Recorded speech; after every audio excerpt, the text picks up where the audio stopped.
You're watching Poindexter Lounge. You already know.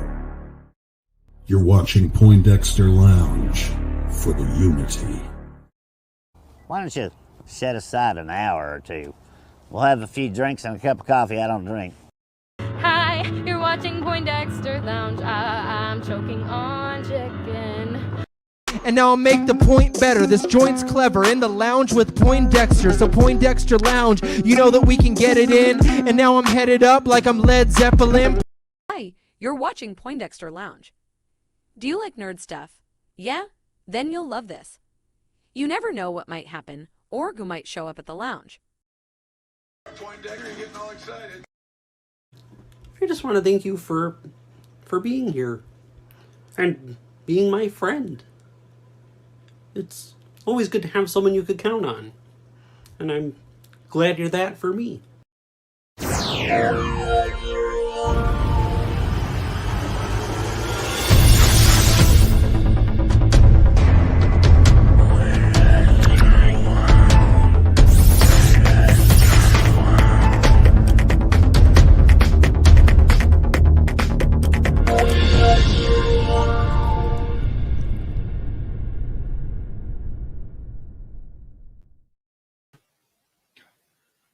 What's up, nerd family? Welcome once again to the Poindexter Lounge. My name is Enosh, aka Enosh Fett, and it is good to have you with me in the lounge tonight. Hey, welcome. If this is your first time to the lounge, you picked a great night because it's going to be a fun night. It's always a fun night when we do these call-in shows, and it's been way too long since we've done a call-in show. When we've met most of our good friends, people that are good friends now, regulars that are part of our channel now, through the call-in stuff, and so it's good to have you here. But hey, if this is your first time, just know that the Poindexter Lounge is a place for nerds. The place where you and me, my nerd family, can get together and talk about the things that we love. Things like TV shows, movies, games, sci-fi, fantasy, comic books, superheroes, toys, and so much more. And if those are things that get you excited, if those are things that get you up out of bed in the morning and just get your blood pumping, then hey, you found the right place. So please hit that subscribe button. And before you leave tonight, make sure you give us a thumbs up. Make sure you like this video to tell YouTube that people like what we're doing here. So thank you so much for that. And we're always glad to have you here and be a part of what we do. And also want to say a special shout out, as always, to all of our patrons. Thank you guys for what you mean to us. You guys are fantastic. We can't tell you enough how much we appreciate you. So thank you guys for being members, for being patrons, and thank you to everyone who gives super chats. You guys are special. And also, of course, thank you to all of the mini members. And if you've joined recently and you don't see your name, know that I will be getting your name on here shortly and as soon as possible. But I just want to say a shout out to everyone for that. Also, don't forget, I want to tell everybody, so everybody who has stuff coming, your stuff is coming. DC Talk with Extended, your comics are on their way. We got Symbiote Sam, your DVD, your Blu-rays, are on their way. Their Superman Blu-rays are on their way. I even got Dawson's thing that I was going to send him. I'm sending him a Thomas Wayne Batman that I got for him like a couple months ago. And so I'm finally sending that to him. And also, don't forget, coming up, we do giveaways. And so coming up here pretty soon in the next couple of weeks, we'll have one of those Thomas Wayne McFarlane figures to be giving away courtesy of Benson's. So Mark at Benson's. But this week's giveaway is this bad boy right here, The Watchmen. And you can get this copy of The Watchmen. All you have to do is be either a patron, be a member of the channel, or give a super chat of any kind throughout the week. And we'll be giving this away by the end of the week. All right. So thank you guys. And you know what? Yeah. I appreciate each and every one of you guys. I mean, I appreciate everyone who just watches. Nobody's ever expected to give. We don't ever put, any kind of monetary anything on anything. We're just very, very thankful for you guys. And for those of you who wish to support the channel, we're grateful. So we'd like to try to give a little bit back. And so that's why we do some giveaways and stuff, but we're thankful for you guys. Also, don't forget though, we do have a lot available to everyone. And people always remind me, they're like, Enosh, you don't talk about this stuff enough, because I'm not here trying to sell you something, but I will tell you this, we do have a Teespring, and we've just loaded up some great new shirts that are on there for the first time. Some of the 2 cents on nonsense shirts that we haven't had, on there before. Here, I'll show you just a few of what you can get now on the Teespring. Here, let me pull this up because people have been asking for it, and so I do want you to know that we do listen. And so you could find some of these shirts here right now with the Super Nonsense Brothers. It says Player One, press start. And you got Old Doomy there with Mike Zero in the background. So we got that one up. We do have the Prequel Trilogy one up. I just took these down off the Teespring thing, so they're not quality, but the quality pictures. But you guys know what the picture looks like. That's all Brie Larson all the time. Actually, I think I got better pictures of it here in my stash of pics here. Let me see if I got the Prequel one, because that's one of my favorites, and I know everybody's been asking for that one. And so, do I have that one here? Oh yeah, here it is. So here's what that T-shirt looks like right here. The Prequel Trilogy. It's all Brie all the time. So you can pick one of those up. Also, we have, of course, the Warner Brothers and the Kingdom of the Lost, Trust and Integrity. Got that one. That's one of my favorite ones. Of course, old school Poindexter Lounge T-shirt. Got the Poindexter Lounge NWO one. And then we got some others. We got this Big Trouble in Little Lucasfilm one. That's fun, and some others. We got a spaghetti tacos one. You guys have been asking for spaghetti tacos, and so we got that. I don't have that one up here right now. And then we also have one with Gibby and Guppy from iCarly that says the anti-shirt equation has been found. So I know H Barts has those, and so we're very, very happy that we can meet those needs. All right. Real quick, before we jump right in, I do see a lot of people already in the chat. But hey, welcome to the Richard. The Richard has become a member of the channel. Hey, what's up, the Richard? Thank you so much, man. So glad to have you here. I wish that this would update and tell me like where everybody's at, what everybody's doing. But hey, that's a great way to start. Great way to start this show for sure. So thank you, the Richard. Yes, he I know he was one at one point, but I'm glad to have you back, bro, for sure.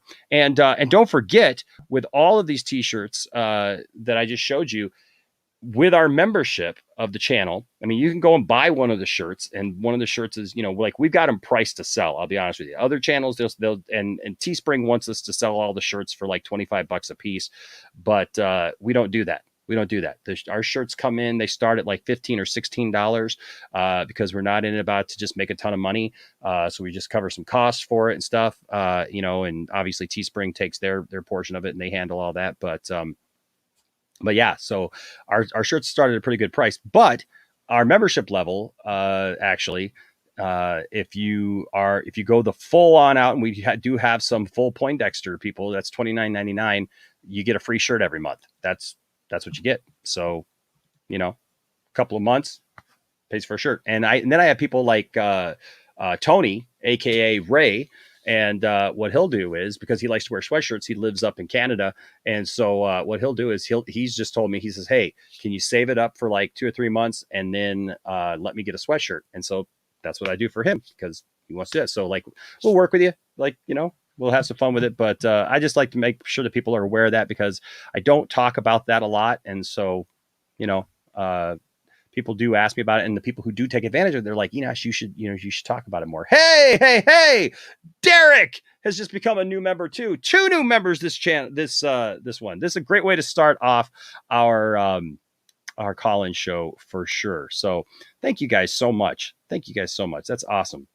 So glad to have you, Derek, and the Richard. The Richard has been a great guy who's been a part of this, and he works actually with a lot with Robert Meyer Burnett, and so heck yeah. In fact, I need to talk to Robert about a project that I'm trying to get off the ground. What's up, Real Elmo Cinema? Good to see you. What's up, Bradley? What's up, Jeff? Good to see you.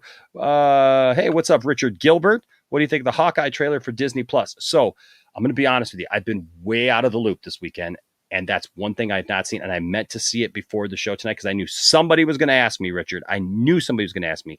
Maybe I'll watch it live tonight, or I'll watch it and you can see my my reaction. Okay. So I'll do that a little bit later on because I've been meaning to get to it. I've just been so busy. I've got this big event that I've been planning for work that's on Saturday. And so I've been putting a lot of planning into that. That's why I haven't been able to stream the last few days because I've been writing a whole manual and doing some stuff. So what's up, Mary Wilcox? Good to see you. Geek Prime 009. Good to see you. Let's see who else is here. Dat Dude Vince, always good to see you. He says, I did that once, got the Black Lounge shirt. It's nice. I'm so glad that you like that, man. That means full Poindexter. He got the black shirt there. What's up, Venomous Prime? Good to see you.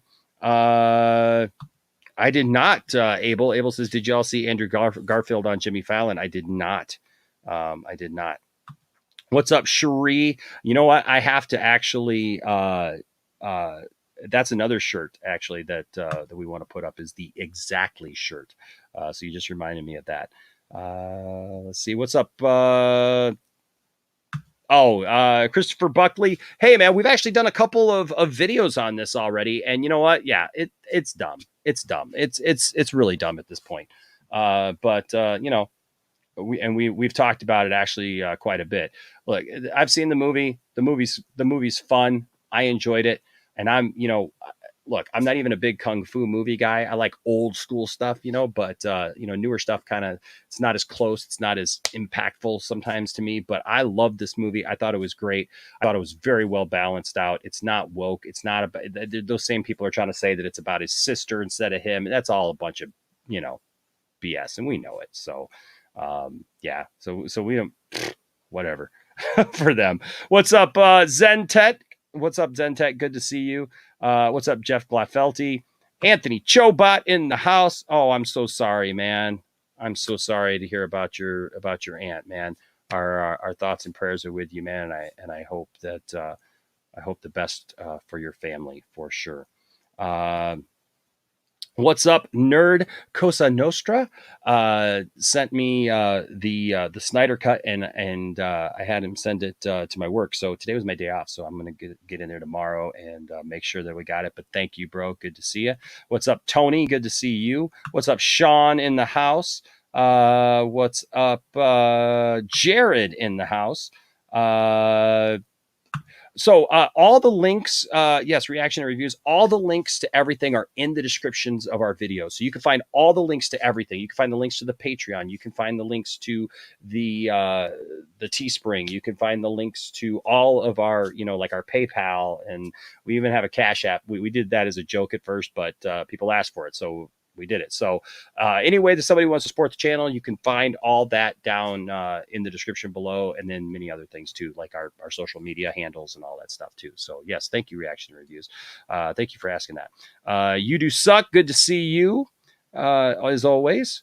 And hey, that AMBW channel, it's our good friend Tom Hanks. It was Tom Hanks, but good to see you, man. Bring forth the nosh. I like it. Oh, did he ask him about the leaked photo? I didn't see what he said, Abel.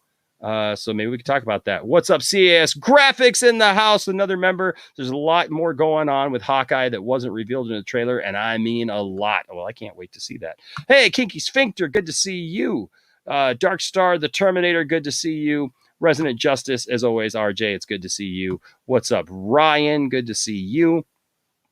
And Punk Trace, good to see you. Just popped in to say hello. Well, I'm glad you did.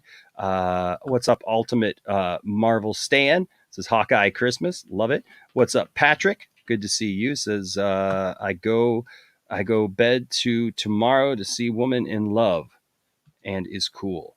Well, I'm glad. That sounds good. What's up, Ryan? Always good to see you in here. What's up, Caleb? Good to see you. Andrew Casali is in here. And hey, that junk man, good to see you as well, man. All right. So we are on our way. Todd Fayer, always good to see you. H-Barts, what? H-Barts. What now? I don't know what's going on there. What are we talking about? I think I missed all that. 187, good to see you. What's up? H Barts with a $2 super chat says, "Hey Enosh, always good to see H Barts. I love H Barts." Zombie Slayer 614 asks, Enosh, what do you think about these crazy rumors that Lucasfilm might be working on episodes 10 through 12? Well, I've always said that eventually we'll get them, right? I've always said that eventually we'll get them, and there's no doubt in my mind that we will absolutely get 10 through 12 at some point. When and how, I don't know. I've heard some rumors lately about some possible stuff with Ben Solo. I don't know that would be episodes 10 through 12, but we'll see. But hey, we're talking about a lot of stuff. I do want to bring one person here real quick, and that is Brian Master and None. What's up, Brian? Not much. Just another fantastic day here at the house, and we did good. I had a day off, so it was nice to unwind. Heck yeah. So what I'm going to do, guys, is this is the call-in show, and you know what? We may have some of our usual stars that are on the show here during the night, and so this is your time to talk to me about whatever you want to talk about. You guys dictate the how the show goes and everything, and so I'm going to put the StreamYard link into the chat. I'm going to pin it there. So I just pinned the message. So it is up there now. And so you can use that link. And then I will go over just a couple of things with you guys real quick so that you are aware of how the call-in show works. Right, Brian? Because exactly. We got to go over that. All right. So here's how the call-in show works. We got some rules. Keep it mostly clean. Don't get too crazy on us, whatever. Try to stay on point. We want to keep it, if we get a lot of people in, we definitely want to try to, talk about what you want to talk about, but, be able to allow time for, someone else to come in. So we're not, here necessarily 5 hours. And then first time guests will be our first priority. To be able to get people in to talk about the things that they want to talk about. So if you've called in many times, you've been on many times, don't take it personally. If we go to, somebody else or whatever, because we do want to get to you as well. And everybody matters here at the lounge. But we always welcome our first time guests or somebody who hasn't been on. Also understand that we may not get to you, if the back room fills up and I got 10 people, because I can only have like 10 people in the back room. So if the back room fills up and if you're trying to get on and it keeps kicking you out, know that that's not me kicking you out. I'm not kicking you out. What it does is if the back room is filled and there's no more spots, it just won't let you in until I bump somebody. So if you see me, if you see that somebody talks and then they're getting off that, and you've been trying and you can't get in, that's the time to try to get in and talk about what you want to talk about. But do know I'm going to try to get to everyone. But if we start to get to a long, late hour, I may, cut it short. But if I do that, we'll do another call-in show. Actually, I'm going to try to start putting together a schedule of how we do our weekly shows and make the call-in show a regular part of our week, Brian. And yeah, so, sorry, nephew walked in right. You're good. Time. So I do want to make the call-in show, maybe once a week we do a call-in show for everybody. So we actually have a schedule, because I've also got some cool ideas for different shows that we're going to do. And so like maybe put a schedule together for what you guys can expect here at the lounge. Yeah. Trying to add a little bit of, professionalism here. But also, so understand if we don't get to you, you will have priority for the next show. And most importantly, just relax, have fun, enjoy yourself. And, tell us what you want to talk about, and let's talk about it. Speaking of that, what's up, Todd Fair with a $5 super sticker? Thank you, Todd. Appreciate you so much. Appreciate that. I love Todd, man. Todd reminds me all the time that he thinks that Marvel movies are the gold standard for superhero movies. Wow. I love going back and forth with Todd. I also reminded Todd that every Marvel movie starts with Kevin Feige watching Superman, the movie, he says, and then they try to go from there. So so it all comes back to DC, baby. They laid a good foundation, and unfortunately, they just didn't build their house on it. Exactly. So, all right. So I do have someone else we'll bring in for the panel for a little while, and that's Mr. Matt Jarbo. What's going on, Jarbo? Hey, what's up, guys? How you doing? I'm pretty good, man. Not bad. How you doing? I'm still alive. That's good. Yeah. Hey, Yeah. these days that's all you can ask for, right? Well, yeah, no. Well, I mean, it's kind of crazy. Like, not to set off with a bad vibe or nothing, but like, there was a YouTuber, an old school Minecraft YouTuber who passed away from COVID today. Guy was like 36. He'd been at this game a long time, so it's kind of weird when you think about like the people in this space who've been around for a long time when they go for whatever reason. It's always kind of an interesting deal because this guy had like 1.5 million subs. You know, he was had a lot of problems and whatever, but like this was something that was really unexpected. So it was like, ooh, wow. So it's been kind of a wild evening thinking about that. Otherwise, you know, just getting ready for Hollywood After Dark here in about 20 minutes. So I thought I would jump on and say hey with you guys. Sure. Try to promote your show. I know. I get it. Yeah, well, I got to come to the lounge to do it. I don't get anyone else. That's how it works. It's like I got to come here. I got to pay my dues, right? This is like tithing for YouTube. Come to the Church of the Lounge, my friend. Come to the Church of my Lounge. We will forgive your sins and send you on. Okay, cool. How many, all my sins? I have a few. No, you might have to stay for a little bit longer. All right. I gotta make it a regular. I gotta make a regular appearance. You know. Yeah. Become a disciple of the lounge. Yes, you may have to come a little more often, and you know, no. In nomine di Patri et Spiritus Sancti. That's one thing I miss about Catholic Church was all the Latin. Now, if you ever just want to get that line, all you got to do is just watch the Boondock Saints. There you go. Right? Like in Shepherds We Shall Be, because there's a whole chant that. Have you guys ever seen that movie? It's been a while.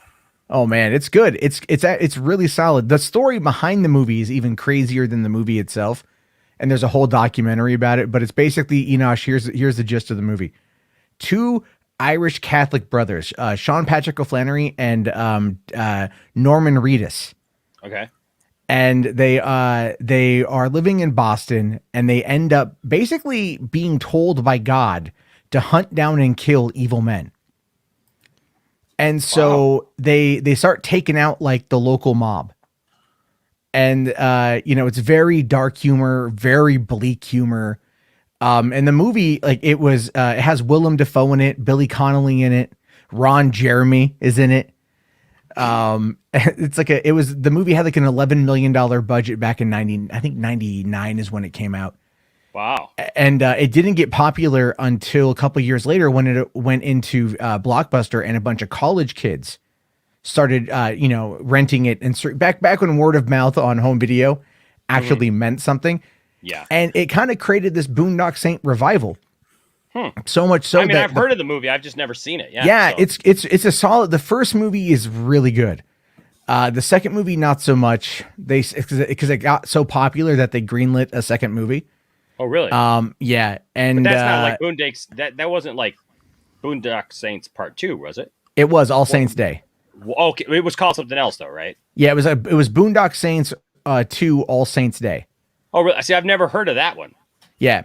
I thought it was one of those deals where it's like they call the first one thing and they call the other one another thing, and most people don't know it's a sequel. No, this was absolutely a sequel. Yeah, they did it, but the thing is, it's a really solid movie.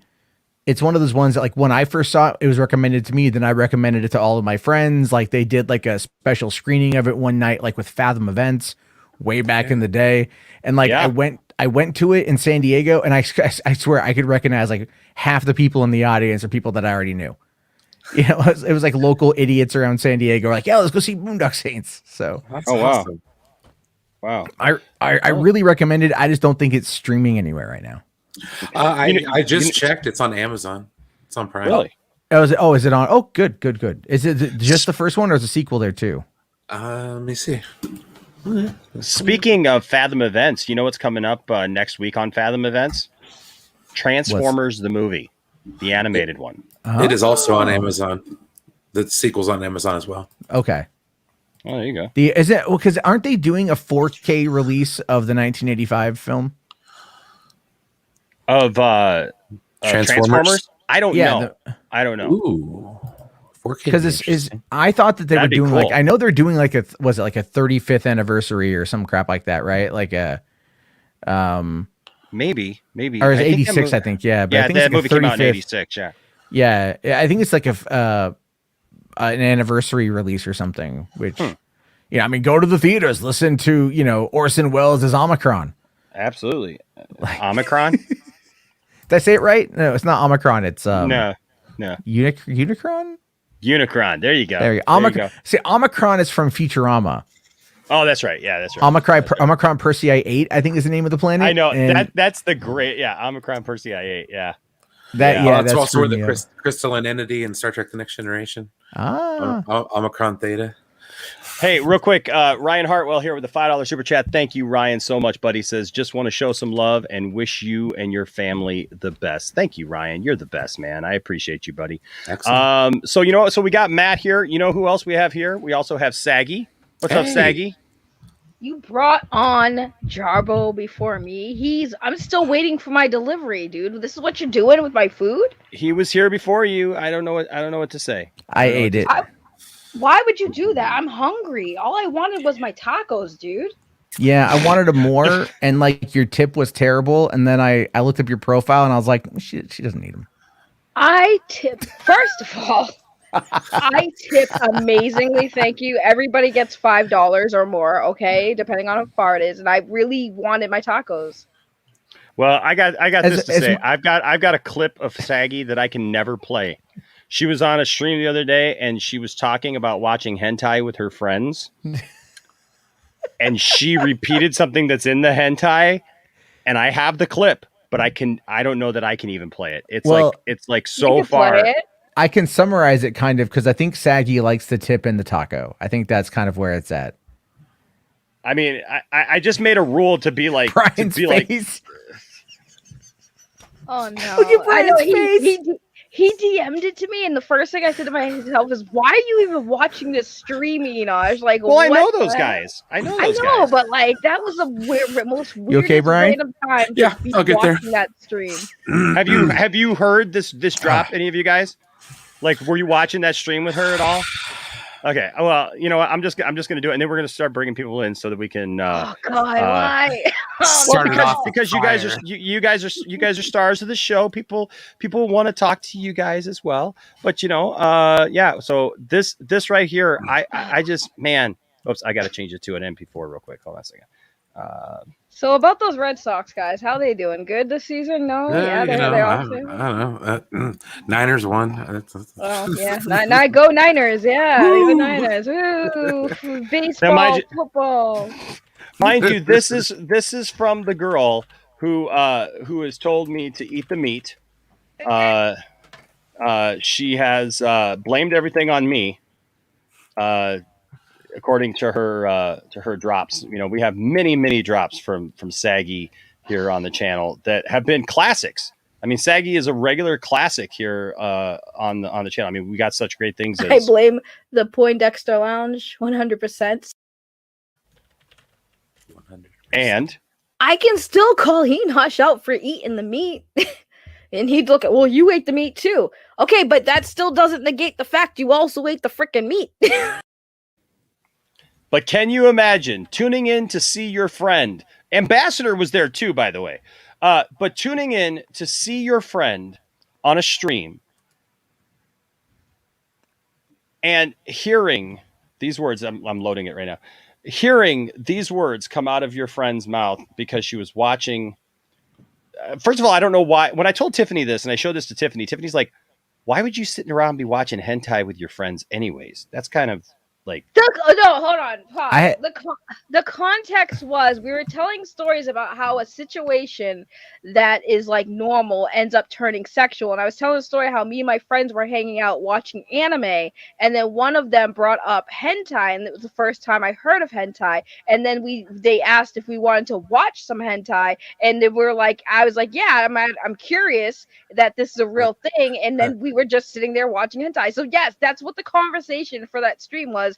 Awkward situations that were normal and then all of a sudden turned into something sexual. So that's what it was. Am I like the only one that is like not buying this overcorrection of a story? You know, like when you bust a kid doing something, like, no, it's not my fault. Listen, I didn't steal the cookies. Timmy came over. Timmy was hungry. We went looking for apples. Before I knew it, we knocked over the vase with the cookies in it. What were we gonna do? They were on the floor. 5-second rule, and obviously Timmy ate them, and I had one. He had 12. Okay, that's what happened here. I was not watching hentai with my friends. I swear to God. Mom. Do I come off as a person that would have no shame in telling the truth? No, I think you get off on that. Get off on what? Well, hentai? of course. I don't know, but I mean, this guy did say this. Ravage me, you rambunctious steed. Yes. And then we got such other saggy classics. I want it in my stomach. I want it in me, not on me. Whoa! It's not that bad in there. It's it's constricting. Oh my. So. Wow. Yeah. This is like wild greatest hits of the 90s. Tony says don't feed a wild saggy after midnight. All right. Hey, what's up, Drav Walker? Thank you, Drav Walker, for the $5 Australian super chat. Thank you so much, buddy. Says, what's up, Enosh, Brian, and Matt? Also, fam, much love. Much love to you, Luke, man. We love you, man. It's been a while since I've heard from you, bro. And I just want you to know, man, I love you. I hope your family's doing good. I hope your dad's doing good. And thank you. Also, shout out real quick to a new friend who's just recently come across the channel, and grateful for him is Eli Gray. A good guy. Shout out to you, bro. So you play that clip, you might lose him. I know. I'm scared. Also, for those of you who don't know the plunger story, the plunger's asking me why I'm allowing abusers in here. Says, yeah, like the time you tried to explain what you were doing with me in the bathroom, Matt, how the handle really broke.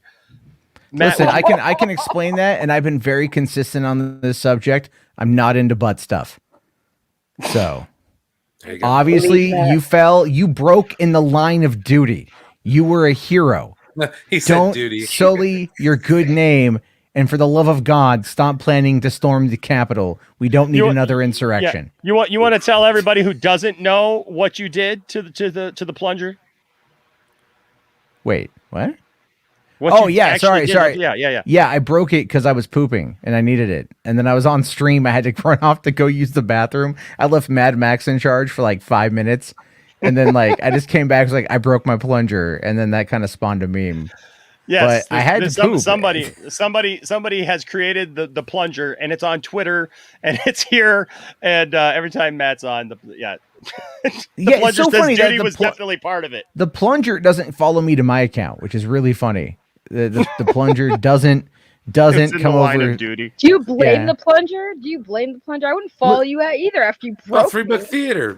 I'm just saying, it's like, listen, the duty of the plunger is to plunge a toilet, or provide suction in a non-sexually gratifying way to an object that needs to be plunged.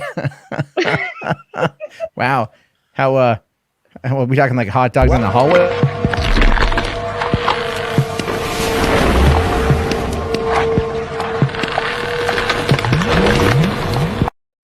Enosh, what the hell? What? Oh, I'm sorry. That's I know, this is really funny. Hot dog. You're talking about hot Enosh's dog. rule.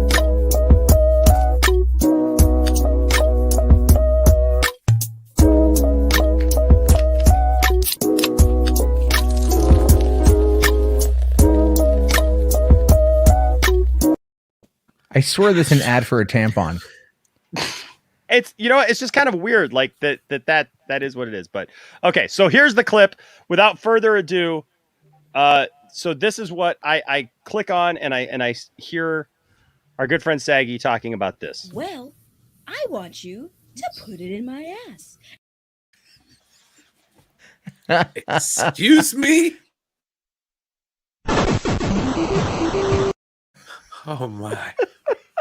Okay. Somebody come get her, she's dancing like a stripper. Hey, somebody come get her, she dancing like a stripper.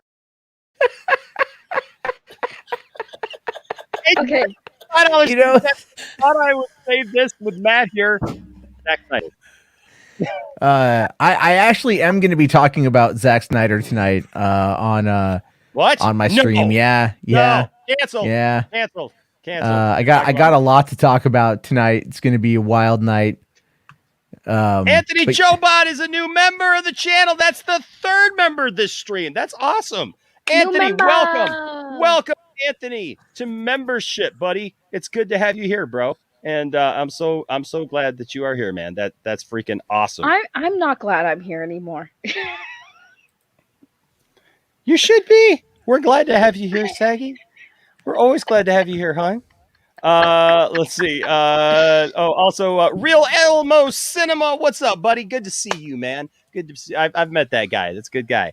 So with a $4.99 super chat says, "Toilet Wars, the plunger strikes back." He keeps trying to, but yes, Matt won't let him. Yes. That's what Jarbo sounds like. No. Only listen. Sometimes. All right. It I happens. bet your bathroom smells awful. My bathroom smells like peaches and cream. After you But eat like the peaches and oatmeal cream? kind of peaches and cream. You know how it smells when you pull it out of the microwave and you're like, oh my God, is that yeast? Well, that's also RJ's favorite kind of pie.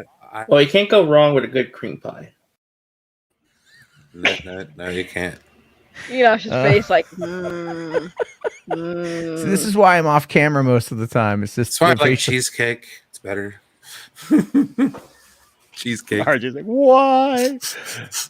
Okay, so while the plunger says, "Whoops," the plunger says, Yeah, will I have my gotta vengeance dip in this about a fight for the minute. night. So Okay. Well, I just everyone all right. give Enosh your money for another 3 minutes. And no, Trust me, no. this could be more fun. Question. Yes, sir. Were you able to get a copy of the Snyder Cut? I The was. other night? Okay, because I saw you were streaming from your car. Yes, and we actually had a great 2.5 hour stream. I just meant to like run in real quick and get it out, but like nobody had it. One of my Walmarts was sold out. The two Targets that I knew had it in stock, but they did not even know about it, and apparently it was pickup only. They weren't putting it on the shelves. Oh wow.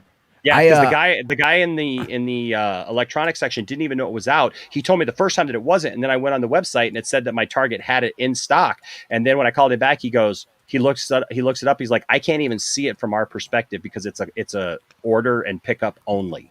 Oh wow. Oh wow. Okay. That's There's yeah, because I know in like my area, I saw it in the wild, which was nice. But I haven't seen the 4K copy of it, so I've only seen the Blu-ray and the DVD. I'm like, The last Walmart that I was at had the DVD, Blu-ray, and the 4K. And since HBarts had already gotten us the 4K, I've got the 4K, and I already. So I got the Blu-ray because I've got Blu-ray players in every room in my house. So I figured I'll have the Blu-ray player, or have it for Blu-ray, and. But I don't think the 4K plays in a different region player. What's that? Because like there's different regions for movies because he bought it from the UK. Oh yeah. And I feel terrible because I just haven't had the chance to sit down and watch it yet on 4K. So it's like I don't know if it will work or not, which is why I wanted to get a copy of it here. At least then I know this 4K will work, and this one is one I can just keep on a mantle, mint in box sort of thing. There you go. So that's how I wanted to do it. But all right, guys, I'm going to dip out so you guys can get on with whatever it is you're going to be getting on. Probably more comments about saggy and stuff and butts and things. Oh, I'm sorry. Plunger says what? No, the plunger took care of what came out of my butt. You are talking about things going by in. going back in it. We know.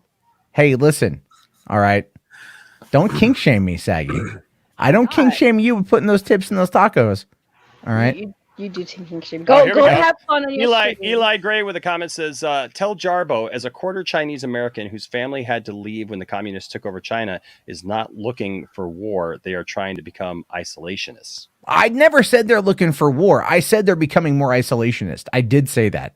But they are also preparing for what could potentially be coming by what they're doing. I'm not saying they're preparing for war. I might have used the terminology, but I generally mean they are becoming more isolationist, and that is going to be a problem as we get... Look, food for thought. The next world war is going to happen. Let's be fair. It's going to happen at some point in time, probably in the next 20 to 30 years. It's going to take place in Africa over the last pocket of natural resources we have left, which is roughly Nigeria. China's been buying up a lot of property in East Africa for about a decade and some change now.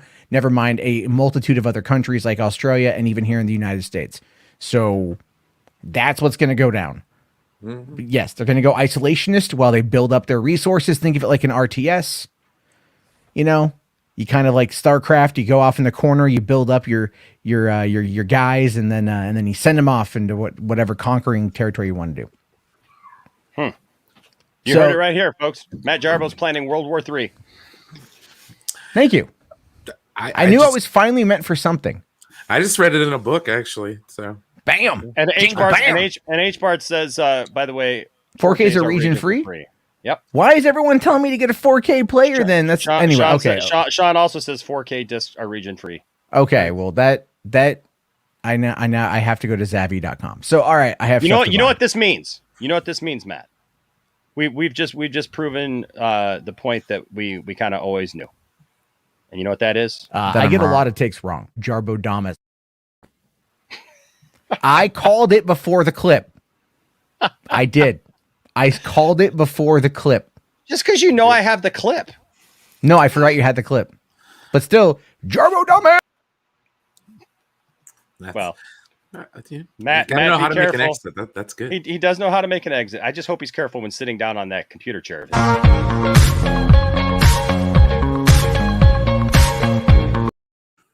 I'm sure it could be comfortable.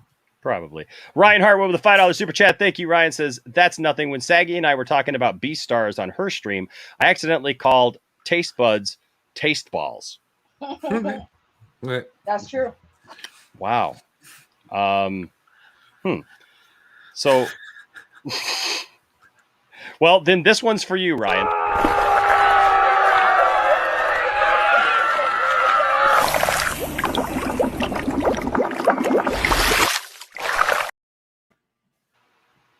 There you go. There you go. Everybody's silent after that. What the heck? Okay. It's one of those things. Don't know what to say, man. Drab Walker says, thanks, Enosh, for the best wishes to my fam. Hope everyone's fam is well too. I can't stay long. We were in lockdown. Now we're allowed to go out, but have to wear masks. Nice. Dude, that's awesome. Dude, cool. I know you're down in Australia, and I've met so many other people down in Australia. I would love to one day be able to get to Australia and meet you all in person. That'd be awesome. Be awesome. So take care of yourself. Stay careful for sure, bro. All right. That being said, we're going to jump right in and talk to some people. And first in line here, let me go down here. All right. First in line, we've got our good buddy Vince. What's up, Vince? How you doing, sir? Pretty good. How are you guys? I'm good, man. Good to have you on the show, bro. Hey, good to be here. What's on your mind tonight? I've been thinking about the Book of Boba Fett. And wondering if there's a good chance you might see Bosk or some of the other bounty hunters show up. No, there's a good possibility. I'd like to see that in live action going forward. That'd be really cool. There's the only thing I could really think of. Yeah, no, I think so. I think we're going to see some flashbacks. From what I hear, we're going to see some flashbacks to some back in time stuff, and it telling the story of like how he survived the Sarlacc pit. I almost guarantee you we're going to see some of that. Like which bounty hunters, I'm not sure. I would love to see Bosk. I would love to see some IG-88. Dengar. I would love to see more Dengar, man, because I believe there's more story there for to be told with Dengar. But I will tell you this, and I've been saying this, and I've heard some rumblings. I guarantee you, though, beyond all of that, I've said this from the beginning. Just telling you, Mara Jade within the next year. Mm-hmm. I believe we're going to see that as the Mandalorian comes back. That's what I've been saying, but I believe Mara Jade and after seeing the stuff like with Wayland and Mount Tantus, with the cloning stuff, I would even go out as far as and say probably some Joruus C'baoth. If not Joruus C'baoth, something like that because I really feel that they're going to go back and and tell some of this story right here, but in a different way. That would mend some fences. Well, you know what? For some people, Brian, but there's going to be some people who are going to complain and gripe about that.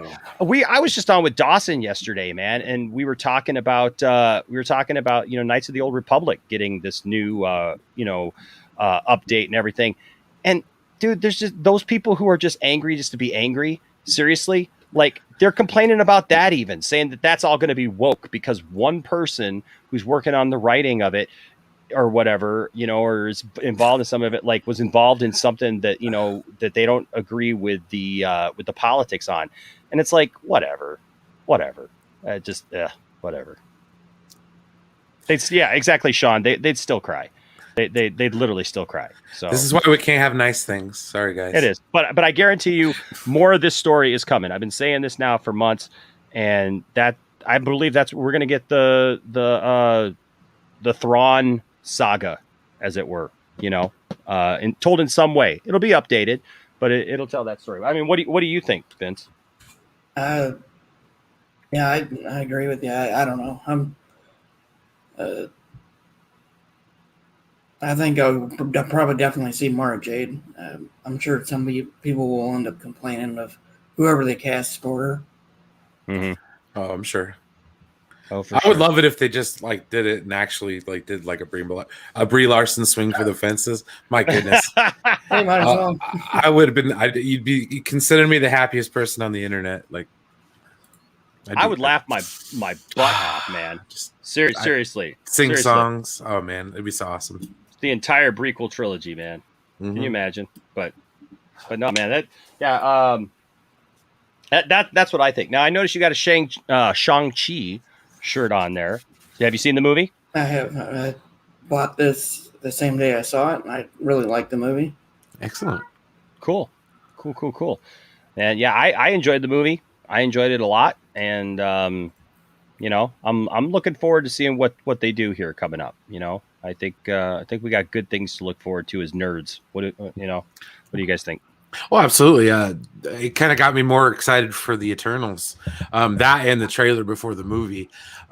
It was the full length one, and it was cool seeing it up on the big screen. So I was like, yeah, I think I might be going back to watch the Eternals, except I'm not getting popcorn this time. So that was a mistake. Now, have you seen the trailer for Hawkeye? I have not. I haven't either. I haven't either. Me I've been so busy. It's a busy drama week. I didn't see any nerdy stuff this week. I did hear that they're talking about the Penguin getting a spin-off from the Batman movie. That's a possibility. So yeah, I don't know. I mean, it seems like they're investing a lot already in supposed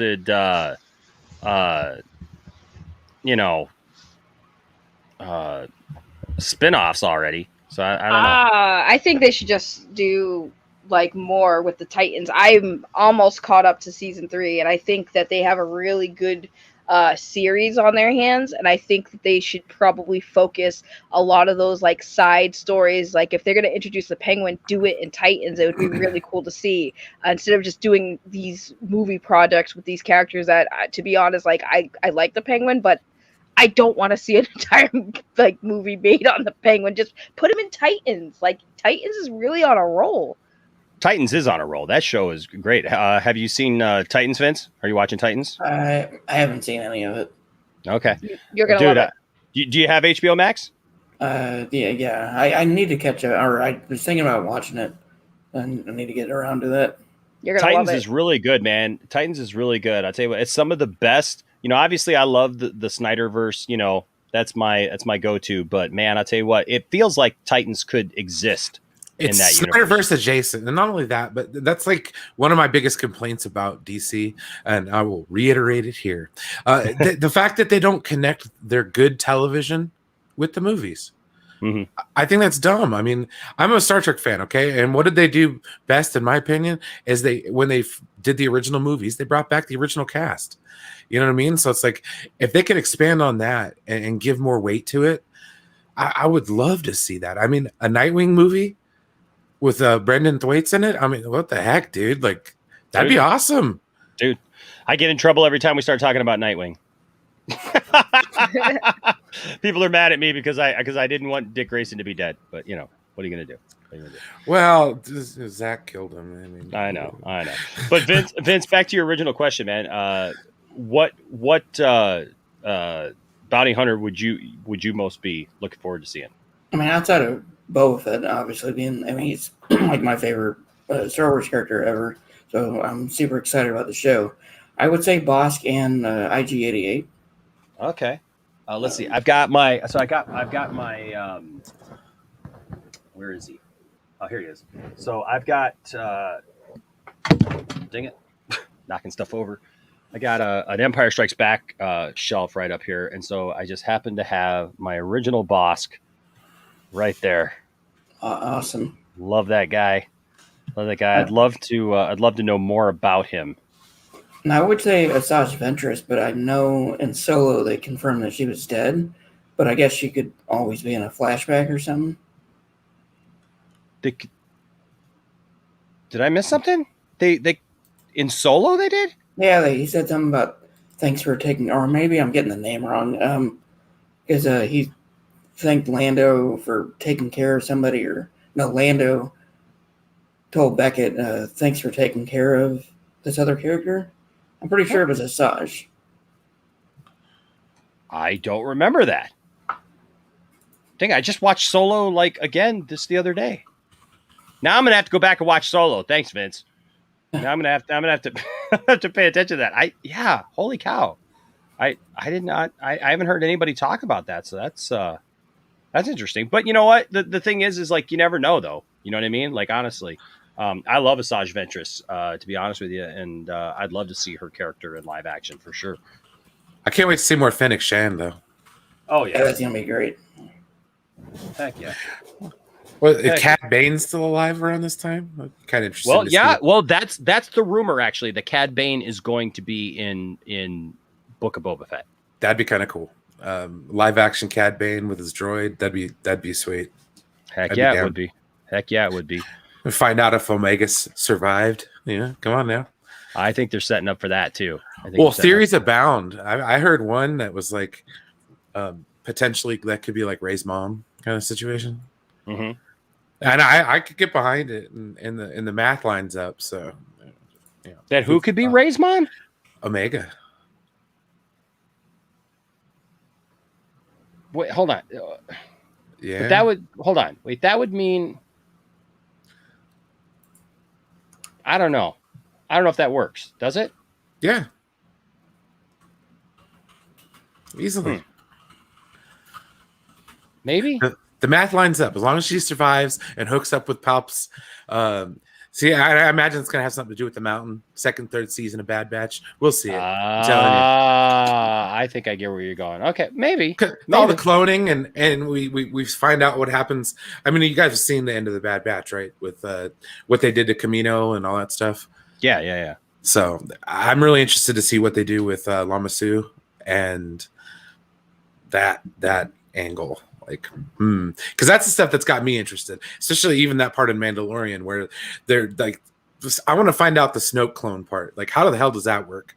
You know what I mean? Yep. If they could make that make a little bit more sense, in my opinion, I think it might help the Rise of Skywalker in a sense. And that's kind of what I'm happy about with these new shows is that it looks like they're trying to make an attempt to flesh out the sequel trilogy a little bit more.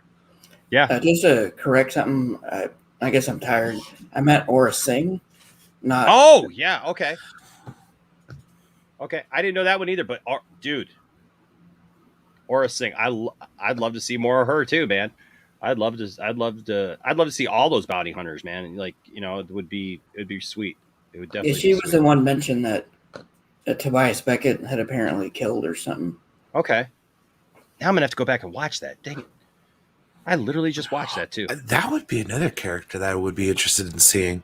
Kira, what happened to her? Like, that would be really interesting, especially if we're getting some underworld in there. Crimson Dawn, she's got to be the leader, especially since Maul's no more. So, like, Well, we'll have to wait and see. Well, Vince, thank you for stopping in, man. Appreciate you being here, bro. Thank you for being here. Thank you for watching, bro. I appreciate you, man, and I appreciate what you do. I know you got your Twitch channel. Why don't you tell everybody where they can find you on Twitch, man? You can find me at Twitch and Dat Dude Vince. Mainly, I'm going to start really getting more active on YouTube. Okay. I don't really have a link, but you'll see me in the chat. So. Yeah, man. Yeah, next time you're in, man, just hop in, throw links out, and you're good. Heck yeah, man. Thanks for having me. Absolutely, Vince. See you guys in the chat. All right, buddy. Peace, man. We love you, bro. Later. All right, thanks, man. Whoops. Sorry, hold on a second. I didn't mean to do that. Sorry, Tony. Real quick. Eli Gray with a $2 super chat. Thank you so much, buddy. Says loved Hawkeye's trailer, Fraction Run plus Die Hard. Interesting. I might have to. Yeah, I'm gonna watch this when I get. I think we might have to like set it up, man. Like because I can't watch it here online. I swear, people are asking me to do reaction stuff because we used to do YouTube. reaction stuff all the time, but YouTube is literally like hitting everybody, dude. Like you can't. It's like I'm waiting for if you just talk about something, like they're gonna like try to copyright claim you on something because I mean it's just stupid right now. We just showed those pictures, man, a couple months ago from The Flash, and we got a copyright strike. It wasn't even a claim, dude. It was a strike. It was full on strike. But you know, I think I will in just a few minutes. I'll watch the trailer and I'll give you my first thoughts on it. How's that sound? Kinky Sphincter with a $9.99 super chat. Thank you, Kinky Sphincter. Always maybe I'm starting to wonder. Do you think Kinky Sphincter is the inspiration for this drop?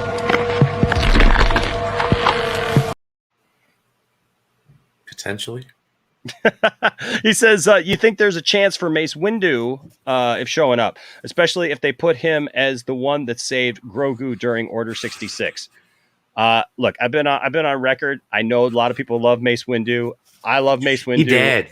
I love Samuel L. Jackson. I can't put it in any more certain terms as far as what I think. And we could always be completely wrong. But as far as I'm concerned, as far as what I've seen and what I feel, absolutely. Yeah, he's gone. He ain't he ain't coming back. He's as dead as this.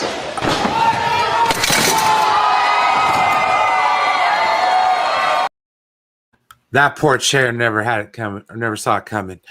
No, on that one. Okay, so we all remember before season 2 of The Mandalorian came out, my thoughts on Boba Fett. I thought he went out like a punk. They didn't really do him justice until we saw him on Mandalorian wrecking shop like he should have all along. If they were to do something similar, because I think Mace Windu's dead as it can be, deader than disco. I don't know. They'd have to really impress me with that one, but I highly doubt he's alive, dude. He got shocked. He got unlimited power thrust upon him, dude. He's gone. Yeah. He had no arms to stop his fall. Anna can cut them shits right off. I don't think Saggy cares about Star Wars. Oh, I know. She's like, oh, God, are you done yet? Like, I'm just here. I know. I'm just telling everybody in the back what order I've got them in coming up here, and then I'll go forward here. All right. So, real quick. Whoops. Private chat. There you go. Private chat. There's that. And before we move on here, whoops, got a couple more here. Daniel Scott said with a $2 super chat. Thank you, Daniel. Says the Picard season 2 trailer looks amazing. It does. Oh, dude. Okay, so yeah, Star Trek Day. Fan-freaking. Hey, speaking of which, to join the panel for our discussion, because you know what, the guy has a lot to talk about, and he's very smart, well versed. I'm going to bring in the Richard. What's going on, the Richard? Hey, man. Hey, aloha, everybody. What's up, guys? Aloha. So before we bring Cherie in, dude, Brian, that trailer, dude. Yeah, the Star Trek Picard season 2 trailer looked pretty damn cool. I'm really kind of curious as how they're going to handle this next season. Oh, the battle damaged Enterprise. I like that version. I like that a lot. With the nacelles on backwards. Are the cells on backwards? Yeah. Are they? Yeah. They popped off. So I No worries. That's why we're here, bud. Okay. Well. Mace Windu is not dead. I'm gonna kind of recap a little bit though. They had a Star Trek Day panel on Wednesday last week. It was really good. They actually did a live event this year instead of doing like online Zoom call meetings, so it was really interesting. Some of the humor was cringe. Will Wheaton is not funny. That's my favorite one right there. Look at that beaut. This is my least favorite. This is my least favorite. I'm sorry. Oh man, it's a beaut. I just don't like the elongated. I like the Voyager one. The nacelles go like this. Yeah, it looks too much like the Voyager one. I like Voyager, but I just don't feel like that this is proper for the Enterprise for some reason. You know, it's funny. I've got so many different Enterprises, and I don't. And you know who I work with? He knows everything about everything Star Trek. Oh, yeah. I don't know which ones I've got, so it'd be fun. I'd be embarrassed to show them to him, but I might pop them up here on another day and see if you guys can help me identify them. Oh, I got your back, dude. Don't worry about it. I like that Daredevil class Romulan Warbird. Yeah, I do like that. Yeah. And then I got to open this puppy. Oh, that's nice. Okay, that was one of the redeeming factors. I'll agree with you. I like that ship. It is nice. Yeah, I mean, it is a little bulky in the midsection, but hey, so am I. You know what I mean? So thank you, Daniel. Yes, I'm looking forward to seeing Q. That's, to me, seeing Q back, that makes total sense. I'm excited about that. So I think Q is going to make everything make sense. Because it's like an exam. It's an experiment. It could work in anything. Like Marvel, we've got the multiverse, whatever, or you got time travel, this and that. Q can make anything and everything better. That's what I think. True. With a snap of a finger. Kinky Sphincter here with a $4.99 super chat. Thank you, sir. Says, who do you think saved him then? I'm not sure. It's Anakin. Darth Vader did it. Oh, this is still Star Wars? Oh, you think Grogu could be a couple of different people. You know what? Honestly, I wouldn't put it past them. I'm not saying that this is it, but I wouldn't put it past them if it's this guy right here. Wasn't he around at that time? Yeah, Cal Kestis. Was he around at that time? He was a kid, and it was part of the game. He was a kid during Order 66. Yeah, so I wouldn't be surprised if maybe they snuck off together and then maybe somebody else found, but I wouldn't be surprised if they tried to try to tie it in, like maybe in the second game. But yeah. Dude, I think they're gonna give us that in the Obi-Wan series. Maybe. Yeah. No, you know, like I just don't think that it's him. You know, it'd be awesome. We see Hayden Christensen come back, fake harm, dude. Yes. Yeah, you wouldn't nerd out. Come on, I would. We'll definitely see Hayden Christensen here and there. I'm pretty sure. Well, we know he's going to be coming back for the Obi-Wan. I still think that we're going to see Mace Windu, because so what if his arms got chopped off? He's dark and light. You don't use the word gray, though. He's a gray Jedi, essentially. He could have survived. They've shown us so many different examples of people falling out of windows and surviving. Yeah, I just think that the way that all that happened with him and everything, I just don't see him still being around. I just feel like I feel like also with Mace Windu, everything that went down with the Empire and all that stuff, like I have a feeling that Mace Windu's character just wouldn't have sat all that out. But wouldn't you think, looking behind the scenes, though, Samuel Jackson being as powerful as he is as an actor and everything, it seems like he's got way too much pull to, I mean, as long as he's alive, he's going to want to play the game. That's what I'm thinking. Maybe. I mean, he's the one who convinced George Lucas to let him have a purple lightsaber. Yep, BMF. So now this is a good point, though. Tony says this, and Tony's actually in the back room. He'll be on in just a little while. But he says, Mace Windu's murder was the last straw in Anakin's turn. His resurrection would kind of make it pointless. There is a good point there, actually. Because it was him taking out Mace Windu. I mean, he didn't murder Mace Windu, but he cut off his arm, and it was Emperor Palpatine that blasted him with the lightning and threw him out the window. So I don't know. It's something we'll see. I mean, Lucasfilm did say happy birthday to him and something like "we'll see you again" type thing on his Twitter on Sam Jackson. So I mean, I don't know. I'm leaving it open. And I always refer to the Epic Duels game, and he's one of the best characters to play, and he's really badass. So I don't know. We'll see. Yeah, we'll see. Well, that's cool. Eli says that's why if anyone wants to use my music that has a copyright, I just give permission or write something for others to use, and and that's cool. And I get people trying to protect their intellectual properties. I get that. What I don't understand though is when they go after YouTube channels that fair use has some guidelines that unfortunately, even though something should be under fair use, YouTube really doesn't give for going on about how they love creators and they're all about creators. They're really not. Look, I'll be honest with you. I just fought this thing last month. We had the first 0 month for new subscribers that I could see ever in the history of this channel. Okay. And I was telling you guys, something's weird. Something's going on. People were telling me they were being unsubscribed from the channel. I signed up. I went to Chicago a couple of weeks ago, literally sat there with 15 people as I met them, talked to them, watched them subscribe, and they never showed up.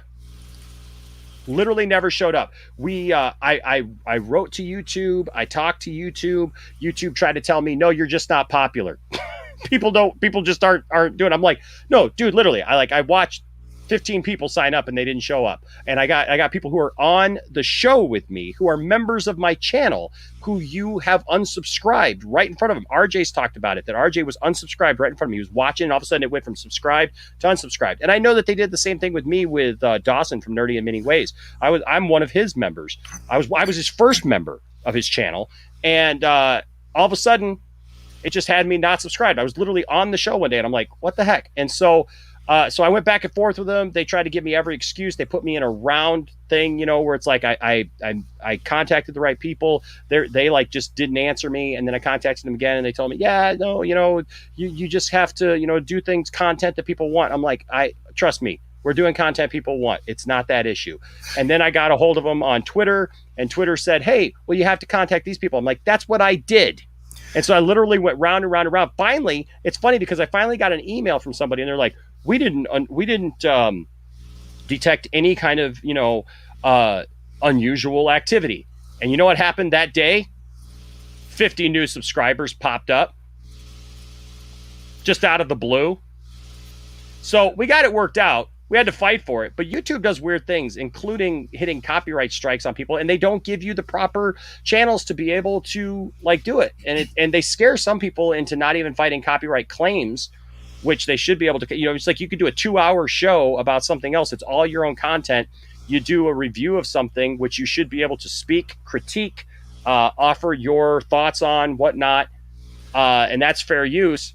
And yet they'll come in and scare you that oh, you better not fight this, whatever. And so I've just learned I fight everything, man. I've got three thoughts. I got three thoughts on this. It was 1 year ago. I think it was about 1 year ago when, I think it was around 1 year ago when I started getting to know you and some of the other channels. I think it was around that same time that RMB started working with Az, and at that same time, we're maybe a year and 15 months, something like that. Anyway, we had to start posting the thing in our comments that please double check your subscription because YouTube is acting up, and we're as in particular was losing people, and we started losing people, and I think it was about 15 months ago.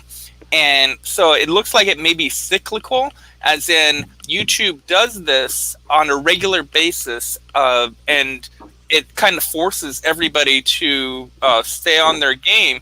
Now, for me as a fan, a lot of the channels that I watch, and I primarily only watch YouTube, I'll stumble across things that I know that I've watched, and it says that I'm not even subscribed and stuff. So it is something that happens on a regular basis. It absolutely does. Now, the other thing is,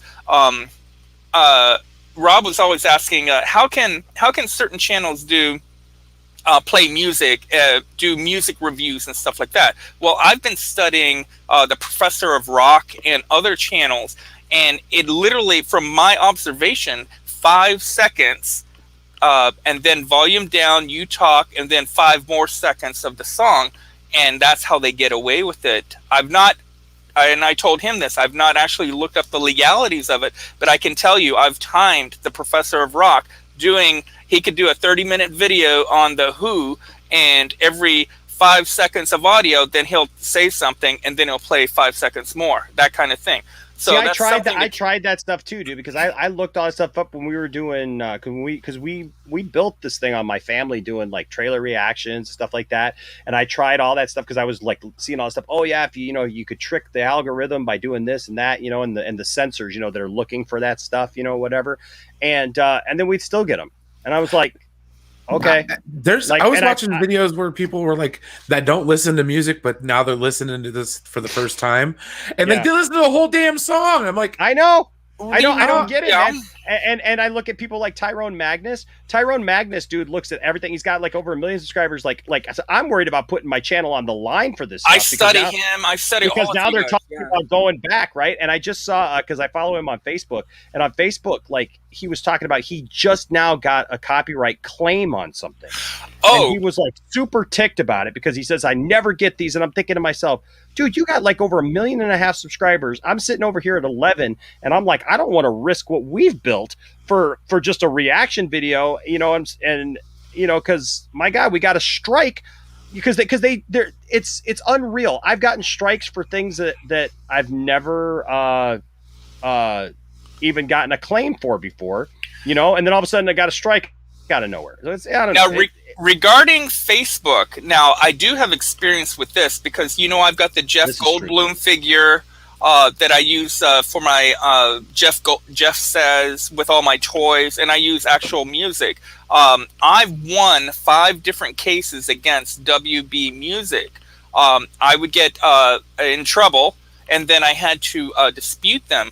I have now the right to use Werewolf of London, Blue Monday, and 3 other songs because I stuck to it and I fought them. And it doesn't make any gosh darn sense because I'm some little dipshit, playing with my toys. Though that's actually how I argued with them, is I am some dingbat playing with my toys. And now I actually have the right to play Werewolf in London and stuff. I don't know how to balance and utilize this in your favor or in Rob's favor. I don't know how to use this. And then Facebook, well, and then here's the thing. What's weird about it is so you have something like this for YouTube, right? That is literally coming down on small and this is where all I'm going to say about this. Then we're going to get on because we got to move on. But the thing is like this is a thing, and this is good for people because I know there's a lot of people out there who have YouTube channels, and I hear about this all the time. And they're like, I'm worried about doing this. I'm worried about doing that. It's weird to me that like YouTube will literally blast you. Like if you're walking through Walmart and making a video of yourself and there's music playing in the background, like literally when all the guys came here, we went to the comic book store, and the comic book store had music like playing really lightly in the background, and they tried to copyright claim me for a song that was playing in the background, was not the focus of what we were doing whatsoever. We're talking loudly over it. It was like literally just a little clip, and I got copyright claim for that. So it's weird that will happen, but yet you go on Facebook. Facebook will get you for the same thing, but literally if you dispute it and you just say, I have a license, they don't check, they don't ask any questions, they don't do anything. They're just like, okay. I would love to talk with you outside of this, have a full-on conversation. Because I'd love to. Well, and then you look at other apps like TikTok. TikTok lives on the fact that they use everybody's copyrighted music, for God's sake. Like, without copyrighted music, TikTok wouldn't even be a thing, you know? And it's like, there's many clips from TikTok that I would love to show here on the show. And I can't, because even though it's just fine on TikTok, I know that I would get dinged right off the bat for some of that stuff. And then you look at Twitch. Look at Twitch. Literally, we've done full-on movie watch parties on Twitch, including Star Wars, including Teenage Mutant Ninja Turtles, Disney stuff, everything else. I watched BVS. I was like, I know, people are streaming everything over there and not a peep. So I don't know what the answer is. I'm just telling you all, be careful. Those of you who have YouTube channels, just be careful. And I will tell you this, if you get a claim is not a strike. And you know what? Fight every claim that you get. But here's what it takes. With claims, I usually win claims. If they strike you, it's hard but you know what? Fight that strike too. They'll word it to try to scare you about it. That like, if you fight the strike, just so you guys all know this, if you get a strike from them, they will word it so that like, you better be careful or else we'll come at you legally. Ain't nobody going to come at your little YouTube channel for something like that. You fight that strike too, and then 10 days later it goes away. Yeah, we need to have a little symposium about this. But you fight everything, and like with the claims, you know what it is? It's finding the right verbiage. It took me a long time to find the right verbiage to say the exact right things legally, and then also I quote the fair use law, like I put it right in there with my dispute, and every time. It gets dropped and they let go of it. But that's just something for you guys out there. Maybe sometime we'll do a video and maybe have a best practices thing and maybe bring in some people and talk about it, because I know it's a hot button issue for everybody. So. One last note: I did about 500 of the watch parties on Facebook, and they ultimately ended the process of doing watch parties like full on, like what you're talking about on Twitch. They ended it on April 13th or 14th of this year. They finally straightened up, though we literally did thousands upon thousands of hours. So things are cracking down. We'll talk and we'll try and sort out everything that, like, I know that you know them. We'll have a little talk. Yeah, for sure. Sort of.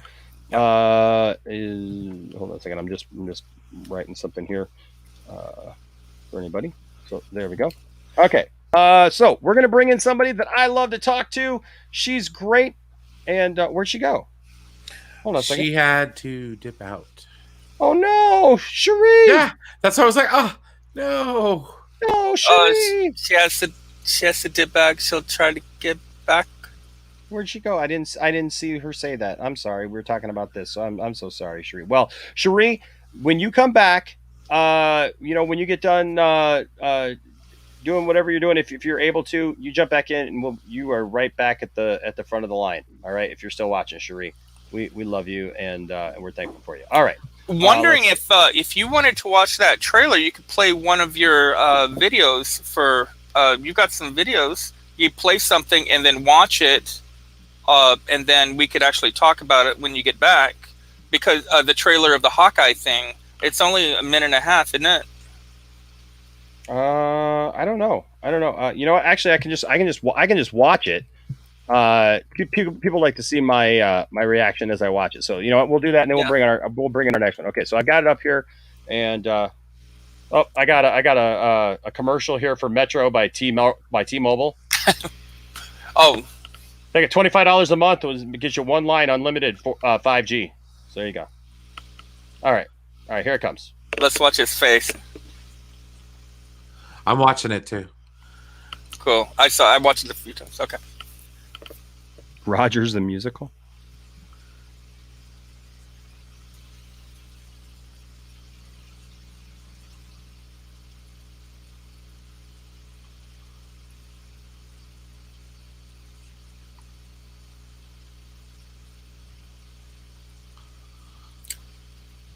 Is this the comfortable silence?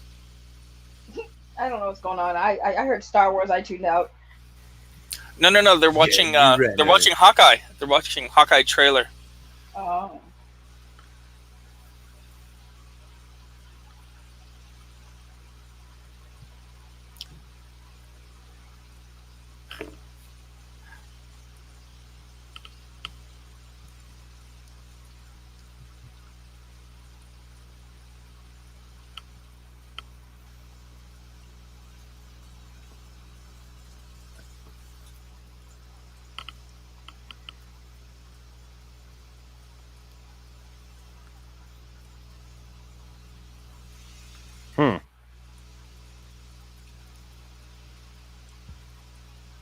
Welcome to the silent stream, ASI. I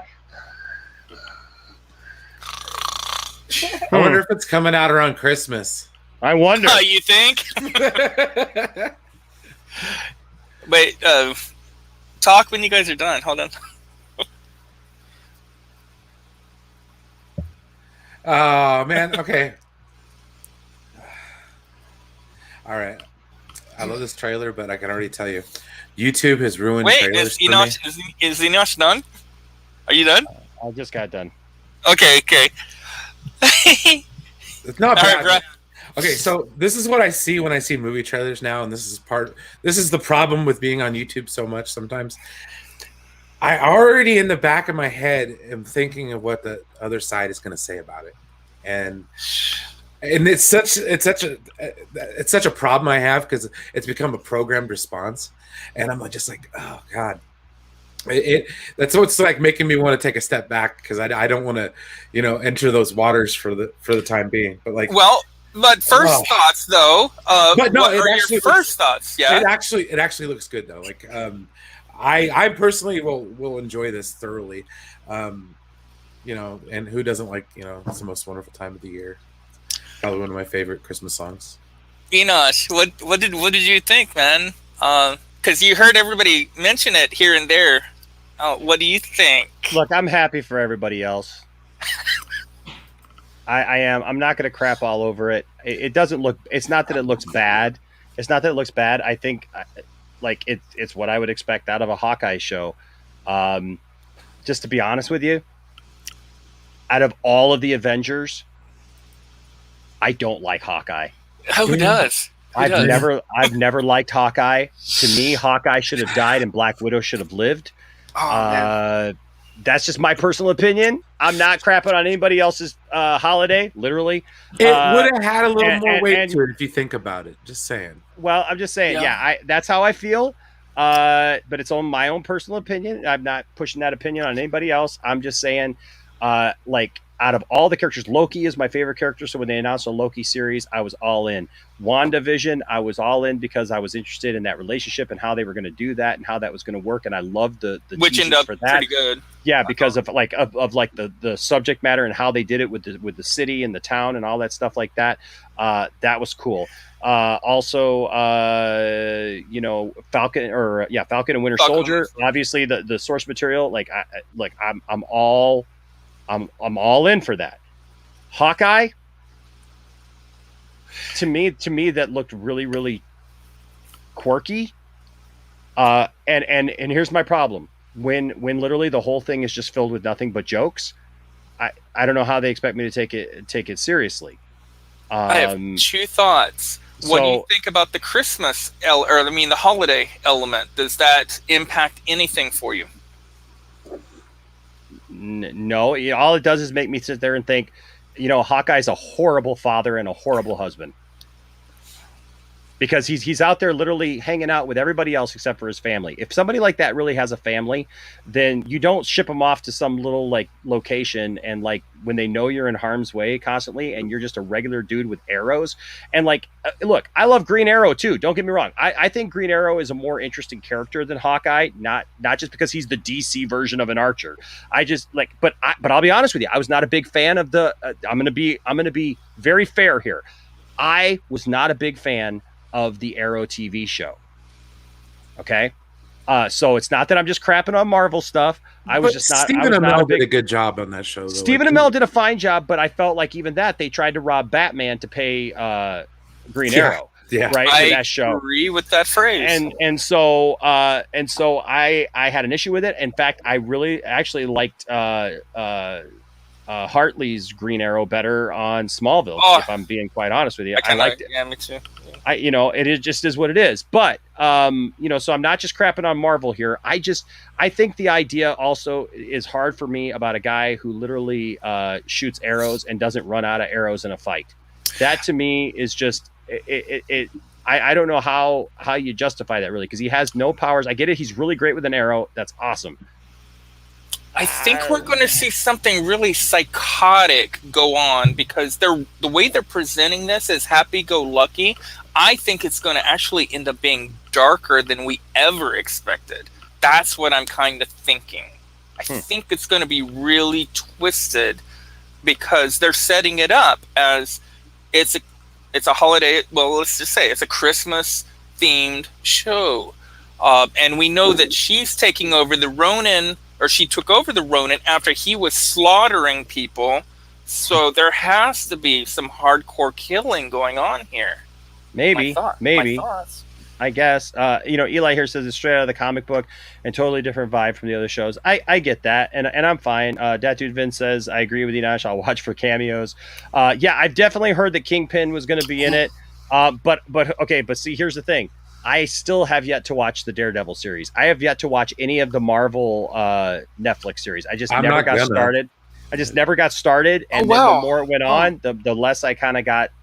The less I was kind of into it. I actually really like the dude who played Luke Cage. He's going to be at the Motor City Comic Con here in a few weeks. Dude, talk to him. Yeah, he's awesome. He seems awesome. I'd love to see him come back. I love him on the show Evil. He's on the show Evil, and I've been watching that, and I really dig that. So Eli here, Eli seems to have a lot of information. He says, I think there's a lot more that you'll see, like Yelena, Echo, and potentially Kingpin. Yep. Paul says, I feel the same, Enosh. I think there's definitely a fan base for this content. Unfortunately, it's just not for me. Yeah, and that's the way I feel. I know that this is definitely for some people. Eli says this is part of the Young Avengers setup, and that comic book was funny. So if that's what they're going for, then yeah, I don't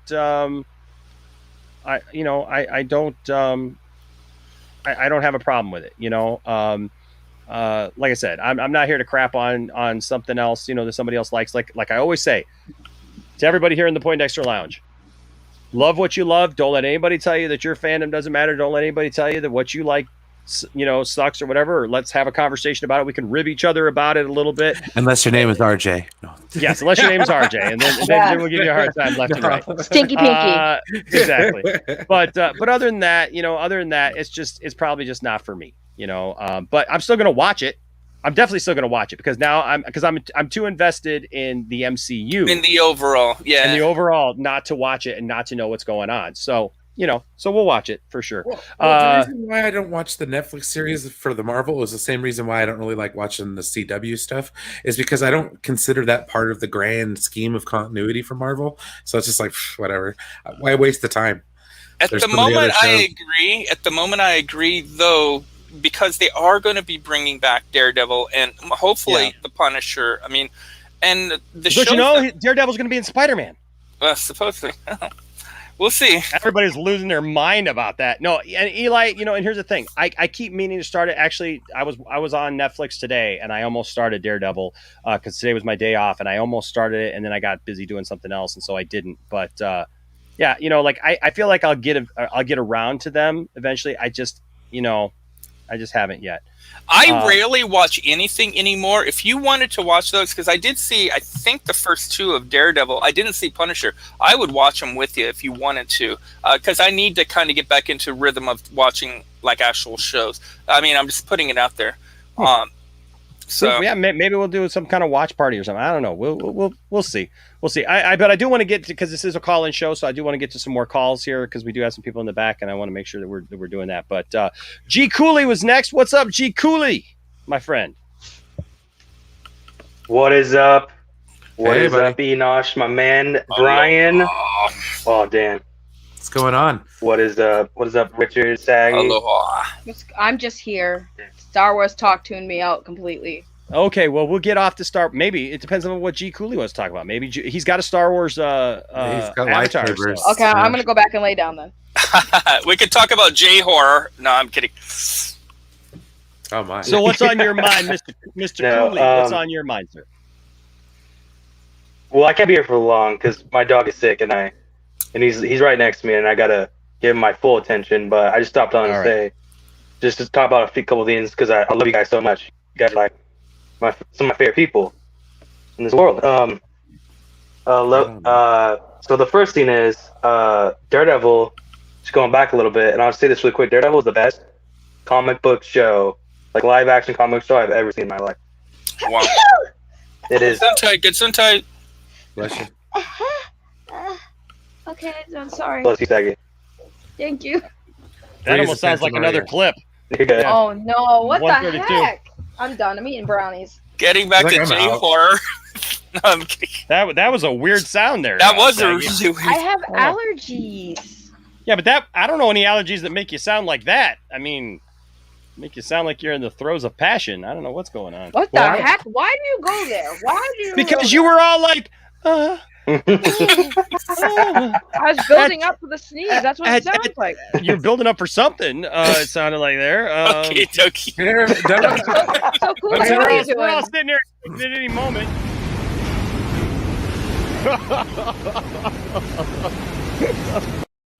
Telling you, jalapeno juice gets up So how you into doing, the Cooley? nasal How's your day? passages. How have you been? Just liking to tease everybody a little bit, just tickling it a little bit.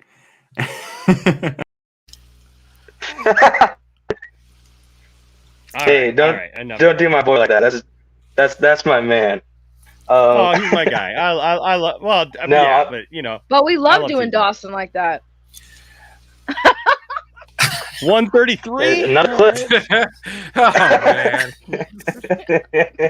133. I'm Call in show. You know, we should probably start talking Star Wars. All right. I do have a banana here on tap if I need it. Nope, no, we're not doing that again. All right. I'm sorry. I've got maple Mr. syrup. I don't know if that helps. Mr. Cooley. It's Oh all you, no, bro. dude, you're fine. I love this. I love getting a good laugh. No, so I was just gonna say it's probably my favorite show. I love the villains. The villains, to me, shows like Arrow, Flash. I think when the villains are at their prime are when the show's the best. Like Enosh, you watched The Flash. Well, season 1 and 2 were so good because Reverse Flash and Zoom. Oh my gosh, dude. Yes. They were just the attention stealers. Absolutely, man. This final season's Amazing, kind of crap, amazing. though. This final season's kind of trash, though. Yeah. I haven't even. I'll be honest with you. I watched the first 2 episodes of The Flash this season, and it's all the rest of it's on my DVR. It's honestly trash. It's really Damn. gone a little derailed for me. I'm trying. I just want to finish it, but it's really like even the special effects. Like, explain to me how the show has evolved. It's been out for a long time, and the special effects have gotten worse. They're on like 8th season or something. Yeah, they're up there. Yeah, they're the graphics, special effects are so bad now. G. Cooley though, what did you like about Daredevil without spoiling anything? You said The thing about Daredevil, I love it. It's like I said, it's the best, in my opinion, the best comic book live action TV show I've ever seen. The thing about Daredevil I love is I love Daredevil. He's probably my favorite Marvel superhero. I love Frank Miller's books. He's to me, Daredevil's always been like the Marvelish Batman in a way, with his like cinema, like the way he's drawn and stuff. And that's what I go to when I look for Daredevil. And this show, I think, captures a lot. The cinematography is great. It deals with a lot of blood cinematography, like a lot of, which makes sense. But I think the fight scenes. Okay, Daredevil is known for its fight scenes. They're known for their one shots, which I'm huge into choreography and fight scenes. And like a lot of fighting today, there's a lot of cuts, and it's really hard for someone to get like a good fight scene, because the least amount of cuts, the better the fight scene will be, because it feels more real. It feels like you're there with the fight scene. So these Daredevil hallway fight scenes are just fantastic. They're amazing, and the camera work. Oh, dude, amazing. Folks, that is actually what it is known for. Is the hallway scenes are? I remember anyway. Though everybody kept talking about the hallway scenes, so he's absolutely correct there. They're impeccable. Nice. I'll have to check it out. 100%. Yeah, and I also love the villains are amazing. I think season 1 was Kingpin, which loved by the fans. Like, love that version. I love that King, because when you hear about Kingpin, you think big, strong, bulky. What I love about this Kingpin is his threatening is his brain. He's super smart. He's so He'll smart. beat you in all different kinds of ways. And sympathetic. Yeah, too. like he goes. It's also Vincent D'Onofrio, so like anything he's in is just amazing. So Here, no. and amen. Yeah. He's incredible. Full Metal Jacket, like You feel like he's 10 steps away. You feel like he's 10 steps ahead of you. Yeah, You're just like- and that's why I believe the rumors. I do believe they are going to bring him back. He makes the most sense. Yeah, maybe Charlie Cox, most likely. Though Kingpin, I don't think we could get a better Kingpin. especially if you get him in with a Spider-Man. Oh, like Spider-Man and Kingpin. Oh man. Oh yeah, dude. 10 out of 10 That would would be smash so the awesome. Kingpin. Say again? It's a 10 out of 10. I would mean- totally smash the Kingpin. Oh, Yeah. What? I like big guys. The What room was question dark. for the pushing? Yeah. Well, hey. Wow. How you doing? You know what's funny? It's funny you mentioned that. What up? Have you guys watched the show Paradise PD on Yeah, Netflix? I have. I fall asleep to that every night. I love that show. Tiffany and I are in the 3rd season right now. I love that show, and I love what's her name on there who loves the big guy and is always Gina. trying to Gina. Oh my god, dude! We just watched the crossover episode with Brickleberry. Yeah, that was great. Oh my gosh, that was so funny to actually see how they like made all the characters the same pretty much, but just different. Like, plus Well, I love that Tosh. was the point. Yeah, that I was love the point. Tosh. I love Tosh, and so yeah. I love that show. Hey, Prakash! Welcome.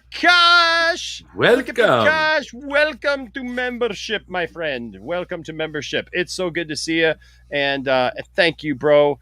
Thank you so much for becoming a member. We do appreciate you. And let's see, we're gonna give you what should we give people, Brian, for joining up, man, and becoming. I mean, we could give them go. Give them the meat. Give him Give him the meat. I mean, we could give him Nicotina's mom. Wow, it's a classic. Yeah, it's we been a while. you know, I mean, it's a great tune to our ears, so we could give them. I love this song. Give them. I want to see this thing. Whoa, hey now. Well, yeah. it's a massive thing, and so I want to see his thing. I love it does. Dang, dude, you missed the best part. It was just your reaction to the end. I love the clip of your reaction at the end of it. Bye, Drav Walker. Good night. See you, Drav Walker. We love you, buddy. We love you, man. Thank you so much for being here, man. Be well. Absolutely. But yeah, so thank you, Prakash. Good to see you in here, man. Thank you so much. Welcome That's 4. to the That's cult. 4. That's Welcome 4. Woo! We Ric Flaired it tonight so far. Do we have any Ric Flair? Do we have any? I don't have a Ric Flair drop. I need a Ric Flair drop. You can't know what I do need? woo and not have it. I need Ric Flair going back and forth with what's his name? Who was impersonating him? Jay Lethal. When they're like, woo, woo, woo, woo, and then just get him like arm dropping the jacket. That'd be hilarious. I'm like disappointed you said woo and you did not have a Ric Flair clip on deck. Like that's very sad. Well, now we know. Again, son of a gun. Woo! Space Mountain. Everybody wants a turn. Pound it. On like 3 different TVs, and so I keep getting the video, boom, boom, boom, and then boom, boom, boom over here. Pound it. We gotta love Dawson. Pound it. Yeah, I don't know. Nope. I got Macho Man. I got all those wrestling ones. And no but I Ric don't have a Flair. Ric Flair. I got no Ric Flair, man. I remember you from the very beginning when you dress up like the very first time I saw you. I think you were dressed up like Macho Man and stuff. So. Oh yeah. I gotta show you guys something. I'll be right back. Speaking of that. Why I'll did be you right back. say that name? All right, so Daredevil looks really. Daredevil was a lot of fun. Do you think we're going to see anything crazy like that in Hawkeye, though? For those who've seen Daredevil, do you think it's going to get that crazy or no? I don't have any. Hawkeye seems like a fun concept for a movie, but I don't see it doing that well. Well, it's a 6-episode. It's a 6-hour movie. It's a mini series, whatever. Nobody gives a shit about Hawkeye. No, Hawkeye it's a TV show. but it's just one of the characters that no one. Hashtag I stand for Hawkeye. Oh, some aren't necessarily interested in. Well, one thing about Hawkeye it is my that favorite Avenger. Nobody really cares, as far as I know. Nobody. They could have killed Hawkeye, okay, and it would have meant more because like he said, he left his family behind to go be an Avenger. So I mean, there's that weight to it, right? Where Natasha Romanoff does not have that. There's something about that trailer, though, and I'm sorry, darling. Him being alone and not with his family is on purpose. When you watch it again, it does look like there's some sort of some serious to him not being with his family. I personally think Hawkeye's death would be more meaningful to the character than him being alive. Like Brian said, like his death would be more prominent. Here's the deal, and I don't know if you guys do read a lot of Hawkeye. Hawkeye is one of those characters where the movies really haven't done him justice. His comics are phenomenal. You get to see like the inner and the character. Like in the comics, he's deaf and has to deal with that. It's a very the comics make him a very touching character to be around. He's not just a dude with a bow, as Enosh said, and I love you, Enosh. He beat Captain America in a fist fight in one comic because he's a trained martial artist. He became Ronin, which means you're the greatest martial artist of all time in the world if you become Ronin. And he's trained with a bunch of people, and Hawkeye is just Green Arrow with extra steps. Okay. Well, I mean, I don't have love for him. I'm just saying I think there's more to his story, and it's going to be dark as crap. That's what I think. I think it's going to be intense. I'm hoping anyway. Well, they've all been good so far, so I got as long as there's some Reiner booty, I'll be okay. I'll watch it. Give me some eye candy, I'll watch it. Yes, Jeremy Renner. Give me some eye candy, and I'll watch it. Like, show me some cheeks, and I'm like, yes, that's my Hawkeye. Okay. It doesn't matter. Any superhero, ass. That's America's ass. I want to see Hawkeye. Who wants to talk Star Wars?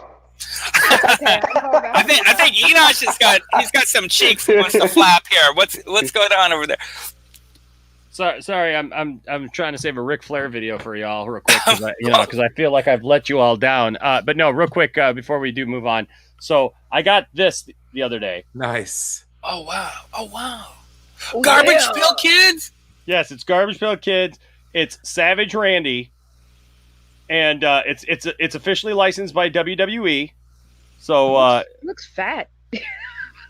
Well, you say that, but see, then I can't. Then you make me feel bad for telling this story because my wife says to me, "Why does he look just like you?" That's messed up. Wow. I'm gonna sip my tea right now, and that is.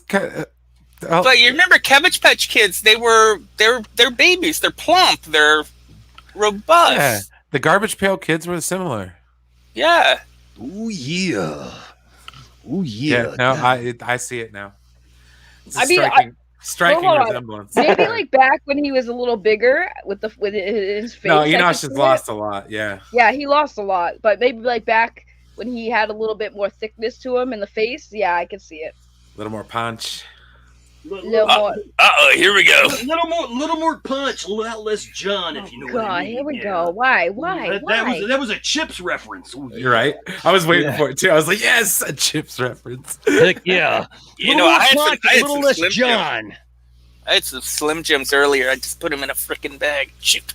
Now here's the question: if you had some Slim Jims, did you snap into them or did you just bite them? Yeah, because you don't want to do that. You know, you don't want to play games, if you will. But yeah, that's what I'm saying. Savage Randy, yeah, the Macho Pudge, Savage Randy. They also have other ones here, as you can see. Look at there. That is so cool. Who do they got there? They got Andre. I'm actually tearing up. Steve. They got Seed and Steve. They got Gigantic Andre. And they got an Ultimate Warrior one, but I can't see his name right there. No, one time. Yeah. But you can collect them all! Dig it. All right. Nice. All right. Anyway, I love that. You actually made me tear up, dude. I got so excited. Oh yeah. Oh yeah. Oh no! Oh no! I'll tell you, you know what made me tear up, Cylon? This is for you, buddy. I haven't done this in a while, man. Cylon told me a story about his love of this, of him growing up with his brother and everything. And actually, Cylon sent me these glasses and this bandana. They came in this box set that Cylon sent me. And there you go. There it is. Collection and whatever of everything. And it came with this beautiful thing right here. I'm gonna actually paint this hat that I found, and actually I might start doing some stuff as Macho Man. But there you go, the Mach, baby. You gotta do it. Oh yeah! All right, I don't know who I am, but actually, you know what? Actually, I've got a couple extra DVD sets of the Mach, his greatest matches and everything. I might do that as some giveaways at some point. Heck yeah. Heck yeah. All right. Well, hey, man. Cooley, it was good to see you, bro. Oh, yeah. So, yeah. I have to get going because my dog is acting up right now. But I love you guys. I love hanging out here. You guys are literally the best. I don't know how many times I gotta say it, but it's the truth. And I gotta say one more thing before I go, though, is Enosh. There is a Boss book that talks about his origin story when he was in Stars. And you know a lot of this, like you watch the Clone Wars, it goes a little bit into it, but not a lot in kind of conversations. But Bosk is a really cool character. The fact that he ate his own siblings is crazy. Oh, wow. Because that's what lizards do. But he's kind of a dark character, but he's a character that I love, and I really hoping he shows up in Book of Boba. Hey, see, before you go, didn't we hear that he is going to be, or is that just a major rumor? I don't think that I've heard anything. All I heard is there's going to be like a bunch of bounty hunters. Like I heard something about like Embo. If you guys remember Embo from the Clone Wars, he had like the hat that would spin. He was awesome. I did hear Cad Bane was going to show up, which would be definitely heard Cad Bane. Amazing. Yeah. I heard Dengar, which actually the Dengar one came from. It's not the Dengar one's not as reliable as the other three, but it still would be cool to see Dengar, all the OGs together. Well, peace out. All right, man. Hey, thanks for having me. Me. Yeah, it would definitely be cool to see everybody back together for sure, bro. For sure. Can't wait, man. All right, bro. We'll talk to you again soon, man.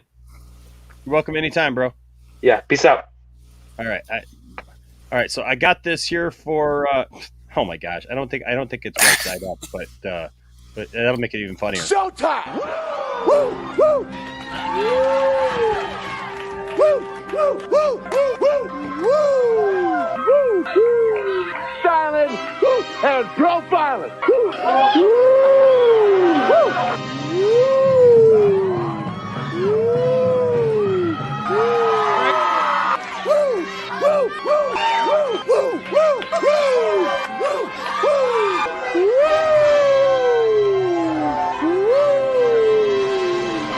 It's live and in color. Woo! Woo! Woo! Woo! Woo! Woo! Woo! Woo! Slow down. Woo! Woo! Woo! Woo! Woo! Woo! I'm styling and profiling. Woo! Woo! Woo! Upside down. Woo! Woo! Woo! Woo!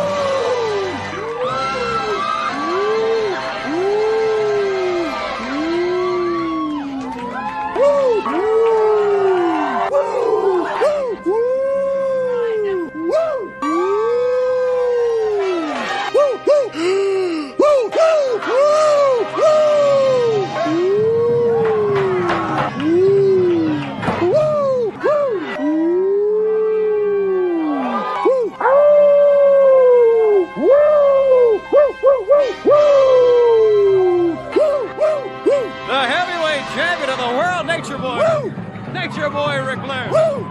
We're coming right back. Woo! Woo! Woo! Woo! Woo! Woo! Woo! Woo! Woo!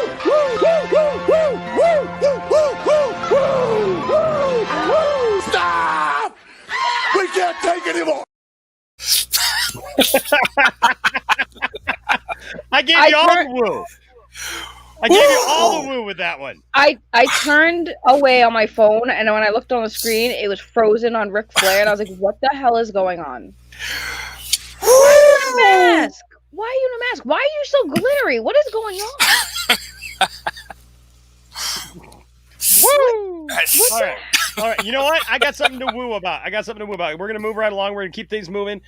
We're gonna bring in the lady herself. She's back, and we're gonna get her on right now. And that is, of course, Tizai Cherie. Welcome, Cherie. Cherie. Hey. Oh God. Okay. There she is. You did not give me time to breathe here. Just came on. He does that. Welcome. Good to have you here. Hello. Hello. Hi, Peggy. Hey, how are you? Good. How are you? Hi, Brian. Not too bad. Hey. Hello, Inash. Hello. Hello, dear. Hello, the Richard. Nice to meet you. Aloha. Hey, nice to meet you. Aloha, dear. So glittery. So, what is so glittery? Oh, right. Oh, I like that. Nice. I just want to know why. Where did you get that, and why did you have that like nearby? Oh, you never know. You never know when it's time to. Woo! Yeah. I have no idea what's going on, but I'm like, Lord. another new member. Oh, really? Hold on. We got Anthony Grigsby. Check it out, Anthony Grigsby. 5. Woo! 5. Count them. 1, 2, 3. Now I need that that clip from what's his Chappelle name? Show. Chappelle Show. There is only one number. 5th. 1, 2, 3, 4. 5. The 5. 5. What's up, Anthony Grigsby? 5th. Before you finish the subway route. Heck yeah. Heck yeah. 5 members. Heck yeah, baby. 5 It's good members to. in the lounge. Oh, Cherie can sing. Check Cherie out. Yes, she can. Well, That's awesome, She's Cherie. getting a feature on the next music video, right, Enosh? That's what I'm saying. I'm working on the next one. I'm actually working right now. I'm getting ready to start work. I'm gonna do. I've been talking about doing that Danzig song, Mother, but I'm gonna change it to Martha and do the Batman v Superman thing. Are you kidding? No, I kid you not, Martha. I tell you, Batman is on his way. Gonna come in and save the day. Oh, Martha! And then you got to have the other one be from Martha Wayne. It's like, Thomas, don't you take your ass down that hall. Down that alley, Brian. Yeah, that's right. Down that out. Yeah. Oh, yeah. We're gonna have to watch those pearls fall. Yeah. Oh, Thomas! Yeah. Oh, boy. The chat's gone crazy with this, too. Danzig is great. Lover, Mother. Can't wait to hear that. Yeah. It's gonna be fun, man. It's gonna be fun. I still got to write it, so don't think that like I was just giving you a taste of actual lyrics because I haven't actually written it. I'm doing my research now. It's a super easy song to play. I'm just figuring out now how I'm gonna track the drums. If I'm gonna actually track the drums or like try to like get stems and do it that way, but we'll figure it out. And you can always do it Justice League style and do it from the point of view of Steppenwolf. No. Joss, will you please just leave this movie alone? Nobody I'm not in the mood, says Ray Fisher. Oh you have a break. Is she with you? I thought she was with you. Martha! Sort of gets all chuggy and deep. Oh, God. Have you guys seen Kids in the Hall, Brain Candy? Whoa, dude, Yes. the Richard, you might want to turn your mic down a little bit. Oh, shit, sorry. That's all right. No, you're good. Have you guys seen Kids in the Hall, Brain Candy? Oh, it's been a hot minute, but I love that movie. So I haven't actually seen the movie. I've seen about a quarter of the movie. I love Kids in the Hall, and it's one of those things like I just realized this last year that I had never seen. I watched it in cinema, in Hawaii, like 1996 or something like that.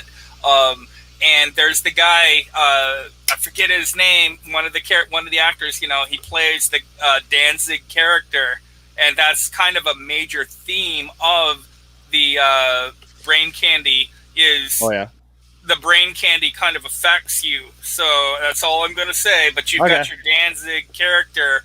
Well, see, I'm going to do the music video with the action figures from Dark Knight's death metal, because I just did that, like, and because the Superman figure looks like Danzig. Awesome. Like, have you seen that? So I'm going to do a music video once I record the song. I'm gonna record it because that Batman figure comes with a guitar, right? And then and so then I'm gonna figure it out how to make like the Joker King, the drummer, and like maybe Wonder Woman on bass, or vice versa or something like that. Jordan here. Stop motion. Do you do? I'm gonna figure. I'll probably figure it out. I'll probably like puppet them or whatever, you know, and just you won't see my hands. But I could do stop motion, but that takes so freaking long. I want to connect with you on that. And I think we've already talked about it. And I talked with Mexican Iron Man. I need to learn. And you know, Elizabeth, Rob's Elizabeth, she knows how to do stop motion. I really need to learn how to do stop motion. It just takes forever. Hold on, Mexican Iron Man. The user Mexican Iron Man? Yeah. I know him. That's my buddy. All right. Yay. We're all family. Yeah, he was in my chat earlier teasing me about my hot Jeremy meme. By the way, Tiffany did come into the living room the other day and she goes, what's up with this and Saggy like being nice towards Jeremy? And I'm like, no. Just. Oh, I'm trying to recreate the. Nice. It's hot Jeremy. First of all, he smolders. I'm not gonna lie. Did you not see the face? Like that image is like ridiculously like hot Jeremy's where it's at. It's like blue steel. Now see, I got to retract this, but I do have this that I got something to work on. Hold on a second. Oh.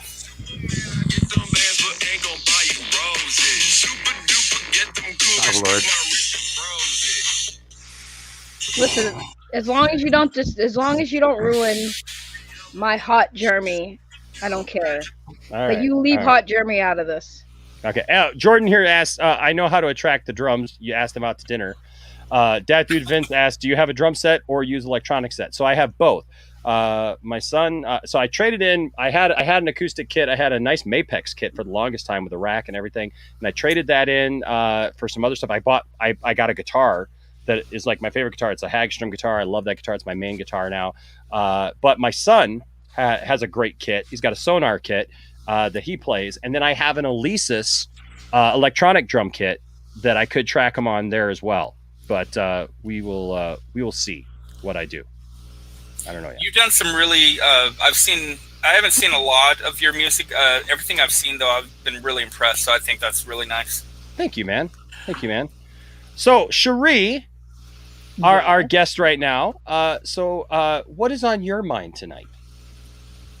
Well, this is your time. Oh well, thank you. I appreciate the time. I guess you know what? I saw your stream and a couple of other streams talking about what the idiots at WB are doing with unlisting the trailer and all that, and it kind of got me thinking if they do something with the sales. So I took a plunge. I ordered my box set. I got it. Nice. I'm squealing with joy here. Nobody understands this kind of joy in my house, though. So I'm like, okay, I gotta share it with someone who understands. Where did you order? Where did you get it? I got it on Amazon. I was like, I'm gonna just look at it. I put it in my cart and I waited, and the price dropped, and I'm like, okay, it's now or never. Not waiting anymore. I don't buy too many movies, or technically I don't buy anything for myself. I'm mostly buying things for my kids because it's my life now. So it's just what happens. So, we're like, oh, so nice. Oh, let's get her that. Oh, let's get her that. So that's all. So I very rarely buy something for myself, and I was like, okay. Ever since ZSJL was announced, I've been thinking, I know they're going to come out with the box set at some point. So I'm probably looking at another year, and I'm turning 40 in that year. So maybe I can get, this is me planning a year ago. So crazy like that. But yeah, I did that. I went ahead and just ordered it, and I'm like, yes, it's coming. So it's coming on Tuesday. That's tomorrow. Oh, today for you, Enosh. Congratulations. Yeah, tomorrow. Oh, that's awesome. I'm so happy. That's awesome. So happy. It's I'm mine. hoping, because look, we still don't know the numbers that it did on HBO Max, which is, I don't know. To me, it's just kind of crazy that because we know just from the, just from people watching it, we know that it's doing well. And you don't have a movie that comes out on Blu-ray like this and 4K and everything, and like have it selling out everywhere all of a sudden. Oh no! If nobody cares about it. Stores first. I tried looking at Target, and I went to Target. I went to Walmart. There's a Best Buy near my house. I tried going to those places, but none of them had anything. Nothing near my house had anything. So I was like, okay, you know what? Oh, I can't go around searching. I have again, kids started school, so I have a little bit of a, juggling that and work and everything. I was like, okay, I can't do this now. So I just put it on the cart in Amazon, and I was sure that I wanted the box set. I refused to call it a trilogy. I'm just going to call it the box set. That's it. Thank you. So, yes. Because there's 2 more that's coming. Not a Tell you what. So, real quick, Jenner Custom Toys there with a $350. He gives $350 for the Loch Ness Monster, and we love that. We love that absolutely. Says sorry, haven't been around for a while. Bruce, we love you, man. I love you, bro. And I'm glad to see you in here. And thank you for the $350. I'll make sure that the Loch Ness Monster gets it. Full show. Yes. But yeah, back to Nessie needs it. Exactly. Oh yeah. But no, you know what, Anthony is absolutely right here. Like I don't understand. I mean, I think I do. I think I do understand. I think we all understand that it's like my biggest concern at this point is with them putting it out on physical media. How long is it until HBO Max pulls it down? That's what scares me. I'm like, if I can't watch it, I mean, I have HBO Max just for those. That's why I got it. If they pull that down, I don't know. I'll keep HBO Max still because they have the movies and stuff, I'm sure. Sure. But then it'll piss me off. I need to have my movies. I've been waiting to see Justice League on the big screen for as long as I saw Super Friends. That many years. So yeah, I've been waiting to see them. This is the version that I want. So this is here. It's still me. There's still story to be told. Do you think they're going to take it off though? Do you think? Well, so here's my take on that. And real quick, Ill Life, you know what? I may talk to you about that actually, because it may make it a lot simpler for me actually. So we'll talk. So here's the thing, because I can do everything else, but the drums.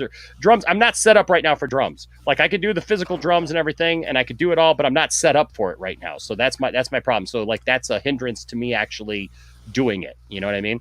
But no, so thank you, Ill Life. We'll talk. So here's the thing with that. Like, so I started thinking about this, right? And when you take into consideration that Warner Brothers never wanted to do the movie in the first place, they fought it. And then, they finally put it out. But then, like, literally 5 days after it went out, they immediately started, like, Ann Sarnoff started her whole thing about how, it was just a trilogy and it wasn't, that this was over, that they weren't going to do anymore, that, and basically trying to kill everything. It's like, no Ayer cut, no more Snyderverse, no more nothing. We don't want Ray Fisher back, basically, like, blah, blah, blah, blah, blah, blah, blah, right down the line. And, it just tried to kill any momentum that the Snyder Cut had. Never releasing the numbers for the Snyder Cut, even though through third-party places, we know that it's done very, very well all over the world. But Warner Brothers won't give us that. Also, the fact that, you know, movies come and go on HBO Max all the time, right? They take movies down for different reasons, licensing reasons, and I think also just I don't know what reasons, but like, you know, all these different reasons, obviously, that they take stuff down and put them back up, and, you know, what, they come and go. And they'll have on there, you know, catch it before it goes, you know, whatever, you know, last time to see it. That being said, I have this feeling, because like they put it out on physical media, and it's almost like a, here you go, guys, right? Like here it is.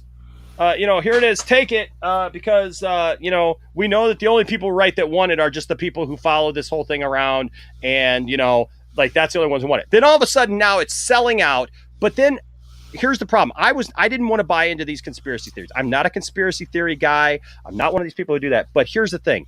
When I'm at a Walmart and they've completely sold out of every copy they have, I'm talking DVD, Blu-ray, and 4K, right? They got the display out, everything's out. The guy checks in the system, everything is gone, right? And thank you, Richard. Yeah, you had some weird noise coming through. So if you could like unmute yourself when you talk and do that would really help, because there was a noise coming through. So the thing is like when every copy's gone, and then I call my Target, and my Target guy says, yeah, we don't have it, man. I haven't seen it. And so then I get off the phone with Target, and I get on my phone and I look up like the other Target in the area, and it says that they have them in stock. And then I go back to that original Target, and it just to look, and it says that they have them in stock. And I call the guy back, and I'm like, dude, what's the deal, man? Like, cause literally I called that first guy, and he didn't know anything about the movie at all. Right. He didn't know the story, nothing.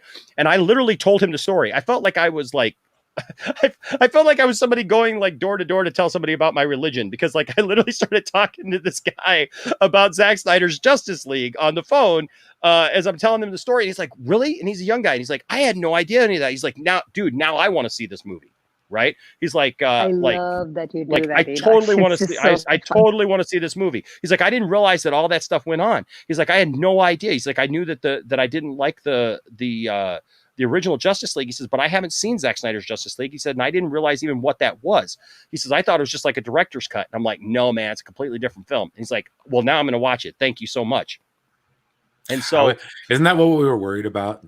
Right. Like the general audience is going to be like, I thought it was just a director's cut. Right. And nobody cares about director's cuts. They're like, whatever. No, exactly. That doesn't stem it. But here's the thing. When I call back the second time, he looks in the computer. He's like, so I can't find it in my computer here to even tell people that it's here. But if I go on the regular website, it says it's in stock. He says, and I have no display for it. I have nothing that tells me as a worker here that it's in the store. But when I go on here, he says, so the thing is, he says, and he says, well, when was this supposed to come out? He says, has it not been released yet? And I'm like, no, dude, it was supposed to come out Tuesday. And this was Thursday night. And he says, well, here's the thing. You can order it, and it can, he said, because it was like 9:30 and they close at 10. He says, you can order it. He says, you couldn't pick it up tonight because it wouldn't be ready for you. He says, but he says, if you order it tonight, you can pick it up tomorrow. And he said, he says, look, this seems to be a distribution problem. He says, I don't understand what this is. He says, but we do get some things sometimes that don't go out on our floor, but yet we offer as pickup only. He says, but I don't understand why I can't even look it up to even tell you that. The fact that they don't even have like a display there for that. No display. And then I go to my other Walmart, dude, and that guy's like, yep, there it is right there. And we got every copy available. So something's not right. Like not even like a cardboard mock-up. Like most of the time, whenever you buy a movie, like Wonder Woman 84 had one. I know. Well, and that's the thing, right? So I don't like to get into conspiracy theory land, right? I know a lot of people on the internet like to accuse me of being, just this, Snyder cut guy that, just will, buy anything and, sell anything Snyder. But something's weird about this. There is something weird about it. Ties, man. And Warner Brothers and Target, in bed together. Yeah. Well, I don't know, but I'll just say this. This is why I think I'm just telling people, look, I know that Robert Meyer Burnett is a big physical media guy. I'm a big physical media guy. If you buy Zack Snyder's Justice League, they cannot take it away from you. Okay? Because eventually look, they have it out there. People are watching it still. But the thing is now it's going to physically be in some hands. And I know that there are people, Cherie, who like that is the only reason they got HBO Max. So now if they have a physical copy, they may not do it. But also you got to look at who's in charge of the physical copies, right? It's still Warner Brothers. It's still Toby Emmerich who's overseeing all that. And Toby Emmerich doesn't. And I think actually I even saw Robert talk about this on his channel, that like you have to see who's in charge of even this release. And I just have this sneaking feeling that once this is out, like the powers that be right now, until we get, you know, the new regime in, you know, of possibilities, you know, with if there are possibilities, it's only going to be through the, you know, through David Zaslav and the Discovery people.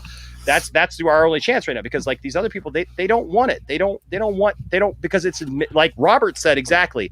It's admitting defeat. It's admitting that they were wrong. That's what Robert said, Robert Meyer Burnett. And, you know, and I love Robert because, you know, look, Robert doesn't suck up to anybody. Robert just gives his opinions, and, you know, you can either believe him or not believe him. You agree with him, not agree with him, whatever. But the thing is like, I feel like he's very fair with a lot of his takes.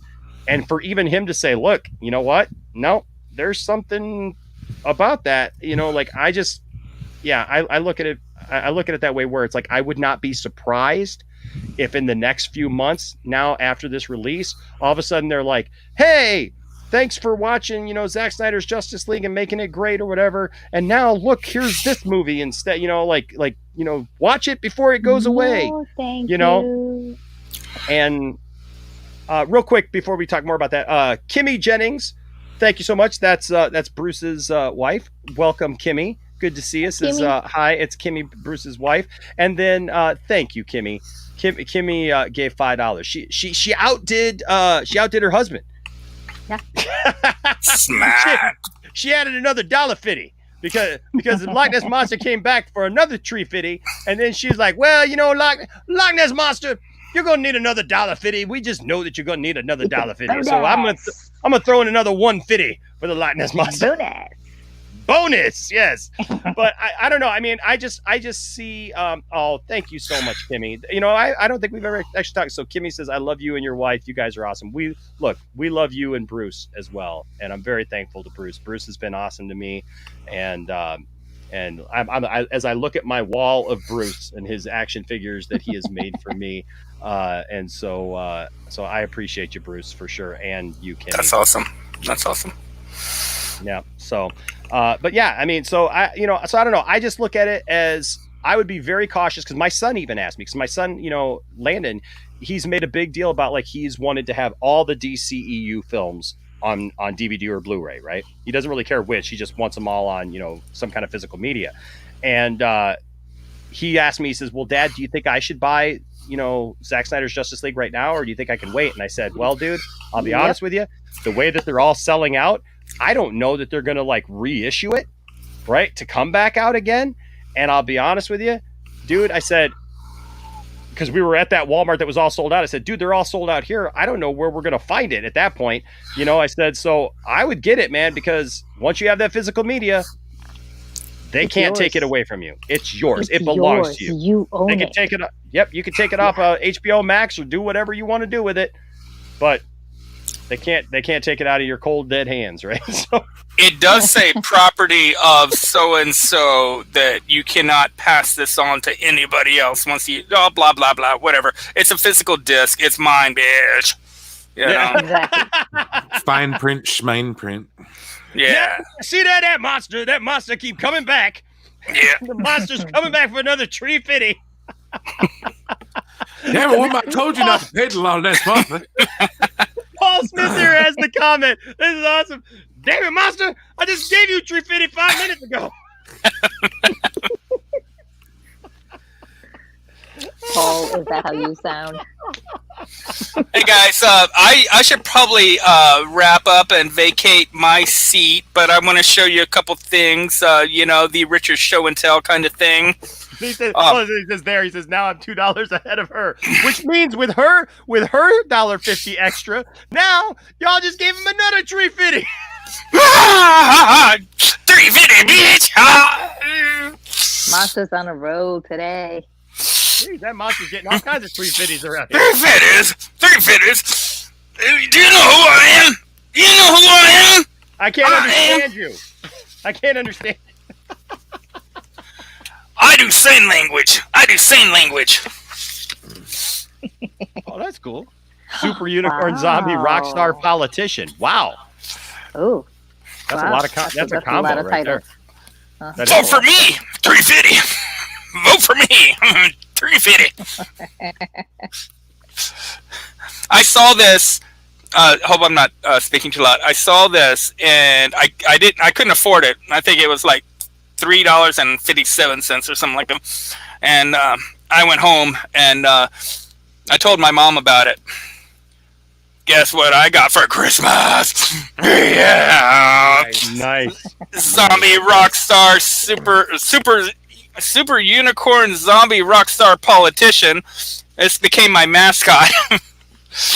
That's funny. That's funny, man. Fantastic. But just a couple more pictures before I wrap up. The Thing, I really liked. I liked the. Oh wow! Like the remake of The Thing, and then I found this picture from the book. Let's see, where is it? This is from the book, and then my art style. I do a lot of dripping, a lot of spray paint, a lot of stuff. So that's cool, man. That's one of mine, and then this one I just did it thinking of some friends. So did that. There's no theme or anything for that. And lastly, well, there's something going on over there over your shoulder. I'm not really sure what that is. It's like hold on, wait. Hold on, wait. Wait, before we go any further, I got just the drop for that. I never thought that I would be able to use this drop in such a profound and actual way, but thank you, Dawson. It's like a lot of different tentacles and like massive stomach. So yeah, I do a lot of Cthulhu, H.P. Lovecraft stuff. Oh, before we even get to that though, I've got this series called Universal Pop Monstars, where I take Universal characters and like she's a vocalist, she's singing, and who's holding her microphone? It's the hand of Frankenstein, her man. And you can't really see the lyrics, but it's from the Russian band Tattoo. All the things she said. That's what she's singing right there. That's cool. Forgotten about that. And then then we've got kind of some technical stuff over here. And then you guys ever see the movie Private Eyes with Tim Conway and Don Knotts? I think so. It's from, say, 1981 or something. Well, I love their characters so much, and I do I do Call of Cthulhu game, so I've taken their characters, and now I put them into, like, Lovecraftian stories. So here are the dim-witted sleuths, and they have no idea about the monsters and stuff that are going on. And it's fun because actually I've kind of written some stories about them and everything, and they're just going about their way as all this crazy tentacle stuff is happening. And so yeah, that's just some of my art. And everybody knows Kermit the Frog, but then I made him a zombie. So yeah, I just wanted to share some of like my artwork here. Yeah, man. I always love your artwork, bro. I always love your artwork, man. Appreciate it, man. For sure. So I want to say thanks to everybody. It's been an absolutely lovely night. Aloha to everybody. And I'll talk to you all later. All right, man. We'll see you Take later, care, buddy. brother. Thank Take you. it easy. Richard. Aloha. Bye-bye. Aloha. Bye-bye. Later, bud. Yeah. Eli Eli Gray with a $2 super chat here says, I'm in the Chicago burbs and there's tons of stock. That's awesome to hear. So if you're in the Chicago area, I was just in the Chicago area, man. Like we could have stopped and said hi, man. Yeah, I was. We stayed up in Deerfield and came into the city on a regular basis. For different stuff. We went to the Science Museum. We went saw the Bean. We did all that stuff. I got videos actually getting ready to come out about all that stuff. But that Science Museum looked cool. Okay, I got to see some of the pictures. Very, very cool stuff. It was very cool stuff. I'm looking forward to the videos. Yes, I got lots of fun stuff, pictures and all kinds of fun stuff. And it's funny because I just saw, what was it we were watching? Tiffany and I were watching something tonight, and there was like a bunch of Chicago stuff. Oh, it was a music video. Actually, did you guys hear this about we joke a lot about the band Nickelback, right? And I like Nickelback. I know there's people who hate Nickelback, and but like I keep saying this. Everybody says that they hate Nickelback and that Nickelback sucks, right? But yet somebody was buying those albums because Nickelback at one time was the highest selling foreign band. I don't know if they still are, but I literally went as that as Halloween once. I put a bunch of nickels, glued them on the back of a shirt, and I said, I'm the highest selling foreign band in the United States of all time at that point. Why don't you like me? So somebody likes them, but I can tell you why most people don't. There's actually a channel that I've been just recently got into. It's the Punk Rock MBA, and this guy's really good. He does some really well researched videos about like what killed certain genres in music, or with particular like metal and rock music. With the fusion of like hardcore, punk, and all that kind of stuff. But no, one of the things that he talked about was how that band.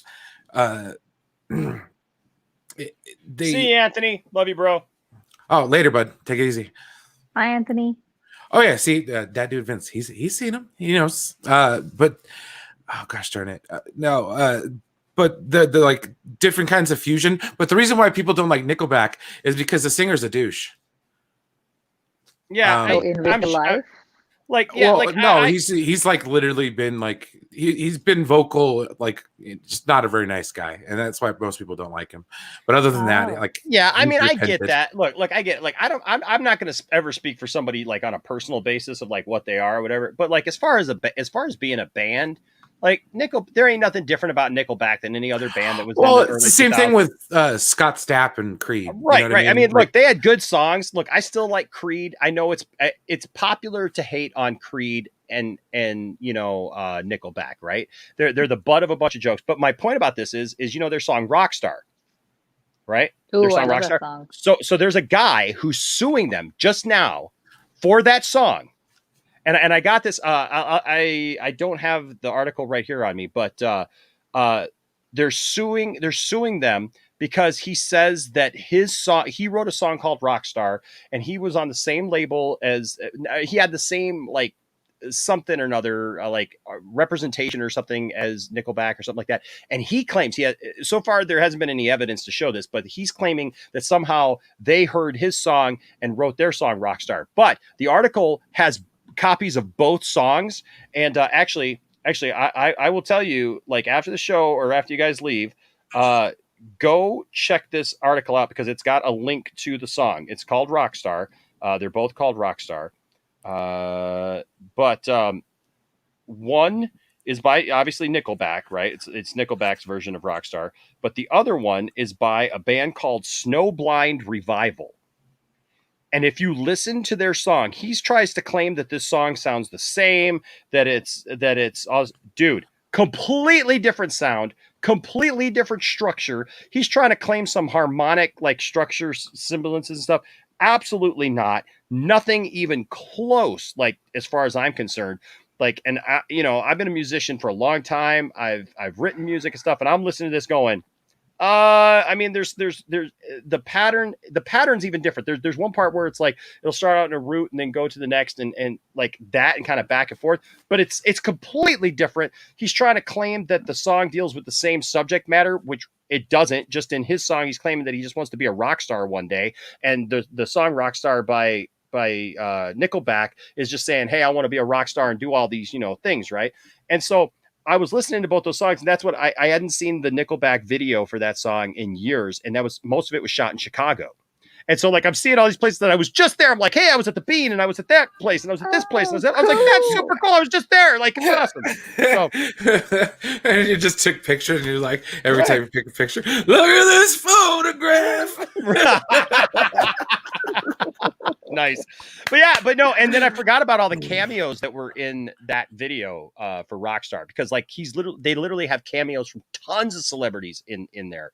Yeah, but yeah, I like that song. But look it up. You look up Rockstar, you know, by Nickelback, and then look up Rockstar by Snowblind Revival. The video's right here. And if you're a musician, I would be interested in hearing your take on whether or not you think that they're anything similar at all. Is Cypress Hill gonna sue next for Rap Superstar? I don't know, man. This is cool. Eli, man, he's just played Summerfest with Filter, Living Color. Wow, dude, Living Color, dude. I always loved Living Color, and then of course, you know, my favorite wrestler is CM Punk. So heck yeah, man. Another the Second City Saint from Chicago. Living Color, Handle, and Buck Cherry last. No, he meant to say Hinder. Oh, Hinder. Oh, I was gonna say okay. Yeah, dude, that's Hinder. awesome. That, yeah, man. Heck yeah. Very Cult cool. of personality. I love Heck that song. Yeah, very cool. Very cool. They were such a great band. Such a great band. So talented. And you know what I loved? You know what I love too is I love seeing bands that aren't typical like for those musical styles, right? So like I love the fact that it was all black guys. Because not too long ago, we played with a band here in the Detroit area. I'm trying to think of what they're called. It's been a while because it was pre-pandemic, but I'm friends with them on Facebook. Great band, all African American musicians, rock band, hard rock band. And you know what the cool thing was? They started off their set by doing the theme song to Power Rangers. And it was amazing. It was amazing. Oh my gosh, it was so amazing. And I love that. Plus I love seeing girl rock bands. I love girl rock bands, man. There's just something about a good girl rock band that just man, I love seeing girls rock, you know. I just love that. This is true. So all right, anything else on your mind tonight, Cherie? Oh God, it's a Monday. I honestly don't have. I'm just looking forward to the box set at this point, but nothing else. Oh yeah, I had one question for you. Do you think they'd release you think will the Justice Gray version will ever see a DVD physical media release? You know, I don't know. I was surprised that like if they were gonna do it, like I would have thought that they would have done it probably on this release with it, you know, maybe like made it maybe put it in the set at least, you know, like if you get the box set, you know, that it comes in the box set with that, you know, like I would have thought that, you know, unless they're going to try to milk it for even more money, you know, later on down the line. And, no, you because know, I can see that one, the only place we can watch that is HBO Max at this point. There's no other place, not even in any other country. So it doesn't, I don't know if anybody has any insight in any other country. I know in India they're not because I had to dip out then because my siblings called from India and I had to talk to them. So yeah, I was telling them that I bought the box set, and so my sister was like, "Yes, you bring it to India when you come here." So I'm like, "Yeah." So heck yeah, but yes, heck yeah. They haven't seen the black and white, and I was sending them screenshots of when I was watching. I'm not screenshots because it won't allow me. So I was watching it on the iPad, taking pictures on my phone and sending it to my sister because I wanted to show her what the black and white looks like. And she was like, "Oh my God, this is so beautiful. Why can't we see it here?" And I'm like, I don't know. HBO Max has an exclusive. I hope they'd release it in Isn't it amazing? Isn't it amazing? Like even the difference, like you wouldn't think that would make such a huge difference. Oh, yes, it did. I wasn't interested initially because I'm like, oh, I don't know if I want to watch it in black and white. I like the colors, especially, you know, the Flash is red and the lightning, you know. And, you know, Superman's cape, all of it. I mean, yes, Batman being in black. I even like the little bit of red in Wonder Woman's the corset in her armor, you know, all and the little bit of gold that you can see. I like the difference in that. But then you know where the black and white made the most difference to me is in the not the superhero shots, but in the close-ups when Bruce and Diana are talking in the hangar, when they're having the, you know, that's the round table moment, when they're not in their costumes, when they're, you know, in their regular street clothes. and you're looking at close-ups and you're looking at the expressions. It's just, it feels like an old black and white movie. That it has that cinematic, that old school quality in the black and white. That place, that was beautiful. I wasn't, I prefer the action sequences in color. Yeah. I kind of like the pop of the action sequences in color, but the quiet moments were absolutely stunning in black and white. Absolutely. Yeah, I agree. To me, that's how it was. And those were the shots I took pictures of and sent to my sister. And she's like, "Oh my God, this is so amazing." So yeah, I really hope, for the sake of the fans all over the world, I hope they release the black and white version on physical media. Because there are people. Well, William's in the back. William's in the back already answering you. He says the answer to her question is no. And then he says it really shouldn't be on DVD and Blu-ray if you want to be honest about it, business wise. So you think it has to be exclusively HBO Max, so nobody else, is that it? Well, William thinks that. Yep. He says yep. And you know what? And we'll bring William in here for a second because we do have to go. We got like 5 more people to get through, but yeah, and I got to work in the morning too. But I just wanted to share that happiness. Hi, William, big fan. Hey, what's going on? Hey. No, you're not going to see that Justice Gray. Sorry. To be honest with you, I'm really surprised that they put this on Blu-ray and DVD here in America. If you're the main focal point of this company is going to be to support their streaming service, every business decision that they make from this point on, and when you hear them talking about how Dune, how it's no longer going to be, which I think is great news, by the way, that a Dune sequel is not going to be dependent upon necessarily box office. It's going to be how many people streaming on HBO Max. That's huge. Everything that they do is for streaming. So giving you physical media is giving you a carrot that leads you away from the thing that I really want you to be spending most of your time and money on. It's really not a good business decision. I understand a lot of people want to have it in their hands, but if I'm sitting in the corner office at HBO or Warner Media or Discovery, I want to give you every reason to be on my streaming site and no reason not to be. So then my next question would be, William, you think they will just keep these movies on HBO Max like forever or for however long the streaming service lasts?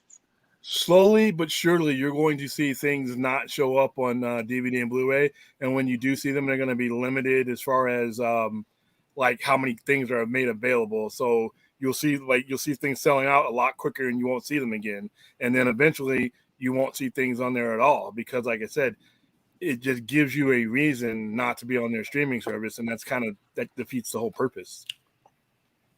Okay. Yeah, no, it makes sense. I mean, no, at least that means it's going to stay on HBO Max. Yeah, well, Justice League is not permanent. We're not going to lose it. So. That's an exclusive. That's when you see an exclusive like that. That's something that is only licensed by them, and they would have to license outside of them for it to have to go anywhere. And they're not going to do anything if they're exclusive because, once again, that is part of one of the reasons. That's the fact that that's know what that keeps us. Exactly. So they're not going to move those. So you don't have to worry about that. Other movies like Potter movie, I mean, things like that they have on there that coming out. Yeah, they keep moving around the Harry Potter. Yeah. Yeah, but see, even those, now that they've shifted the focus to streaming, you're not going to see those very much. Everything that they own is pretty much going to stay with them, and that's going to be for every streaming service. Disney Plus, you're not going to see a lot of things. Content disappearing from Disney Plus. Yeah, that makes sense. Yeah, you won't see content disappearing from Disney Plus. No, and you won't see it licensed anywhere else because it makes no sense at this point. Okay. Oh, well, thank you. Yeah, I'm sure they're aware that that's like where their money comes from right there. Like, we got a lot of people that actually got this strictly for the Snyder Cut, so might as well leave it alone. No, I just wanted to have the box set just in case, because I have yet one to day. purchase it. That's it. So I have yet to purchase it.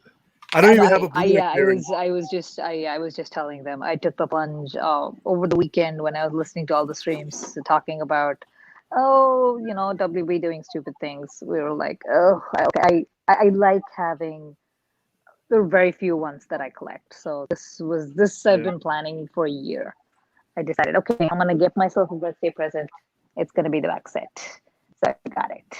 It's coming tomorrow, and I'm super excited about all the goodies that are inside that set. I'll probably watch the special feature somehow, but as far as like watching the actual movie, it's just too easy for me to click on the same screen I'm staring at right now, and I have everything I need. And it's just, I don't even have a Blu-ray player anymore. I have a VHS player somewhere in here, but I don't have a Blu-ray because everything I watch now is on streaming. Yeah, my parents' house has the VHS player, so. Yeah, I mean, everything I watch now, every show that I watch, everything comic book related, either I see it in the movie theaters, which has been far and few between this last 18 months, or I watch it on streaming. It's just too easy. And like I said, it's better that way, I think, because there's a lot of associated content that you won't dive into if it just relies on physical media. Yeah. Because when you go into Zack Snyder's Justice League, all that associated content is there. I didn't watch DC animation until I got HBO Max, and now I watch more of it than I did. And I wouldn't have done that if I was just going to physical media. They did have some of the DC animation on Netflix like a while back. I know that's where I saw the Justice League series, Justice League Unlimited, all of those. They had it on Netflix like 10, 15 years ago almost, I think. So that's when I saw it then. But now you have everything. You have all the now movies, everything's in one place. I love that. That's the reason I have HBO Max. I like having all my DC content in one place. So I'd probably do the same thing. I can't sit. There's no TV watching in my house. My TVs belong to my kids at this point. So I have my little tablet and I have HBO Max on that. So I just watch what I need to watch on that.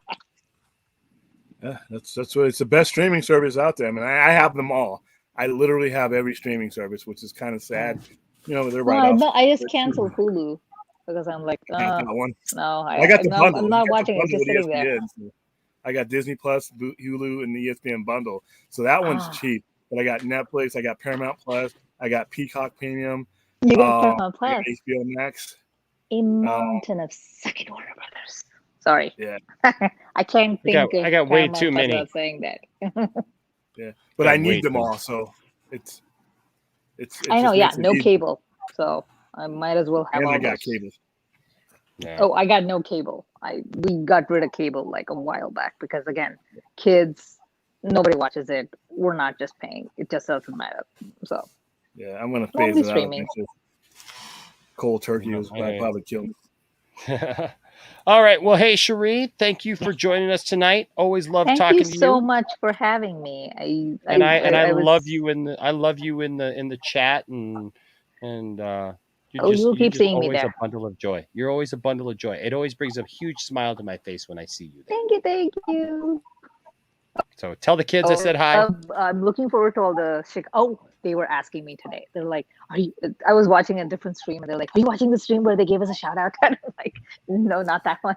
I'm like, "Oh, I'm so excited to give us a shout out." So yeah, they're still very Aw. excited. You're the famous person Okay. in your life, Inash. Aw, that's so sweet. That's so sweet. Well, kids, I love you. And be good to your mom. Listen to her, do your chores, and let her watch Oh, TV thank every you. once in a while. Let her Oh, watch yeah. TV every once in a while. Thank you. I appreciate that. You're welcome. All right, Bye, Cherie, we William. love It was you. good Much to love. Good to talk to you. Bye. Later. See ya. All right, let's see you. Bye, All right. Brian. Later. All righty. So we're gonna move right through this so we can get through some people because we got 5 people to get through, and I got to get up in the morning. So I wanna try to get through everybody so we can do that. So that being said, I'm trying to look at my list here. Derek is next. I haven't talked to Derek in a while. What's up, Derek? Hey. What's up, boys? How you doing, man? Or is my mic on? Yes, Oh, your it mic's is. on. Yeah, we can hear you. Yeah, we can hear Tony you. Schiavone from AEW. He does look a A little, little bit bit like tired. Tony. He does look like a little bit like Tony Schiavone, doesn't he? Yeah. That's A awesome. little bit tired, to be honest. Yeah. Yeah. What's probably new with go- you, sir? Nothing much. I got a promotion at my job. That's good. Congrats, man. Yeah. I'm not getting paid like the wage for it, which kind of sucks. Oh, that's So I'm asking to be moved somewhere else in my workplace, like to truck to unload stuff, because I'm mostly getting text messages about what's not getting done. So I was like, I'm not doing this anymore. Hmm. Yeah. Yeah, I'll do it for free. That's for sure. That's for Yeah. sure, man. Even being paid $12.60 an hour when I think it's like most jobs out here are paying like $15 to $16. Where are you living? Colorado. Ooh. Man, that's a little bit low, man. You know, private chat me, man. Pick you up somewhere else. You know? Yep. I would love to work somewhere else, but I'm just afraid because with jobs, me getting like going to interviews, I usually never get the job. Because before where I'm working now, I think I told Enosh this, that I used to work at a church before this, and then COVID hit and I got laid off from the job. I miss that job. Now, what did you do really there miss again? that job. I was maintenance, like cleaning mostly. Yeah, that's cool. It was a nice job, especially when it was like the summertime. So what else is what's on your mind, man? As far as other stuff, you guys want to talk about Titans? we can. Sure. I love Yes, that. sir. Okay. Absolutely. I was so happy when season 3 came out. Yeah. I was so happy when Red Hood came up to it. Like, I don't know why I was more excited with Red Hood. I don't know why. This last But- episode, was it me or were they all about to just do each other? Yeah, I'm sensing the Blackfire and Superboy thing.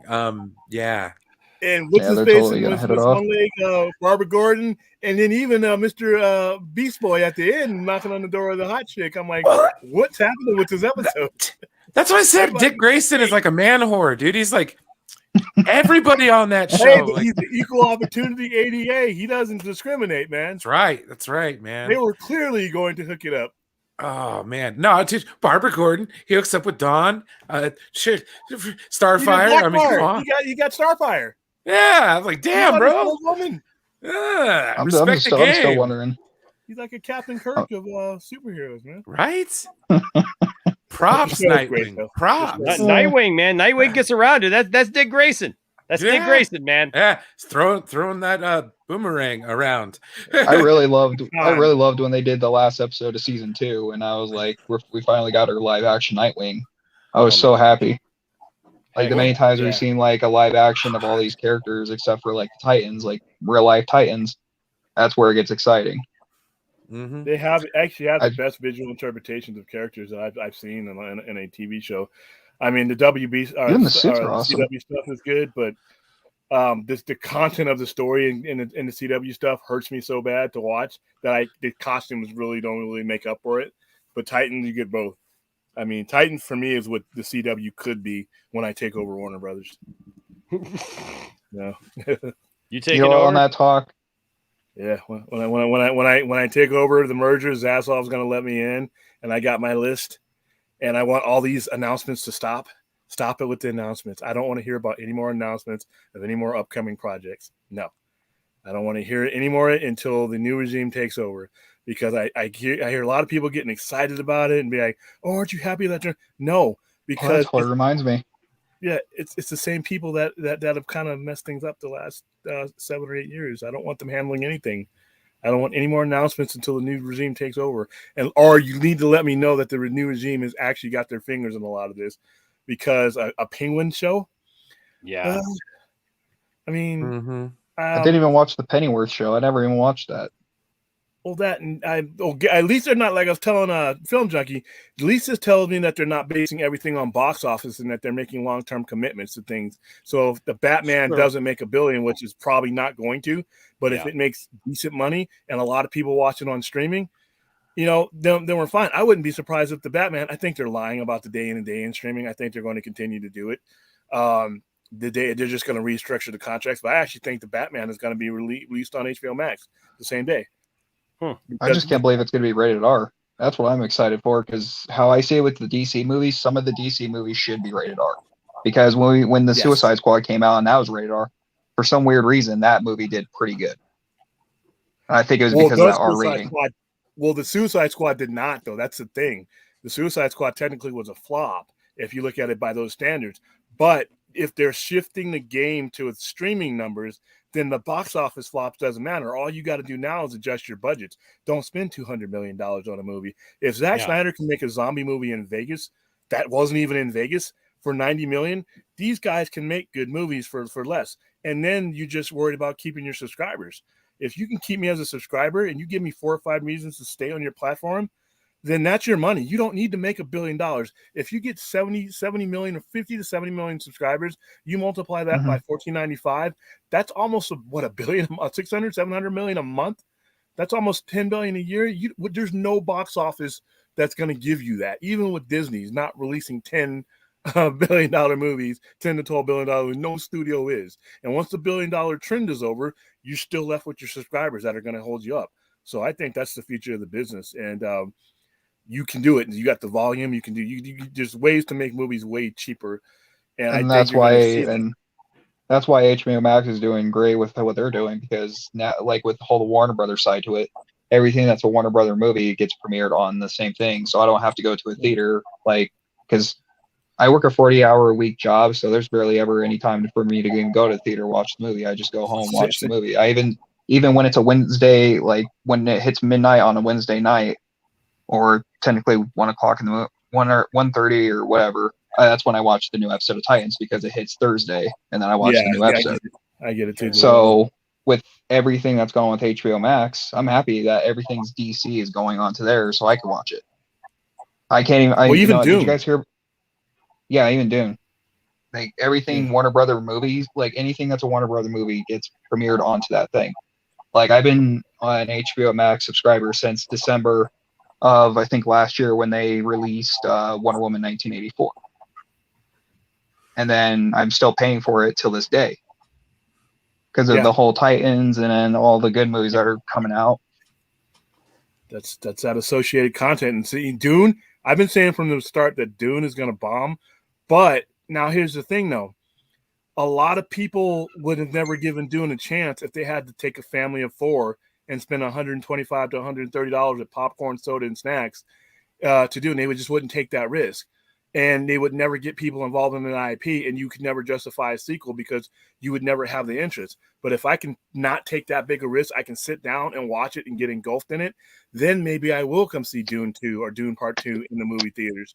But with movies like this that are really complex IPs, HBO Max opens the door for people who would have never given it a chance. And guys like Christopher Nolan and all these guys, I can respect his work, but he's old Hollywood. They're short-sighted. He's the dinosaur. Man, I wish we got a Batman 4. Yeah, he's the dinosaur drinking out of the palm, wondering why everything else is disappearing around him. And then it's old Hollywood, and that's Suck it, Warner Brothers. Suck it. Wow. His words, not mine. But suck it, Warner Brothers. So in a couple of months, you won't even be able to say that. It'll be Warner Discovery. Right. I'm sorry. Yep. I just didn't expect that. Nah, you got to expect every drop with this guy. No, it's because I have an earbud in, and I don't have it, like, it's all the way at the very top so I can hear everybody, like, high in volume. And then that popped up really loud. I was like, what the I was like, you'll take your hearing away. Especially with his whole woo woo woo earlier. I was expecting to be the next caller in. I was about to say I prefer the one where they're both going back saying woo woo woo. Yeah. I gotta find that one too. I didn't realize that one was 2 minutes long, but it's hilarious. It worked because I didn't have one ready when I needed it, and so then all of a sudden I had it. So it was all good. But yeah, dude, I love Titans. I love that universe that they're creating. I can't even get upset with like how soon they went to Red Hood after Jason died. I mean, the way that they introduced the Lazarus Pit, the way that they introduced all. Sorry if anybody's not watching Titans. Who cares? You get to listen to spoilers, dude. I'm sorry. Scarecrow's legit. Dr. Crane right? is like way better than the one in the Nolan movies. Sorry, guys. He put on the costume. He hasn't put on the costume yet. I wish they put him in costume in the Titans show. Look, the Batcave stuff that we got to see. I mean, to literally see the giant penny, to see the Tyrannosaurus Rex, to see some of those things like that. And look, to see the Jason Todd story, and actually, and because like I've been saying all along, like I don't know how they could ever redeem this Red Hood. I mean, with everything that he's done, and and everything, but now the way that they're telling this Scarecrow story, and the way that he's been manipulated and everything, it's like, dang, man, like this show is so good. And now they're dropping like Superman little hints and stuff here and there because I want to see Connor's story like realized with, because they keep, yeah, where's Lex? I mean, like, oh man. To see Superman. Dude, they talked about Lex. They talked about Lex. They talked about Superman. And look, Joker. At some point, if you're going to get into Connor's story, I would not put it past him to cast Clark Kent. Nah, you'll see it probably next year. You know what? By the way, the Joker's not dead. The Joker's not dead. I just want to put that out there. Oh, the Joker's not dead. Not dead. I'm surprised that they've been able to sell that to people, but okay, that's fine. And I like the Bruce Wayne too. It took time for him to grow on me.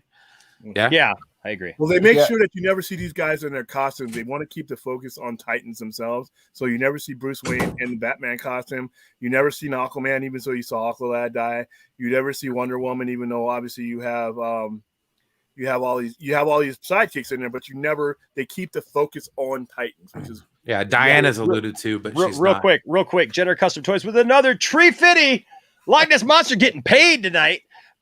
Thank you so much, Bruce, and also to Kimmy. Thank you guys so much. Says good night. Thanks for the shout out, and also good night. That was a good ending to date night. I'm so glad that you guys stopped by. Thank you guys for being here. And look, if you've seen all my custom toys that I've gotten from Bruce, or even if you haven't, go check out Jenner Custom Toys on eBay. And actually, Jenner Custom Toys right here on YouTube. He literally tries to show you how to make action figures and make different things. And so go check him out. Go check out his eBay store. He's got lots of cool stuff on there. Even before they started making these guys, he made me one of these. He's made me several Boba Fett's because I got translucent Boba Fett. He made me a special. It was his 500th figure. Just for me, it was custom. He literally put it on. Let me show it to you here. I think I can get it out without knocking everything. Oh no, I'm knocking everything down now. Okay, it's all right. It's all right. So I'll show you this. Bruce made me this. This was his 500th action figure. Bruce made this. This was his Boba Fett, and you see right there it says Boba Fett hologram version casting number 500, and then it says Jenner Custom Toys, a one of a kind item. And not only did he do all this, and it's got the whole shebang on there, looks great and everything, but on the back, check this out. He made all these hologram figures, right? So he made hologram figures of all of these different characters, and I've got a lot of them, if not all of them. In fact, awesome. I think I have all of them except for maybe a couple. But no, it's all good. But here, look what he put up here at the top. Jenner Custom Toys a long time ago. In a basement far, far away, Jenner Custom Toys was started by a Star Wars fan. Since then, his toy line has reached many people from around the world. The special figure is the 500th casting of the Fett attempt at casting figures. The figure is presented to Enosh Fee in gratitude for helping us reach this goal. Collect them all. Nice. Don't even think for a second that this doesn't mean something very, very special to me. I'll leave that when I raid your stash. Because let me tell you something, this means a lot to me. And then of course, also, you know what? I love this figure too. Why do you have to put that so close to the screen? And tilt it, turn it. Because you got to see what it is, man. You got to know what it is. Bruce is the only person I know who makes a custom figure of the Topps trading card, the notorious Topps trading card. Guys, go check out Jenner Custom Toys on eBay. He's got an eBay store there. He's got all of his listings and everything. And then also check out his channel right here on YouTube. And I say that he does, he's a great guy. You can actually find, you can find also a whole interview that I did with him. Actually, I can't believe it's been a couple of years now since I did that interview with him. But man, Bruce has been great. I got to know Bruce. I met Bruce through buying something from him on eBay. And I just reached out to him and I said, hey man, I would love to share your stuff with other people. Would you be willing to come on? And he did. And we've been friends ever since. And I love that guy. And let me tell you something. Bruce is such a good guy. he has reached out to me several times, like when he has seen me like stressed out about stuff or whatever online, you know, or on here, he has reached out to me personally and just listened to me. I mean, so not only is he a cool dude and he loves the same stuff that we love, and not only is a cool guy coming in here giving Tree Fitty for the Loch Ness Monster and all that stuff and makes great toys, but seriously, that dude has meant something to me a lot personally. And so I'm very thankful. Thank you to everyone who has gone and supported him. He's told me stories about how you guys have really stepped up. This community has really stepped up and helped him and his family. And I am grateful to all of you for that.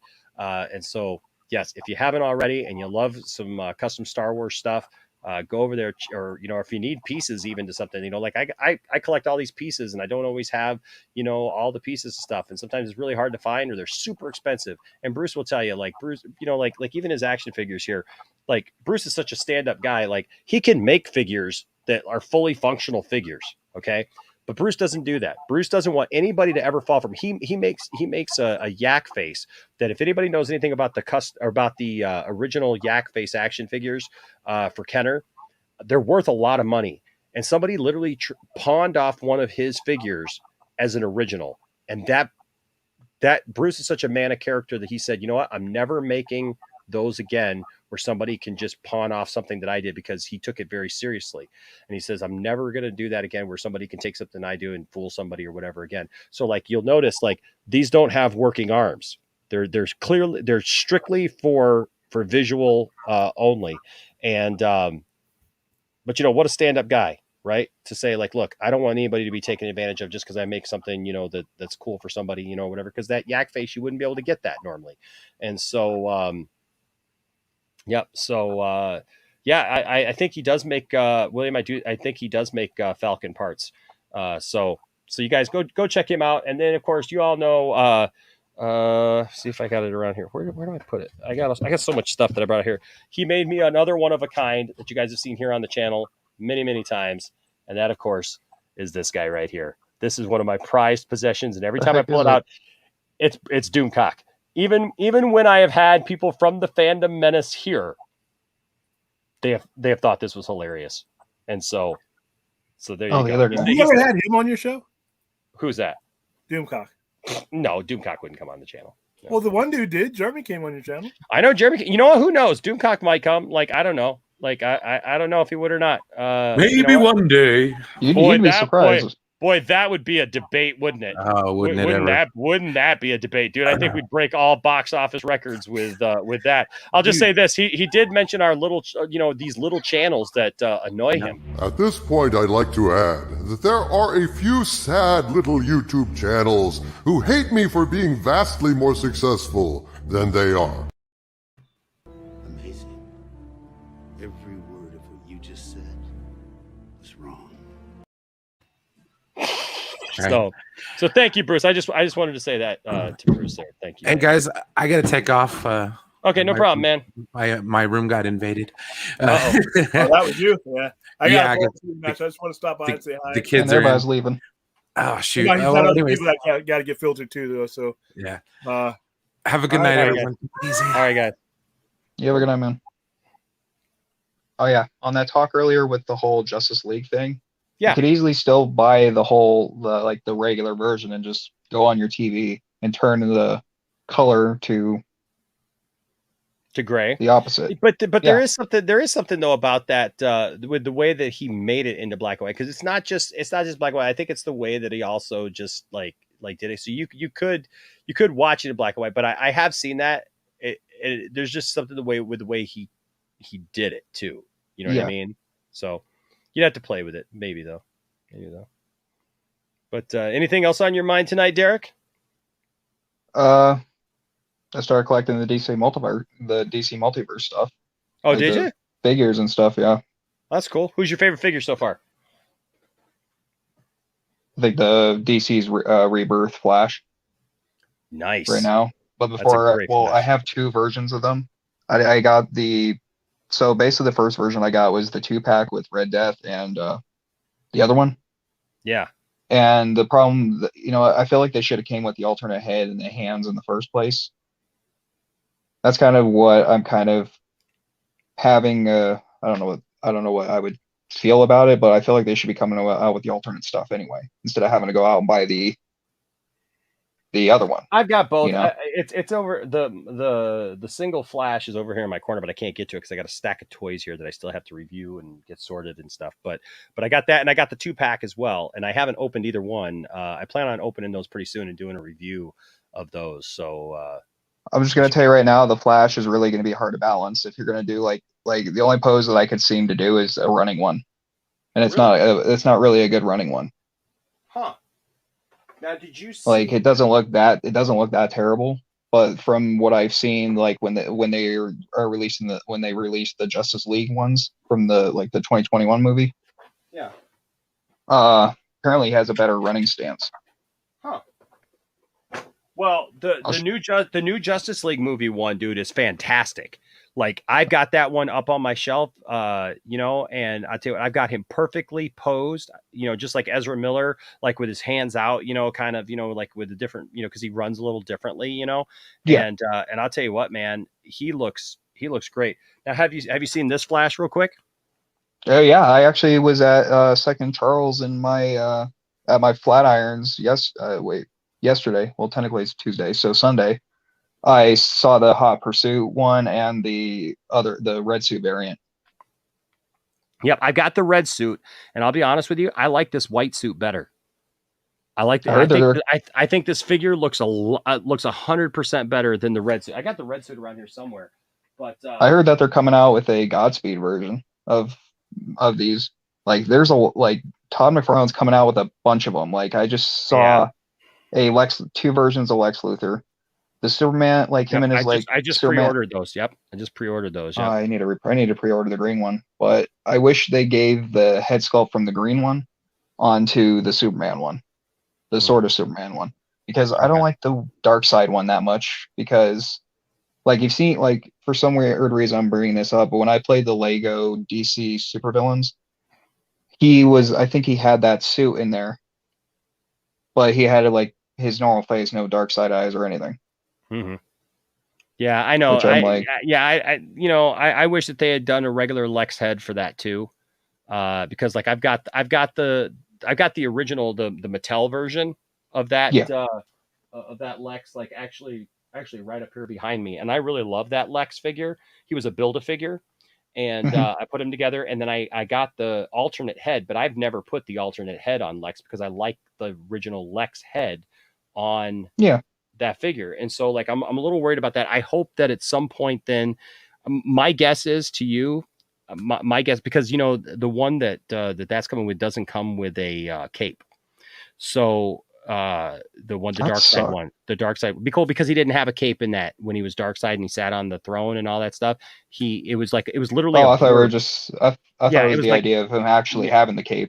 No, it was him sitting on there was just a blip, right? And then it was done. Yeah, so it wasn't that much in the story. So I'll be honest with you, I would not put it past them to re-release that figure with a Lex head, with maybe the head that's on the green, suit Lex, and put a cape on him, and then he'll be Rebirth Superman or Rebirth. Well, if anything, you probably could just buy both of them and just be able to switch the heads. I'm not sure about that because I actually got I'm already crazying them out with the DC multiverse stuff because I have about 1, 2, 3, 4, 5, 6, 7, 8, 9, 10, 11, 12, 13. And I just started this collection about I think starting this month or the end of last month. Oh, wow. Yeah. I tell you what, I haven't realized how many I've had. And then I look at how many I haven't even opened yet. And I'm like, dang, man, how did I buy so many of these McFarlane toys? Especially there's so many Batman versions and stuff like that. Yeah. And it's just I'm glad to see him finally doing some ones that aren't Batman, because he's just got way too many Batman figures. I think, I like to see some other ones. Eli, hey dude, you are welcome here anytime, bro. Seriously, man, you are welcome anytime, man, that you get anything going, man. I would love to have you on for sure, man. We talk music, talk nerd stuff, man. I'd love to have you on, Eli. But yeah, man, dude, I love the McFarlane stuff. That's cool that you're collecting the stuff, man. And Yeah, get those Lex Luthors, man, for sure. And then I think the reason why we're keep getting more Batmans is because I heard this from somebody, but I can't remember. But since Batman is kind of the main like thing people buy anyway, is the more money they're getting for that one character anyway. So Todd McFarlane gets some of that and everything. So it's kind of awesome to see that. But did you hear about that Hal Jordan that's coming out? So I know about the 2-pack. Yeah, you know what? With that 2-pack, I feel like they shouldn't give us Dawnbreaker. I feel like they should have gave us like either a Green Lantern Sinestro or a Yellow Lantern Sinestro. Or I wish, because it doesn't really make much sense, to be honest with you. That way, plus we already have Dawnbreaker. I have the regular figure, but the thing is, I want a Hal Jordan because Hal Jordan was my Green Lantern. So like, I want that Hal Jordan, and so then you're going to tell me the only way I can get the Hal Jordan is to get it in the 2-pack? Well, I'm gonna take a wild guess. They won't be just a 2-pack for like a long time because remember when I'm pretty sure it started out with the 2-pack with Nightwing and Red Hood, or was that afterwards? Either or, they eventually came out with a solo version of that Red Hood. Did they? But see, I've never seen it. I've never seen it in real life. I've never seen it in real I've never life. seen it either, but I this is probably like, unless it was like one of those limited edition runnings. I think it was a limited. I know that it happened. But like I said, I never actually saw one. Yeah. Oh yeah. Did you hear about that the animated Injustice movie that's coming out? Oh heck yeah. I can't wait for that. Like I woke up this morning, I was scrolling through YouTube, and I'm like, no way, this isn't happening. I thought it was going to be like Injustice 3, the video game. And I was like, it looks great too, by the way. It looks absolutely fabulous. I'm actually happy that we're getting a prequel. I guess it's a prequel to what led up to the video games, which is kind of the awesome part. But then again, you know what? I'm actually liking some of the anime movies they're coming out with. I never watched them because I never thought I would get into them. And then I watched like the animated, like I forgot. Let's just say they're the ones with I can't remember what they're called. I know they're the Batman movies, but I can't remember which ones they are. I think it was like the same guy that did the voice acting for the Son of Batman, Batman versus Robin, and then they did the Bad Blood. I think those were the ones. Like I really enjoyed those ones. I really did. I never thought I would enjoy the animated ones, but I did. But I hope, you know what? I hope Todd McFarlane comes out with a full-on big-ass Batmobile for the well, you know, he's got the Batmo Beast, right? Yeah, I saw that, but I feel like this crazy for those of you guys who don't know the story, like one of the Batman from the multiverse has a monster truck. It's literally a monster called the Batmo Beast, and it's huge, and McFarlane's making it. It's the biggest thing he's made, and it fits 7-inch figures, and it's a huge freaking monster truck. And see, that's what I'm hoping. Why we're getting that before a proper Batmobile, I don't know, but whatever. At least we did get a couple Bat Cycles, which I haven't bought yet because let's just say I do like the death metal Batman's kind of stuff, but I don't like I do like the motorcycle. It's just from the Batmans that I have right now, because I only have 2 Batmans, the Action Comics 1000 and Curse of the White Knight. You know, I actually tried doing a head swap between the 2, and I couldn't. Which sucked. Interesting. Yeah. I don't have the death metal like Bone Cycle yet. But I just got the other Bat Cycle. That one looks cool. Like I wasn't gonna get it either, but you know what convinced me was I was at a store in Chicago and I saw a guy who had the White Knight Batman, which I have the White Knight Batman, and I'm not really fond of the White Knight Batman because it looks a little funky and the boots are a little weird. But I saw that Batman on his proper cycle and I went, dang it. Now I got to get that Bat Cycle. So I got the Bat Cycle that night. It's at a Target. And so it's cool. It's cool. But I got the Raptor too. The Raptor. Oh yeah, that thing. You know, I found that one just a little weird because of how it was able to extend. Just that whole thing just got me a little weird. Like from like the couple unboxings I watched of those, And I'm back. And I'm oh. back. Am I back? Okay, sorry Yep. about that. If Well, it's just anytime glitching a little bit. if anytime I blink out, just stick with me. But no, the Bat Raptor, it looks great in the comics, but it just as a vehicle, like especially with trying to fit figures in there, they're looking straight down Exactly. because they can't look up like this. You know, if anybody you know what the Bat Raptor looks like, it's basically a lay down like stomach cycle like 3-wheeler kind of thing, and I don't know, it's just weird. You know, hopefully if Todd McFarlane keeps doing the vehicles side of it, I hope he eventually does a deal with Warner Brothers to bring out like the actual motorcycle that was used in the Dark Knight movies. Because that already right there, that would be a perfect be cool. motorcycle. It'd be cool. I mean, yeah. And then for a Batmobile, I would totally love to see the animated movie ones. That's like out of any Batmobile, that's the only one that should be coming out with, other than the Arkham Knight, like the Arkham Knight video game Batmobile, and then maybe the Michael Keaton one. Oh, I'd love the Michael Keaton one. I can't believe he's coming back. Oh, I know, man. It's gonna be. I'm cool. excited for that. I can't wait. Well, hey, man, I needed to go, but hey, man, thank you for stopping by tonight, Derek. It was good seeing you, man. I haven't seen you in so long. Yeah, I'm sorry about that. No, man, but it's good talking to you, bro. I'm glad that you popped in tonight, man. For sure. Yeah, I was happy to. Always good to see you, bro. All right, man. It was good to see you too, have man. a wonderful night, and we'll talk again soon. Yeah, you too. All right, buddy. And then there was me. All right, so now we're gonna go right through here because I'd like to be done probably in the next half hour or so. So and I got 4 guys to get through here. So know that I love you all coming up. But let's get to it and do our thing, and we'll go right on through. Okay. What's up, Tony? Hello there. You've been waiting so patiently back there, bro, and I appreciate you. No problem. You know, but hey, man, how you doing? You know, I'm hanging in there. You know. Well, especially in these trying times too. So, you know. Yeah, man. I hear you. We're all just hanging in there, man. That's all we could do, you know. But we all got each other. So there you go. Exactly, huh? What's on your mind tonight, man? Well, this is something I know I guess sort of to piggyback on a previous caller, and this is something I've also spoken to Matt about. Okay. Do you think they'll ever put The Mandalorian on DVD? You know, I do.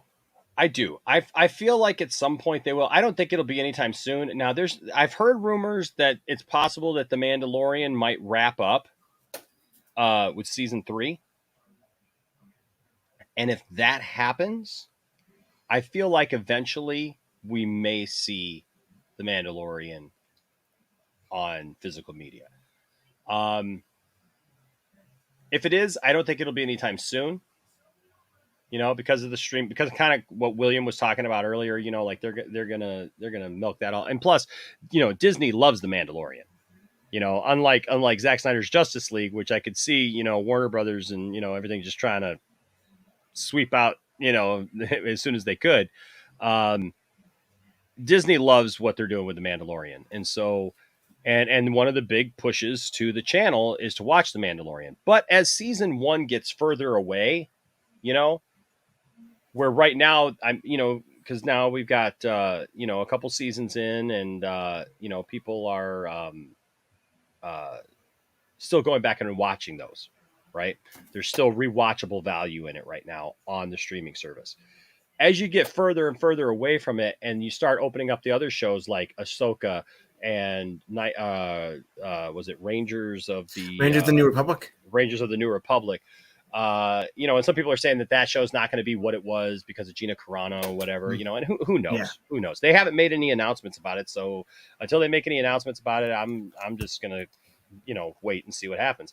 But you got those 2 shows, you know, we've got, there's a couple other shows too that are coming out, you know, about, you know, around that. And that's where I think we're going to get a lot of the Thrawn stuff, you know, but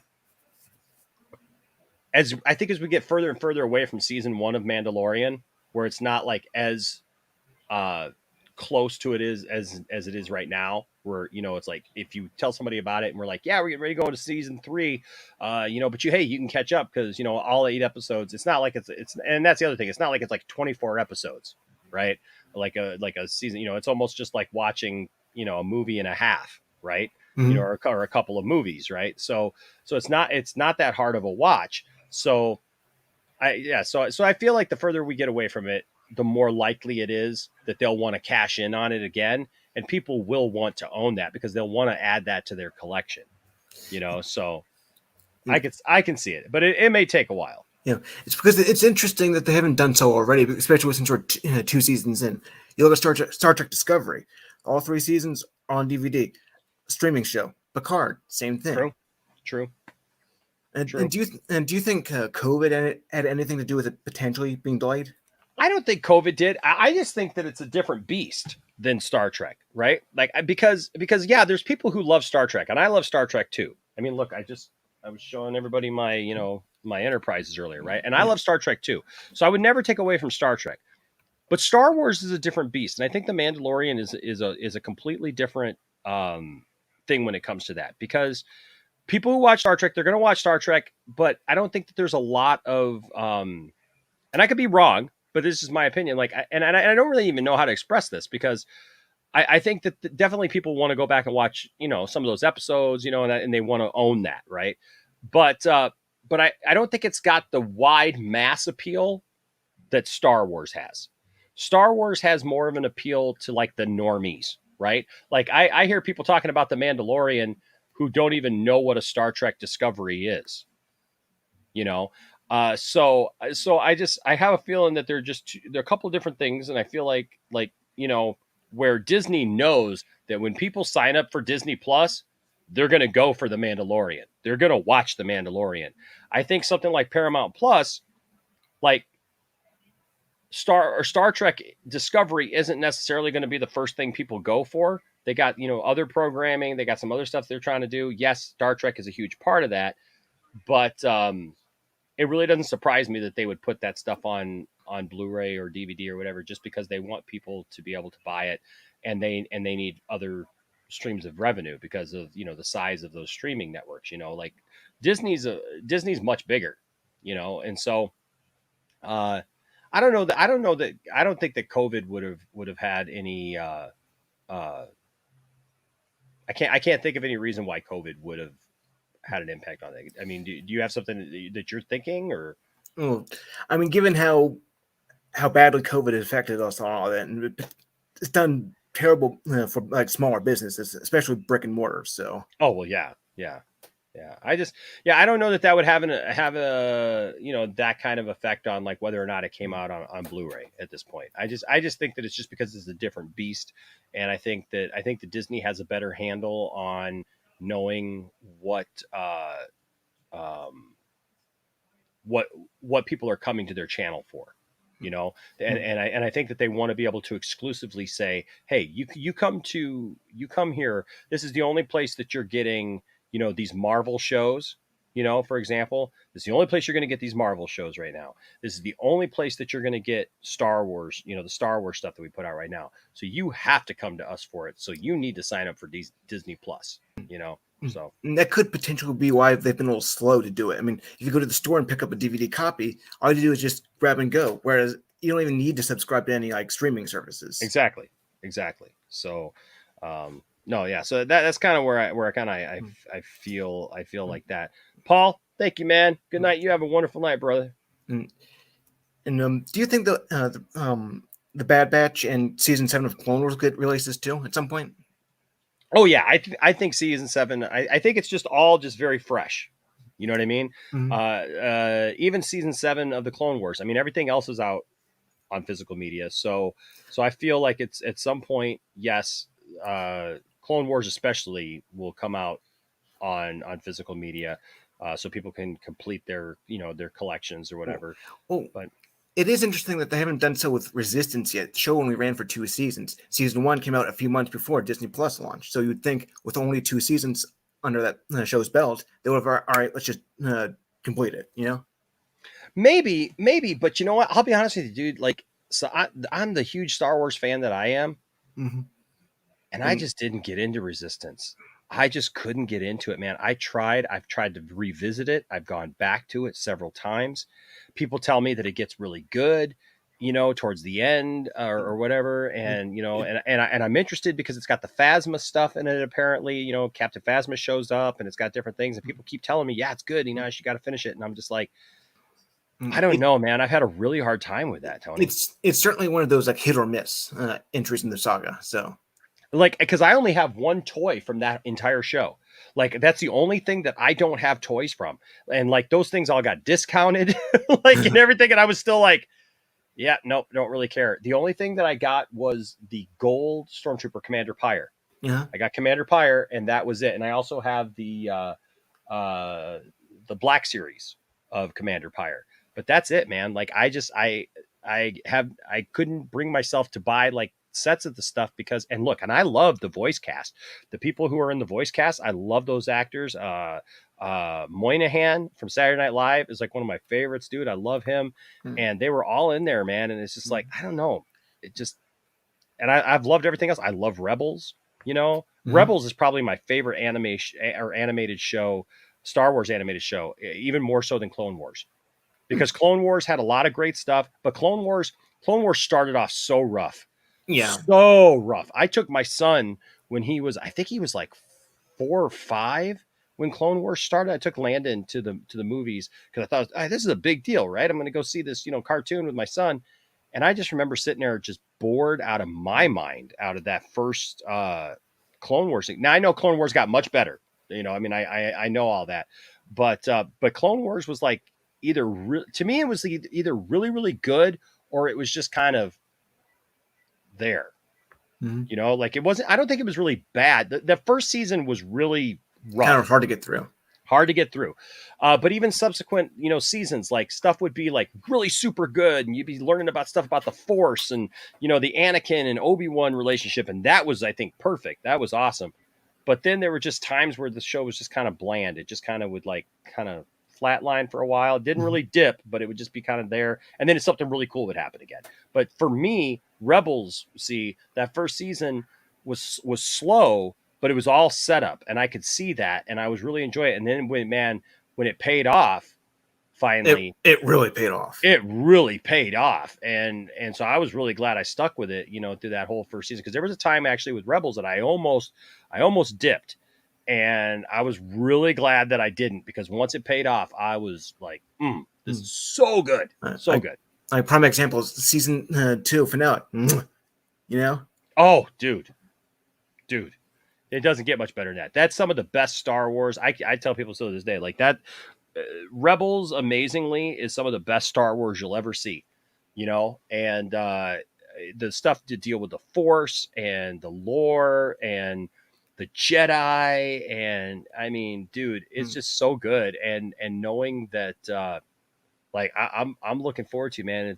You know, supposedly we're gonna get live action Ezra Bridger. Yeah. You know, and so I'm telling people you got to watch some of that. For people who didn't watch, you know, Rebels, I'm like, dude. By the time we start getting these shows like Ahsoka and different things, and we start learning stuff about Thrawn and everything, you're gonna have to go back and watch Rebels. Yeah. Because the interesting thing about the Ahsoka show, it's been implied that it's going to be a continuation, so to speak. You know, like what happened with her and Sabine and Ezra and all that. Mm-hmm. Yeah. So I definitely see that coming, and I'll definitely, you know, tell people all day long, you got to watch this. Yeah. Right here, Dad Dude Vince says people got to stop sleeping on animated stuff. Absolutely. And I agree with this. I love Lower Decks. I know Brian loves Lower Decks. Brian was just here. I love it. People that first season, people were like really hating on it. And, but look, it's okay to be a Star Trek fan and still have a sense of humor. And that's what that show is. And it's great. The callbacks that they do and everything. I think it's great. So. But yeah. Anything else going on with you, Tony? Well, I guess that was pretty much what I wanted to come in and talk about. So, okay. Yeah. Well, bro, I appreciate you. I appreciate you waiting, man. I appreciate you waiting. You know, it's a little hard sometimes when we get so many people like in waiting and, you know, and everything. But, Tony, I always appreciate you being here, no man. Problem. I always love talking to you, man. Yeah. Whenever I have something on my mind, it's always cool to come in and talk to other people just to like get an idea. Like, you know, like what do you think about this? Depending on whatever's on your mind.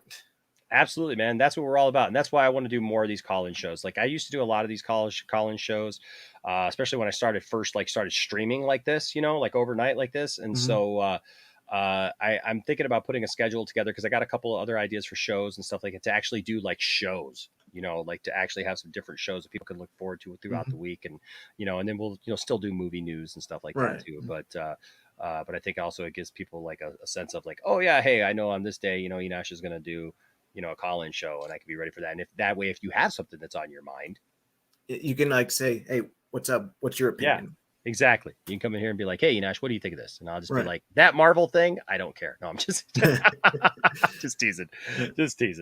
But thank you, Tony. No thank problem. you, man. Thank you, man, for being part of our nerd family. Sure and thing. Thank you for coming in tonight, bro. All right. All right, man. Thank you so much. All right, Appreciate we'll see you later. All right, man. Bye-bye. Bye-bye. All right. Always love hearing from Tony. Tony's a good guy. Let's see. Who else do I have here? Okay. Let's see. I had Ryan next, but Ryan is not here now. So we're going to close out the show. I got 3 guys to close out the show. We got Anthony first. What's up, Anthony? How you doing? What's going on, bro? I'm doing great. Good to see you, man. Good to see you too, Enosh. What's what's on your mind tonight? Well, what's on my mind? I'm excited about the new Hawkeye trailer. Oh yeah, you like that? Yeah, I showed it to my mom. Did she enjoy it? Yes, she'd enjoy it. I like Haley Stanfield. Nice. Yeah, so I'm doing good. I'm doing good and everything. I just recently lost my aunt 2 nights ago.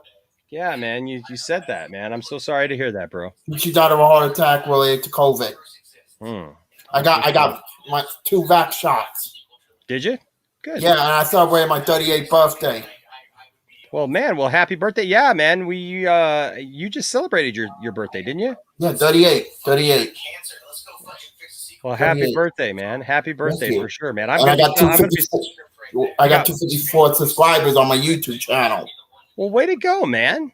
Thank you. That's awesome, bro. Yeah, I'm getting ready to celebrate my birthday on the 24th. Happy birthday. I'll sing you happy birthday. Thank you, man. I appreciate that. I'll always love seeing you on Facebook when you tag me and stuff, man. And and you're like, hey, these are my people of the day or whatever, and you tag me. Yeah, and I appreciate that, man. Thank you. I'm working on a book. I'm working on a movie. It's my pet project. Oh yeah. I'm doing a 4-part biopic. I'm gonna play me. That's cool. I'm writing the script. I'm gonna write a book. I'm hopefully shout out to Matt Jarbo, by the way. Nah, forget that guy. No. Shout out to him. He usually sometimes he doesn't call me and everything, but shout out to him. I'm hoping he does the intro to my book. Okay. Yeah. Well, that'd be cool. Yeah, no, we like to tease Matt around here because he teases us and we give him a hard time. Power Rangers. Oh, you got Power Rangers. Yeah, nice. And I got Hey, there's the man. I've met him, man. I've met him too. I met him He's too. awesome. I met a lot of wrestlers. Like I said, I got this. Nice. I got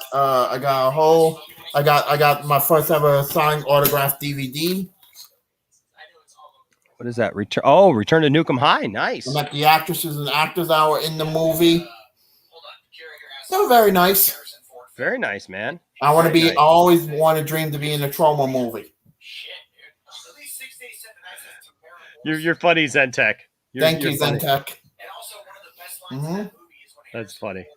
I'm a big fan. We got Ephraim or Efren. I'm sorry, not Ephraim. Efren Guzman. Yeah, Efren is in here. It says Enosh and Anthony are the new mega Efren, powers. how you doing, buddy? The new mega powers. There you go. I'm a big CM Punk fan. He came back to wrestling. OMG, I cried. Oh man, Bray Wyatt's next. So good, man. Yep, Bray. I believe it. I believe Bray Wyatt's gonna come, man. And I'll tell you what. It's interesting, man, because like we just got him, and right away we got Adam Cole and Daniel Bryanson. Yeah. Next will be Bray Wyatt. Or Brian Danielson. Brian Danielson. I met him years ago. I got his thing mixed up because he's been Daniel Bryan for so Now long. he's Brian Danielson. I got his book signed, his autobiography. I met him, shook his hand, and he was nice and quiet. He's a good quiet guy. kind of dude.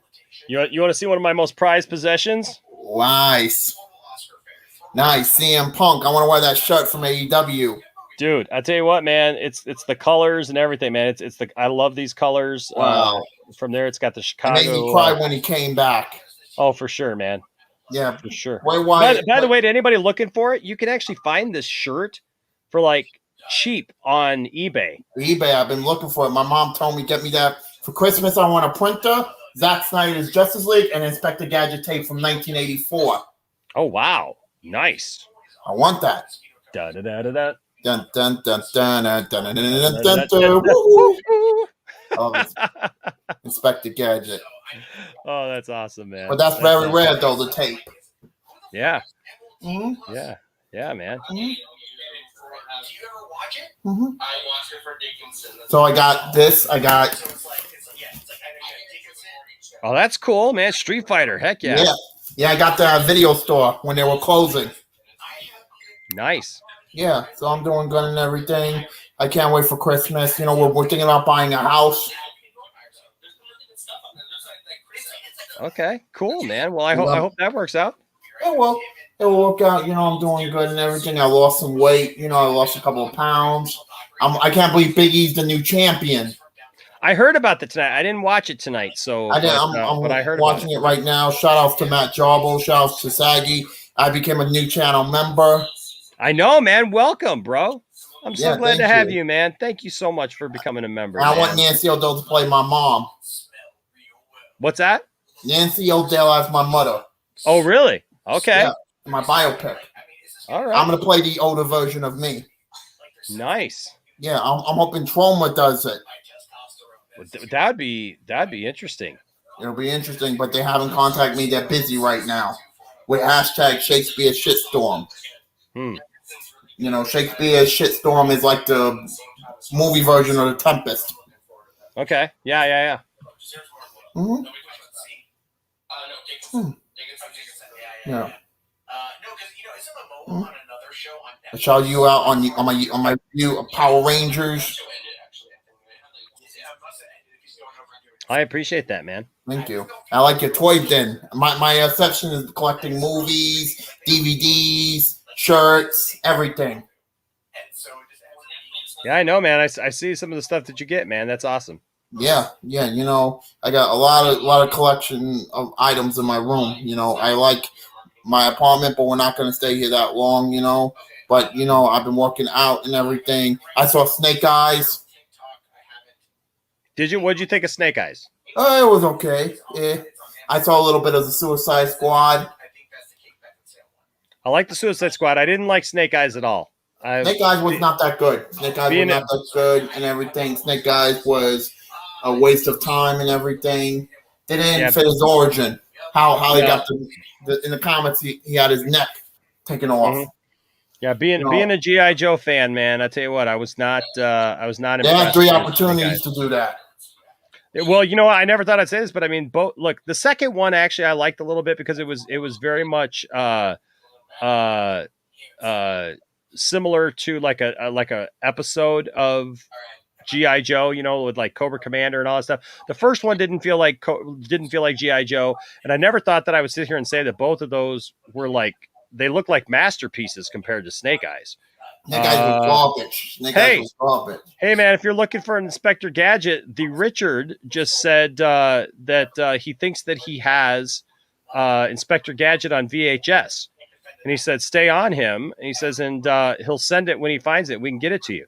Yeah, the Inspector Gadget 1984 from Family Home Entertainment. Yeah, man.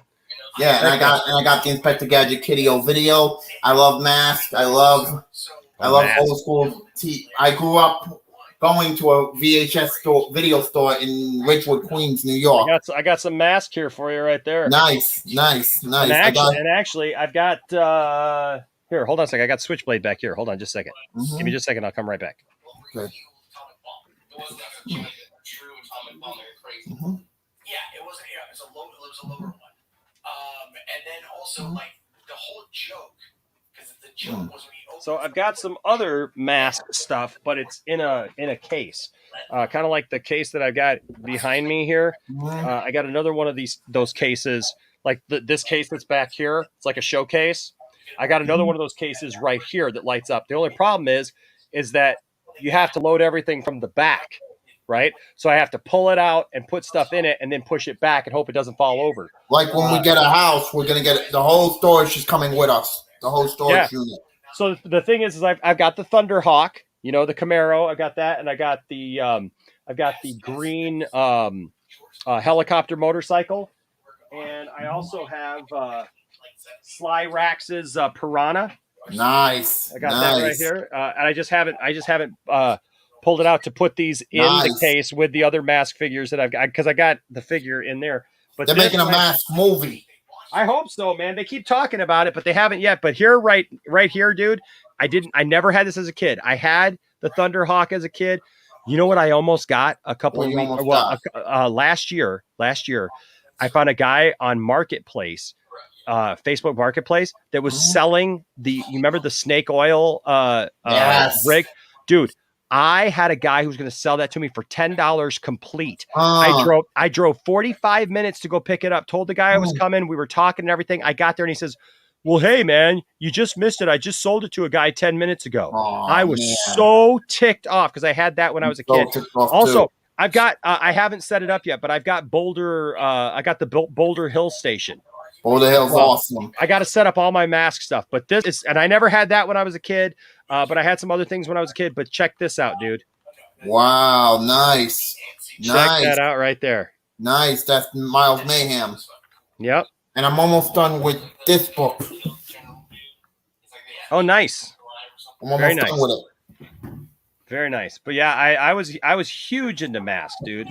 Me too. I used to rent it at 100 times when it used to be in Ridgewood in Queens. I used to rent that 10,000 times. And my mom said, "You have to return it. You have to return it." And for Christmas, one time she gave me the tape on eBay. That's cool, man. Now the tape is in storage. Yeah, I love that. You can actually find all the episodes of Mask right here on YouTube too. Yeah, I watch it. I only got a DVD version of the Mask DVD. I already got the version. Ill Life just reminded me. Actually, that's one of the things I got out there too. Is I got Rhino. I do have. I always wanted Rhino, and I got Rhino, and that's out there too. So I got that in a box out there because I got it from a guy on Marketplace as well. I got the Boulder Hill Station and the Rhino and the 1950s the 57 Chevy. I think it's called Hurricane. Nice. Yeah, Hurricane. I got that too. So I got a nice little mask collection going now. I got a lot of tape collection in storage. I got a lot. I went to 4 NYC's Comic Con. You know, in fact, when I was on vacation in Chicago, I stopped at a little place while I was there, a toy store, and they had that snake oil rig, but I think it was like $60 or $70, and I couldn't pull the trigger on it because I just didn't have the money at the end of my vacation. But I kept telling Tiffany, it's like I want to reach out to them at some point maybe and see if they still have it, but it's right there in Chicago, and the place looked like a little castle. I can't remember what it's called right now. I have a little collection in storage. Just wait until we buy the house. That's cool, man. Look, what else I got? This baby. Oh, that's cool, man. Speed Racer. That's awesome. Yeah, I met the voice actress that did Trixie. Nice. I forgot what her name is. Escapes my mind right now. Well, that's awesome, man. I met Trixie. I met Chris Hardwick. I don't know this, but Jessica Chabot is actually my cousin. Yeah, that's what you were. Yeah, I've heard you say that, man. That's awesome. I'm hoping that we meet one day. That'd be cool, man. It'll be cool. I'm writing my memoirs. Have you got the Snyder Cut DVD yet? Oh yes, yep. How is it? Dude, it's awesome. And I heard rumors today that Megan Fox is playing Poison Ivy. There are some rumors going around about Megan Fox. They've been going around for a while, but I guess her assistant released something by accident and then deleted it. That kind of talked about that she might be Poison Ivy. So and that's not my choice to play Poison Ivy. My choice will be Riley Keough. Okay. Riley should make a good Poison Ivy. Sure, man. You know what? But I don't like Megan Fox as Poison Ivy. Yeah, I'm not keen on her as much either. Mm-hmm. The Transformers movie, I got a lot of Transformers movies in storage. I'm trying to get more stuff, but the apartment is too small. I hear you, bro. I hear you, man. Yep, your collection starts growing, and then it doesn't matter what size place you get. Your collection just grows and grows and grows. Look at me. Grows. You know, I watched Space Jam. I watched Loki. I watched Space Jam. I watched Cobra Kai. I'm up to episode 8 of season 3. Cool. I'm up to I'm watching Stranger Things. I'm watching Twilight Zone. I just watched the Mandalorian pilot episode. Yeah, man. Sweet. I haven't finished watching Mandalorian, but I'll do it on my leisure. But Suicide Squad, you get a quick cameo from Lloyd Kaufman. Mm-hmm. Lloyd Kaufman was in the club scene, you know. Yep. I like Lloyd Kaufman. I met him several times. Let's see. Efren just asked me, and then we got to kind of probably move on. But it says, Efren says, Enosh, what is your greatest toy masterpiece you hold dear? Well, Efren, I will just say this, man. It varies just because of how I look at stuff, right? Like my very first Boba Fett that I had when I was a kid. Like a lot of you guys know that I collect Boba Fetts, and I've got like over maybe like 115, 120 of them right now. But I still have my very first Boba Fett that I had when I was a kid. So that's like one of those things that like it may not seem like that big of a toy, but to me, it's very, very special because it's my original. Mm-hmm. That also, you know, I mean, like my original Optimus Prime, you know, means a lot to me. And I got a Rodimus Prime over here, and I found my original Voltron Force from when I was a kid. They're right over here as well. But as far as newer stuff, you know, like I never thought that I would own a USS Flag from G.I. Joe. Nice. That's what that is right there. So I never thought that I would own that, and I own one of those, and I got that super cheap. I got this Millennium Falcon that's right here, just off screen. That's the bigger one. You know, my G.I. Joe collection that I've pieced back together. I don't know, man. I gotta say, out of everything, it probably goes all back to that Boba Fett, and that's why my prize collection is 2 of my VHSs. 1, Hellraiser, the first Hellraiser movie, and 2, the Hulk Hogan Rock and Wrestling VHS. Dude, you know, I have not watched Hulk Hogan Rock and Wrestling since I was a kid, man. I got the tape of it. The intros had never been seen or aired on YouTube before. OMG. Trying to break that record. I hear you, man. I hear you. Well, hey, bro, I got to get going. Nice talking to you. Shout out to Matt Jarble. Always good talking to you, bro. Good to talk to you. Always good talking. Oh, and then he was gone. There he goes. All right. So I got 2 more guys in. I got Daniel coming in next, and then we'll finish out the night with my good buddy Jordan. I tell you what, guys, give me just 1 minute. I can't sit here right now. I have to use the little Poindexter lounge room. So I am going to I'm just going to put this on for just a minute, and then I will be right back. Okay. So I'll be right back in just a second.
And there it was. I wish there was a fade on that, but there is not, nonetheless. So, anyways, okay. So that being said, I'm going to bring in our next guest. I got two more. I got Daniel and I got Jordan. So let's welcome in Daniel Scott. Hey, Daniel. Hey, how you doing? Good, man. How are you? Oh, nothing much. I was calling in to talk about the Picard trailer. What'd you think of that?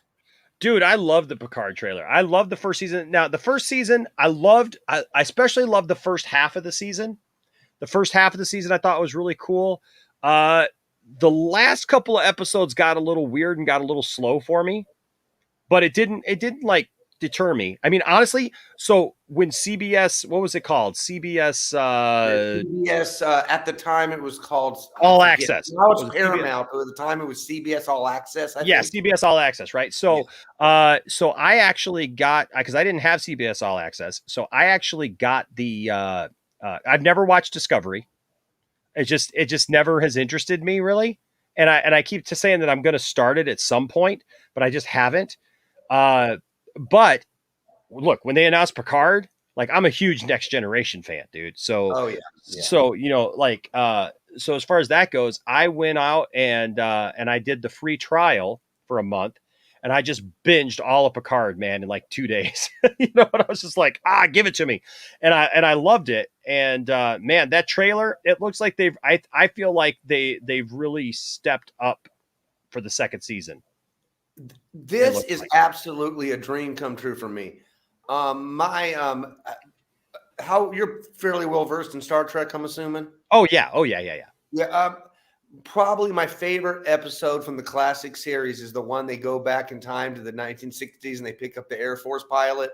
Yes, and it keeps showing that shot of the Enterprise flying, with blue sky behind it. Yeah, that's awesome, dude. That's awesome. And when I used to talk to more serious Trekkies, I tell them that Star Trek 2 is my favorite movie. It probably is the best, but my favorite, the honest to God one that touches my heart, is Star Trek 4. Yes, absolutely. Then First Contact, just the whole time travel thing, and to have it's just Yeah, I'll love Wrath of Khan till the day I die, man. There's just something special about Wrath of Khan, and that's why they keep trying to. That's why every time somebody makes a Star Trek movie, they're all like, "Yeah, we think we got, it's got that same energy as Wrath of Khan," and then it never is. It never is.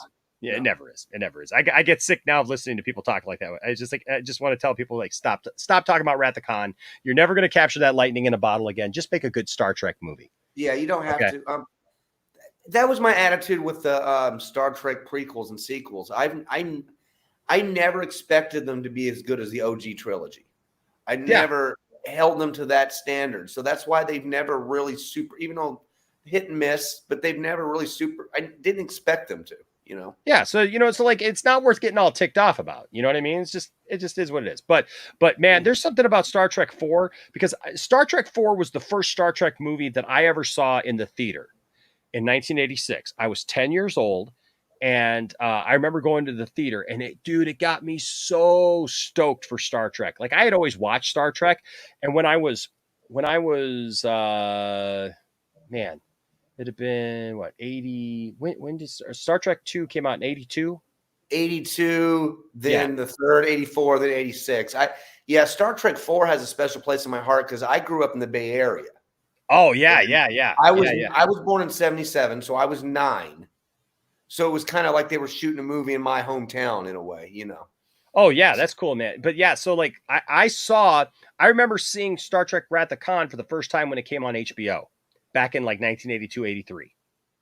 Whenever it came on HBO, I saw it on VHS a few years later. Yeah, the first time I saw it was on HBO because at the time I lived in Vegas. And we had like my mom was in a studio apartment in Vegas, and it came with free HBO. And so I remember watching. They had Star Wars at one point that like they were playing on replay, and I would watch that all the time. And then Star Trek 2, and that's the first time I saw Star Trek 2, and I loved Star Trek 2, the Wrath of Khan. But when I went to go see Star Trek 4, and I know, and I'm really loving to see, like, all of a sudden the love that Star Trek 4 is getting now, because there seems to be a lot of people who are starting to look back on that movie with some love. You know, because for the longest time, people just made fun of it. It was just like, oh, you mean the one with the whales? Oh yeah, but you're like, dude, the movie is so great. It's that team. You know, look, man, it's the duck out of water. Yeah, it's you know, it's that crew doing things that like are just they're so that crew, and yet we see more of the personality of that crew, I think, in that movie than in any of the other movies. I mean, from that point on, even I feel like they were like more them than any time else. And like every movie, it felt like as the characters got closer during that film, you know, and that kept showing itself. And, you know, because then you had Star Trek 5, and I know a lot of people want to hate on Star Trek 5 too, because of the whole, you know, thing. But I actually like Star Trek 5 too, to be honest with you. And then Star Trek 6 Undiscovered Country, I think is phenomenal as well. Oh, I'm not a big, I don't like 5 much. I like the opening scene when they're in Yosemite. Oh yeah. And after that, it just kind of falls out for me. But I love 6. You know, the whole Vulcan treaty and all, not Vulcan, Klingon treaty. Yeah, Klingon treaty. Yeah, but you know, Spock in 4, man, like, you know, trying to get his memory back and all those things. I mean, I just think that stuff that's some good stuff, man. And you know, and even the whale thing. The whale thing is a great idea. Did you ever read the book that came out after that called Probe? No, I didn't. There's a book that talks about the probe. And it like, I guess it explains the probe. I've never read it. I'm interested in the chat. If anybody's in the chat that actually read that book, because it talked. I just remember seeing it at the store. And I remember reading the back of it, you know, and how it talked about the probe that came in Star Trek 4, and it talked about like where it came from, and you know, and on all the things, you know, about it. You know, let's see. Eli here says Enosh was telling the chat my first midnight movie was Star Trek. Okay. My parents woke me up and said, no school tomorrow. That's awesome. And I mean, so I can't imagine 7 of 9 and Picard. They're going to be walking around a 21st century Target. I can just see how great these scenes are going to be, you know, how they'll be completely ducks out of water, you know? So, yeah. Well, yeah, I mean, dude, this season is really setting up. I think it's going to be really good. And dude, look, I said earlier, it's got Q. Yes. And dude, I love Q. Yeah, I do. But it seems like they're setting up to. Didn't he kind of become less of a villain later, like episodes he'd have with Janeway and stuff? So isn't it weird? He's kind of back. I'm sure this might have to do with like a war in the Q. What do you call it? The Cutinium? What's his race of people? Oh, oh gosh, you're gonna put. It's like 4 a.m. Yeah. Wait, you're on Midwest. I'm on West Coast. Yeah, I'm on East Coast. Dang it. What was it? The Continuum. It was just the Continuum. Yeah. The Q Continuum. Yeah. The Q Continuum. Yeah. So yeah. Yeah. The Richard says Q is not a villain. He is Q. Well, he was the only consistent arc in the in the Next Generation. Really, it began with him and ended with him. I mean, he was the only real through line villain, if you or whatever storyline they had. Yeah, no, I agree. I was glad that they ended it with Q, but I'm glad that they're bringing him back for Picard, because him and Picard had a special connection, you know, and it'll be interesting to see how they portray that. A constant game of chess between those two. Yeah. Yep, for sure. Now, Ill Life brings up something interesting about that. Says, you know, the Next Generation to him was a better series than the original, in his opinion, but the OG had better movies. And I tend to agree with that. That's, I like the 60 series, but even me now, it does feel kind of slow at times. The episodes can be edited, but I still love them. But yeah. Yeah, no, I still love the original series. Don't get me wrong, but yeah, I feel like that sometimes too, where it's like, I find myself sometimes when I'm watching the original series, it's like, okay, editing techniques from back then were interesting. Yeah, like I guess it was a lot easier to fill up space. Well, see, that's why it's part of the reason I found is that no one I know in my personal life is really into Star Trek. You know, we can argue about DC or Marvel or whatever. So I kind of searched out for people that were into Star Trek. Then I realized, wow, am I like a have I been ostracized because I like Discovery and Picard? And that's when I kind of discovered that ugly side and of the, but yeah, but I don't want to get too into that. No, I hear you. Yeah, I found you because of that. I'm like, Oh, so wow. the people, yeah. I'm like, so there are people, there are Trekkies now who don't just hate it. It's like I didn't know that existed anymore. I know, man. I know. That's how I felt for the longest time, actually, about being a DC fan and about being a Star Wars fan, man. It's like I have felt like I've had to go for so long,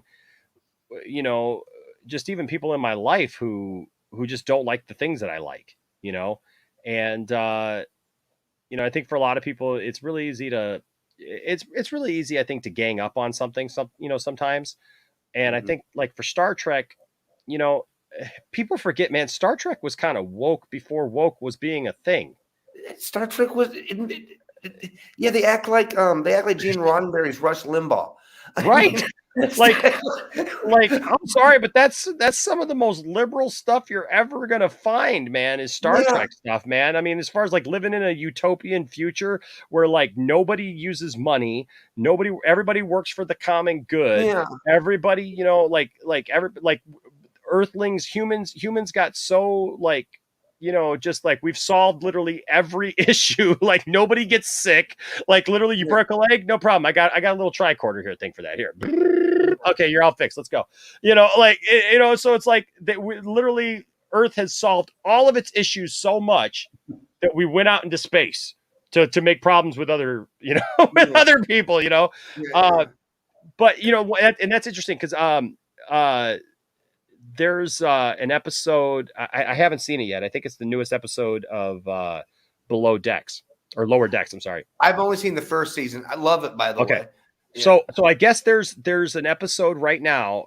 It's either this week's episode or last week's episode of Lower Decks. Where do you remember during the Locutus thing in Next Generation where what's his name? When Picard gets taken over by the Borg. Yeah, Picard gets taken, right? But what's his name? Number one, Jonathan Frakes. I can remember the guy's name, but I can't remember. Riker. Riker. I don't remember a lot of details about that episode. Yeah, so Riker, that was when they first started talking about how like Riker wasn't, taking his own command, right? Yeah. And so remember the blonde lady who came on and was giving Riker a hard time the entire time, and like she was like telling Riker that she was going to vie for his job on the as first officer on the Enterprise, and then Picard ends up getting taken by the Borg, and Riker has to make her his first officer because they're in a in a battle and everything, and so anyways. She helped overcome the Borg that time because that was their first big encounter where they beat the Borg, and so apparently her character appears on Lower Decks, and they show her future that she went on to be this renowned person or whatever. And I was reading this article about it, and they were talking about how like Roddenberry didn't even want interpersonal issues to play a role at all aboard the Enterprise. Like that in the future, like people didn't even like have arguments or disputes. Yeah, I think, and I'm kind of a little bit of a liberal myself, but kind of a centrist. But I think in Next Generation, he started buying into his ideas a little too much. Like, because in the original series, you could have banter between McCoy and Spock, especially. I think he allowed that. It was later in Next Generation, from what I've heard, with a documentary I saw, is where he more really clamped down on that idea. Like no conflict between the crew, and that just kills drama. And he also had a thing against overlapping storylines. He wanted it to be very episodic. Mm-hmm. We'll see you later, Zentech. Love you, man. Thanks for being here. Yeah, man. Jump in next time for sure. Yeah, well, because they were talking about that because like they were saying that episode pushed the envelope for that because they had, her giving Riker such a hard time. And they were saying, that like in the future, like people won't compete for positions and stuff like that. And look, I'll say this. I hope that one day mankind gets to a point where we're able to put aside petty wars and come together as one world, whatever. But look, you ain't ever going to eliminate like competition and the need for, you know, to make better of ourselves. And I mean, because like that's what pushes us to be better, isn't it? Yeah. Like it is. Yeah. I don't know. Again, I see the benefits of capitalism, socialism. I could see maybe in 300 years there being some kind of hybrid. But I mean, Star Trek has never really been truly consistent about what its economics is anyway, if you think about it. Sometimes they use money, sometimes they don't. You know, I don't think we can ever build a utopia. But I think what sums it up for me is in First Contact is when what's her name? She's a great actress. She's in DC films too. The lady he meets in First Contact, Zefram Cochrane's assistant. Yes. She's dang it. It's Viola Davis, isn't it? Yeah, Viola Davis. Yeah, Viola Davis. Well, that character, she says something to Picard like, and he goes on to spill on my time. People just work. And she kind of calls him on his bullshit a little bit. Mm-hmm. She goes, I saw you kill that man. So, and I'm like, wow, kind of Picard was being a little bit of a hypocrite right there. You know? That shows kind of how good that movie is. That's another great one. Yeah. No, man, I tell you what, I love Star Trek, and you know, it's funny because all my loves of different fandoms it's just different. You know what I mean? Like it's like Star Wars. I'm so enthralled with Star Wars because, you know, that's my childhood, right? Mm-hmm. And I love that. Like Superman and DC stuff, man. It's like I feel enveloped in it. But like I was a latchkey kid too, right? So like I watched a lot of TV. Mm-hmm. I read a lot of stuff and you know, and I watched a lot of Super Friends, watched a lot of, you know, Saturday morning cartoons, man. And I watched a lot of Star Trek, you know, and I watched a lot of that stuff. I mean, I remember when Next Generation started in the mid 80s, and I was just like totally enthralled with that. And, you know, and so like Star Trek is another one of those things. Like I got into it. I understand the lore. I love it. Got deeply into it. You know, like lately the Richard like has really like reignited my passion for like Masters of the Universe, you know, because I've always loved Masters of the Universe, but like all of a sudden I just kind of really jumped back in. And then even with the new series and everything, like I'm just like, yeah, man, with Revelation, I love Revelation. And you know, I know that's even that's fun. Honestly, that was crazy, that shit. Oh yeah, people just losing their mind. Real quick, I didn't real quick. Todd Fayer with a $5 super chat. Todd, I love you, man, but dude, like this is drinking the Kool-Aid type of thinking here, because even Marvel fans don't think this way, bro. Says Marvel movies are like a pitcher throwing a perfect game in baseball. Todd, I love you, man. Thank you for the $5, bro. But like, dude, seriously, even Marvel fans don't think. Even Marvel fans know that. I'll say I'm Marvel over DC, but I can't quite co-sign that one. No, yeah, dude. I think I'm gonna give Eli. I don't even know if he knows that I have this drop, but he kind of brought it up earlier. So, now you want to get nuts? Come on, let's get nuts. I'm just giving you a hard time, Todd. But I know Todd absolutely loves Marvel. He, you know, he tells me many times how he feels that Marvel is what he calls the gold standard for all comic book movies. And like, I'm glad that he loves Marvel. I'm glad that he's, you know, that he's in love with Marvel. But like I said, I don't even know a lot. I don't think I know any Marvel fans, honestly, even in my personal life, man. And I got a lot of friends who are like huge Marvel fans, like, you know, but I don't know that they'd go this far, because throwing a perfect game, man, that's like 1 in a million, you know, just doesn't happen at all. And Marvel, there's several Marvel movies that really do miss the bar. Come on, Dark World, really? Yeah, you know, Iron Man 2 or 3. You know, I wasn't really a big fan of 3. I actually kind of like Iron Man 2, but you know that. Oh, sorry.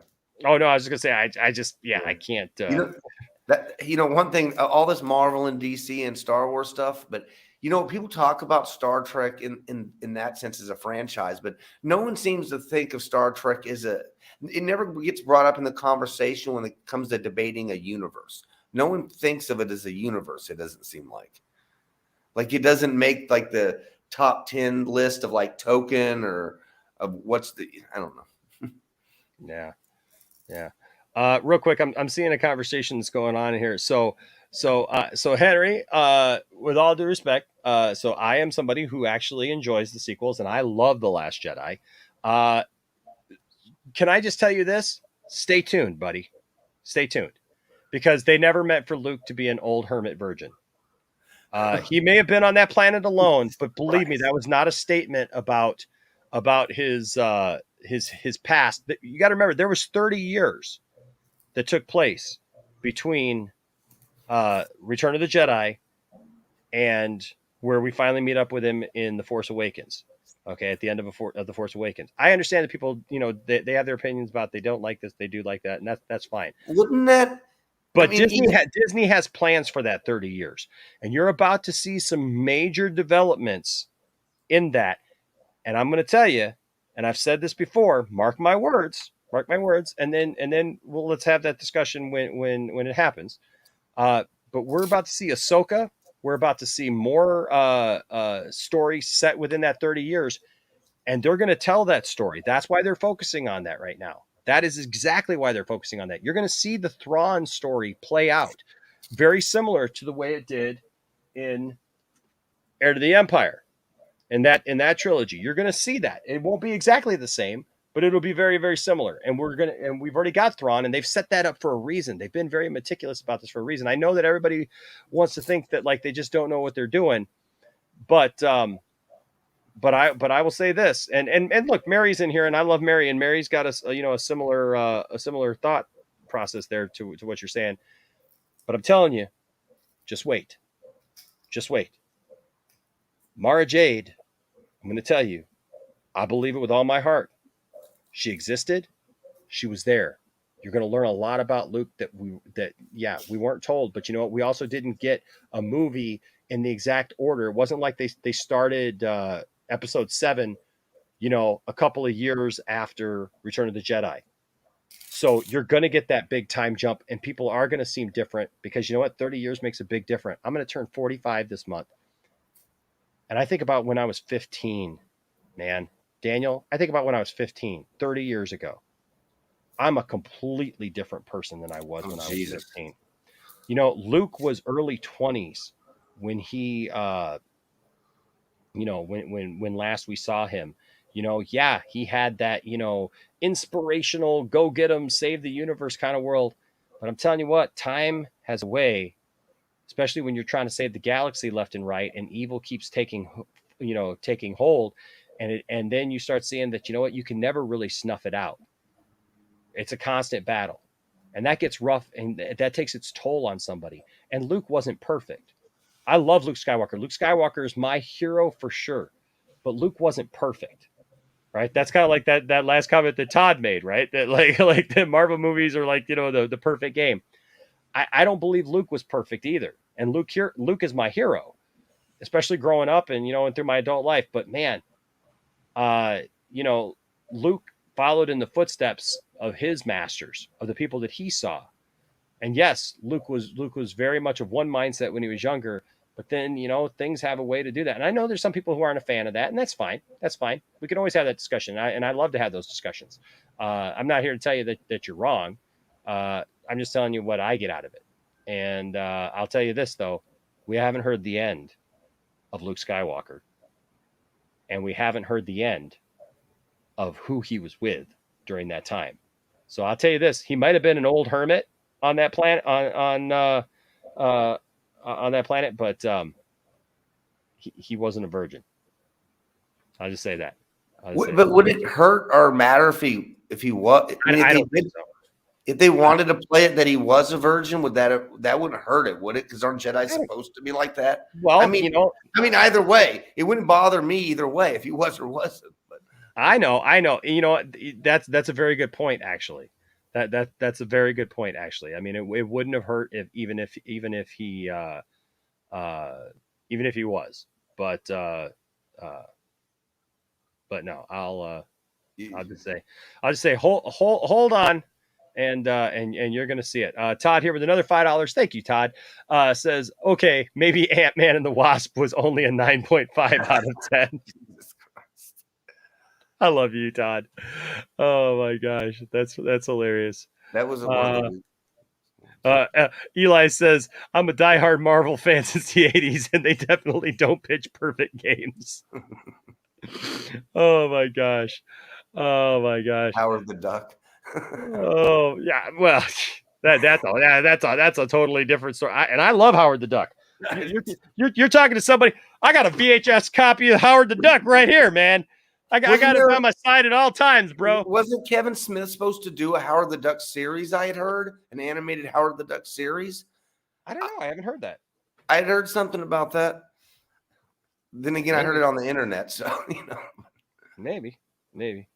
That's funny though. That's hilarious. Let's see.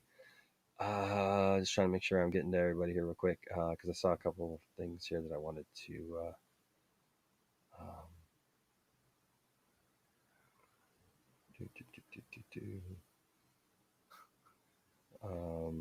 Have you seen the What If? I have seen What If, and I liked Howard the Duck's cameo in that. Yeah, I like What If a lot. So, for sure, I love What If. No, Tron is not going to be in Star Wars. What? I'm missing something here. Is he trying to say because it's owned by Disney, they might do a crossover? Yeah, they ain't gonna do a crossover. There ain't gonna be no crossovers. No, I don't think they would. I'm just saying, is that what he was getting at? No, but I'll tell you what though, I do love me some Tron. I just picked this up. On when we were on our way to Chicago. This 3-pack. This is a beautiful 3-pack. If you love Tron, I'm gonna talk Tron. I got a toy for everything, Daniel. Tell you what, you guys talk about anything, and I'll just bring something up. But look, that's kind of a universe they could build on if they wanted to, couldn't they? Oh, dude, they so good. They and like Willow. Willow's another one I've heard they're they're doing some stuff with Willow. Willow is going to be a series on Disney Plus. That'll be awesome. Yep, but Tron, they better make Tron 3. That's all I got to say. But this is freaking awesome. Bruce Boxleitner. I don't know. I'd even welcome Bruce Boxleitner back in somewhere, shape or form. But dude, this is this is a San Diego Comic-Con thing. But man, it's limited to 3,000 pieces. Scarecrow and Mrs. King. That's what I think of him from. Well, yeah, I know, but he was Tron, man. Yeah, I know he was Tron, but I just remember him from that show. My parents used to watch that show. Oh yeah, Scarecrow and Mrs. King, yeah, for sure. Okay. Let's see. Yeah, a Tron series, like a Tron series or something. I don't know. I think they could. Yeah, I don't know. Let me see. Okay, I don't think I'm missing anything. Okay, all right, but yeah, no. You know what? Look, man, I'm just. I think.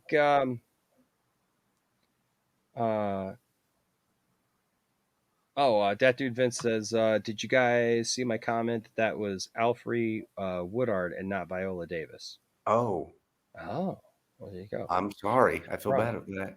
I was wrong. So well, she was a good actress in that too. Then. Yeah, she was. So, but instead, there you go. Well, hey, man, Daniel, thanks for stopping in tonight. All right, man. no problem. I appreciate you coming in, bro, and appreciate you being part of our nerd family around here. Okay, you have a good one. Hey, you too, buddy. All right, man. All right. And then we are going to close out the night with a good friend of mine that I haven't talked to in a while. He is a filmmaker in his own right. And he has made animated movies of Scooby-Doo, and he's got another Scooby-Doo movie that he's making right now that I did a voice in the first one, and I'm playing Redbeard the Pirate whenever I get my vocal lines finished. Yeah, he's a good guy, and he keeps telling me he wants to make a Superman animated film with me as Superman. I'll take that all day. But ladies and gentlemen, welcome to the channel, Jordan Farrell. How you doing, sir? Oh, I am doing good. Oh, can you hear me? I just saw you comment, so I know you're still there. There we go. I can hear something. I hear noise. Let's see. I can hear you. Oh, what did I say? You just said, "What did I say?" What a great start. But no, I feel like this has been building up for like almost 2 years now. How you doing, Jordan? Doing good. Entered my first day of my final year in animation school. Oh yeah? Yeah. Cool, man. How's that going? It's doing pretty well. Since I live near California, and the Delta variant is getting a lot worse because we have stupid people where I live. Hmm. I had to request a custom schedule where it's not a regular class schedule. It's literally like I get like a private tutor lesson from Monday through Thursday. But other than that, I'm free the whole time. So I might pop in here a lot more often. That'd be cool. Cool, man. Cool. Yeah, J Money. Look, I love Tron. I love the second Tron movie, man. I love Tron Legacy. Tron Legacy is fantastic. I love the movie. I love the look of it. I love the music. Daft Punk does such an amazing job in that movie. I mean, dude. And then also the toys were fantastic from that as well. So for me, it was thumbs up all the way. So, but what's new with you, man? What's on your mind tonight, Jordan? Well, a lot, but it's a lot of things like I've been feeling blessed with a lot of opportunities. Like I'm now part of the Netflix mentorship program. Oh, really? Yeah, basically someone from Netflix will come in to privately mentor me about how the industry works. They give me exclusive access to everyone in that sphere, basically teach me how the real world works. Wow, that's cool. Yeah, I didn't think I was going to get it. I just signed a mentorship application and sent it to my school. And I guess they're like, oh, we'll send it to everyone. And I get an email from Netflix, and I really had to make sure it wasn't spam. Yeah. And yeah, it's cool. I don't know when we are supposed to meet up with our mentor, but it's basically up to our mentor when he wants to meet up with us. Huh. Yeah. Another opportunity is my school has partnered up with Cartoon Network where they're allowing students and employees to pitch pilots. Really? Yeah. Dude, that's awesome, man. Yeah, it's weird because I thought, oh, I have to do the normal thing, work my way up to the top, but it's like opportunities that are happening, and instead of just asking why, I just took it. I already sent in my first outline of a pitch, which I'm not going to say what it is. I'd rather be quiet about it. Sure, man. Look at you, dude, moving up in the world. Yeah, it's weird. It's like 2 years ago, I dropped this weird little fan film that you're in, and now I'm in my final year of animation school, and a lot of these opportunities that I thought would not happen so soon are like coming by like fly. Well, dude, I'm so happy for you, man. That's awesome, bro. That's awesome. I'm super proud of you, man. That's awesome. Todd here with another $5 super chat says, Enosh, were you a fan of the movie The Legend of Billie Jean? Wow, Helen Slater, right? That was Helen Slater. She played Supergirl. Man, so I'm trying to think. It's been, dude, Legend of Billie Jean. I saw that movie when I was a kid. Dang. I'm trying to remember what the movie was about. I guess it's about Billie Jean. She's not my lover. Did you hear? She's just a girl. She claims that I am the one, but the kid is not my son. No, I'm trying to remember. I'm trying to remember what that movie was all about because I remember seeing it as a kid, Todd, but I don't remember what the movie was about. To be honest with you, it's been that long since I've seen The Legend of Billie Jean. I mean, I remember The Legend of Billie Jean, and I remember that I believe it was Helen Slater, and I remember she had like a short haircut, I believe, and I believe she had like fingerless gloves, like she was wearing like this outfit. So I do remember the movie. But I can't remember what the movie's all about, man. I wish I could, but I can't. And then J Money says, I've never seen Tron or Tron Legacy. I need to see both. Dude, J Money, you need to see both, bro. Yeah, I mean, look, Tron 1 is going to be dated, but it was the first movie that used computer animation, and actually, I think that movie aged better now because we know so much more about computers now.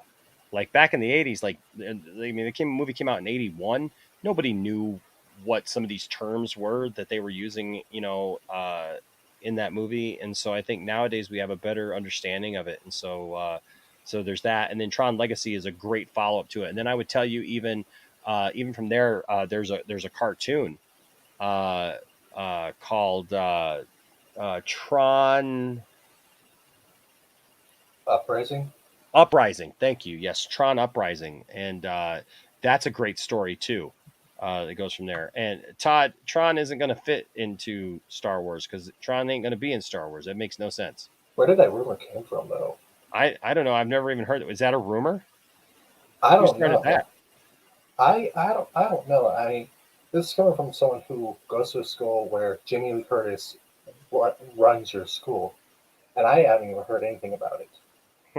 Yeah, no. Tron is not going to have anything to do with Star Wars.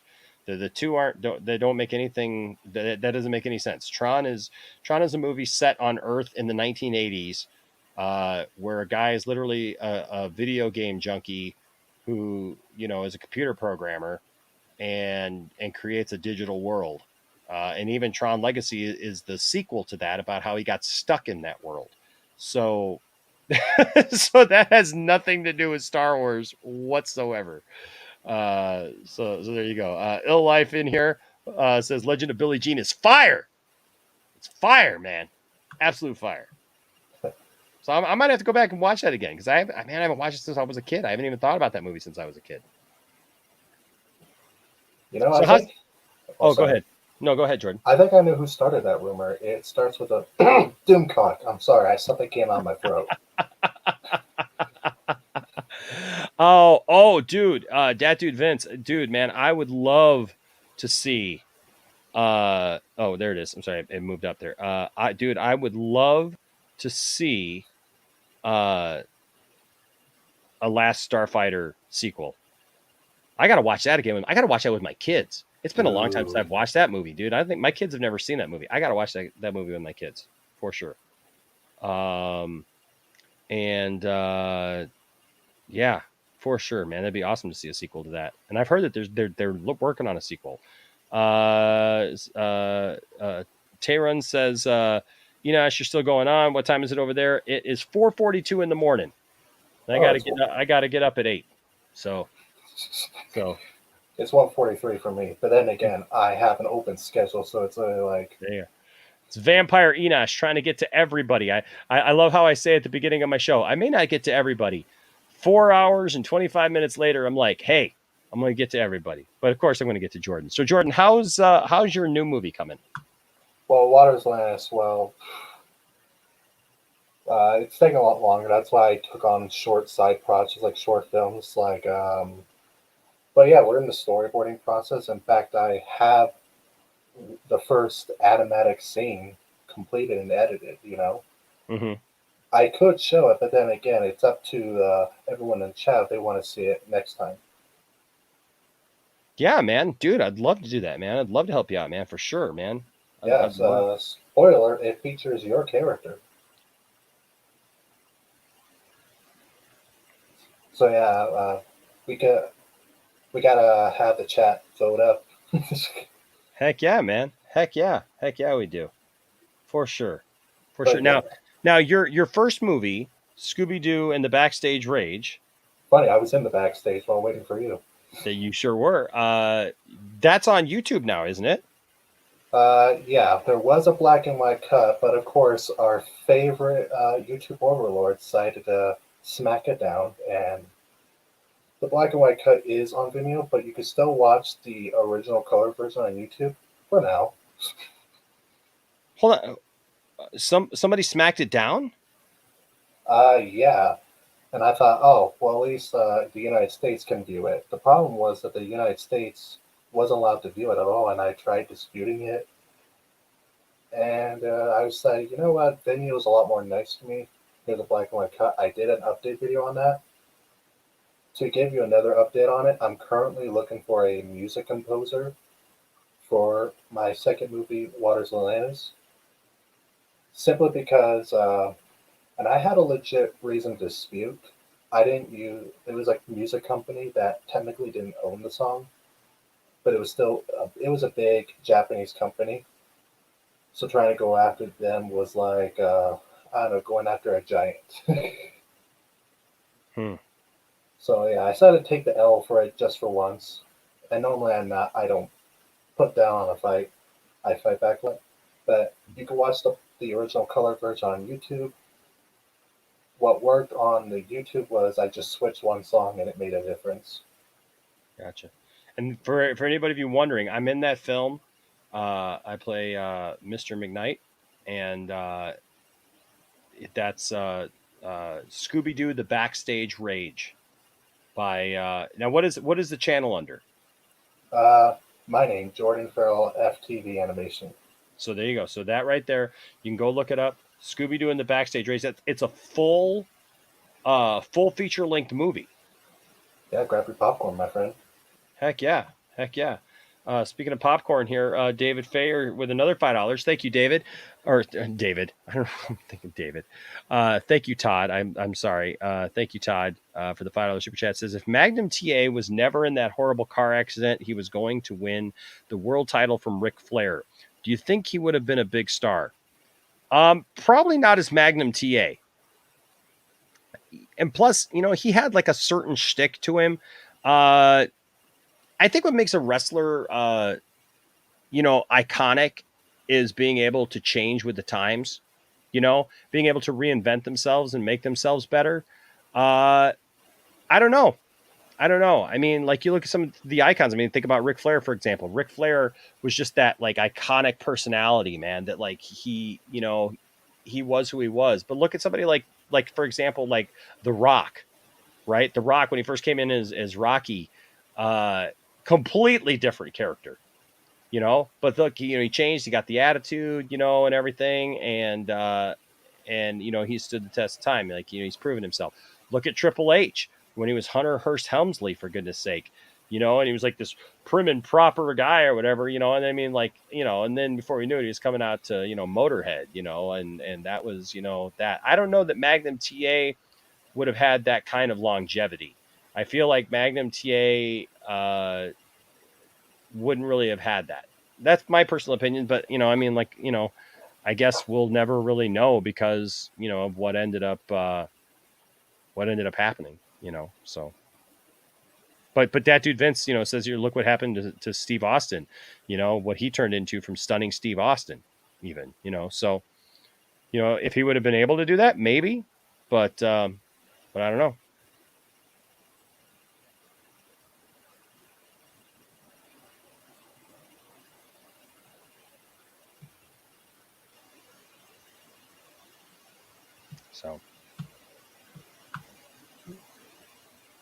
So hey, man, anything else on your mind tonight, Jordan? Well, I've recently been getting back into whenever I'm not working on personal projects. I'm developing my first original short. It's a drama about a man, how a man deals with the loss of a family in a car crash and how it does to the person's head. Mm-hmm. It's based on someone who I knew back when I lived in a small town. Not super personally, but I would see him walk around the street. I thought he was homeless, but no, he lived in a house. It just wasn't well taken care of. And one day he decided he just lost his mind, just started telling his story. And I was just sitting there listening to the whole thing. Everyone else was just like, whatever. But somehow it just intrigued me and it never left my head. So when it came to coming up with a senior thesis short, that story just popped in my head. I was like, maybe I should tell that guy's story. Dude, that sounds awesome, man. Yeah. I'll premiere at school first, but then I might premiere on YouTube, depending on what happens. Mm-hmm. But no, whenever I'm not doing animation work and all that, I've been getting back to mini golfing. Really? Yeah, I don't know what urged me to do it. Maybe it's just the 80s movies that featured mini golfing in certain sequences, but something with a whiff of nostalgia just made me go, you know, I should probably go out. I have a Scandia not too far where I live. And when my nieces and my brother came along, we were like, let's go mini golfing. And I just spent the whole day just relaxing, talking, catching up, and just hitting balls. Have you watched the show Holy Moly? No, I've never heard of it. What is it about? It's I can't remember what channel it's on. It may be on ABC, but it's a mini golf show on primetime, and it's got like crazy holes and stuff, and what's the guy's name? Riggles, Rob Riggles. He's been in a lot of different stuff. He's a great comedian, really funny, and he's one of the hosts of it. And they do a bunch of funny stuff, and it's like obstacles and mini golf. So like usually they'll have to tee off, and then they'll have to do an obstacle to get to the green, you know. And it's pretty funny, man. You should check it out. It's called Holy Moly. Real quick, I want to say shout out to Eli. Thank you for being here tonight, Eli. I loved your comments and stuff, and I know the chat had a good time with you for sure. This is bedtime for me. Good night, Mary, Ill Life, Todd, Enosh, and everyone else. I'll be back. You're always welcome here, bro. Thank you for being here. I'm glad you found us. And then real quick, Justin Proper says, Enosh, I was doing some thinking. He always has a Van Halen comment. I love you, Justin. He always has a Van Halen comment. He says, I was doing some thinking, and I've officially taken a stance. All right, this is official. Until next time, until Justin decides that, you know, he's got something else to say about Van Halen. He says, Gary Van Halen is greater than Van Hagar, which is greater than Van Halen. There, I said it. Let me think about that. Let me think, Justin. Let's see. So both of those, first of all, better than being better than Van Halen. Stupid! You're so stupid!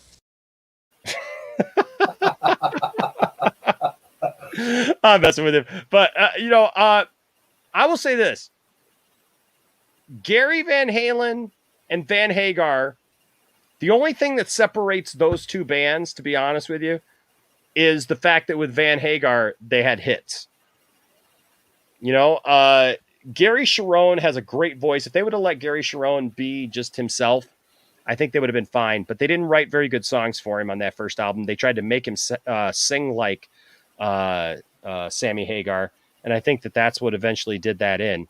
You know, and it's unfortunate, but it is. But dude, man, you just can't replace the original Van Halen, man. You can't replace that original Van Halen. That stuff's too good, bro. Yes, that dude Vince. Rob Riggle. Yeah, Rob Riggle. He's hilarious, dude. And he's one of the hosts of that show, dude. It's called Holy Moly. And it's just finished up its second season. So let me look it up. I can tell you what network it's on. I think it's on ABC. Pretty sure it's on ABC. Yep, it's on ABC. So if you can find like you could probably find it like if you got like on demand or anything, you know what I mean? Like you could probably find it there. So it's a funny show, man. I'd love to know what you think about it. Like if you're getting into that, because they find people all over who are just into putt golf, like in the mini golf, and yeah, it's fun, man. It's a fun show. Yeah. Think like Wipeout meets mini golf. Oh, I know some people who could use a Wipeout. I know. I wish I could show that, dude. The one time I showed it, I got a copyright claim about it. Oh, Andy's, so you got to wipe out yourself. Yeah, I did. They tried to wipe me out with it, but you know, it was totally worth it. I ended up removing it from the stream. They just, instead of trying to, you know, fight it or anything, I just removed it from the stream because it wasn't that important. But for those of you who don't know what we're talking about, Andy Signore was on Wipeout. Him and his ex-wife were on Wipeout, and if you can find it right here on YouTube. It's absolutely hilarious, and it's somewhat satisfying to watch Andy Signore get wiped out over and over again, and some of the jokes at his expense. I'll just say that, you know, for the Best way that marriage counseling ever. And well, it didn't work for him, so yeah. Yep.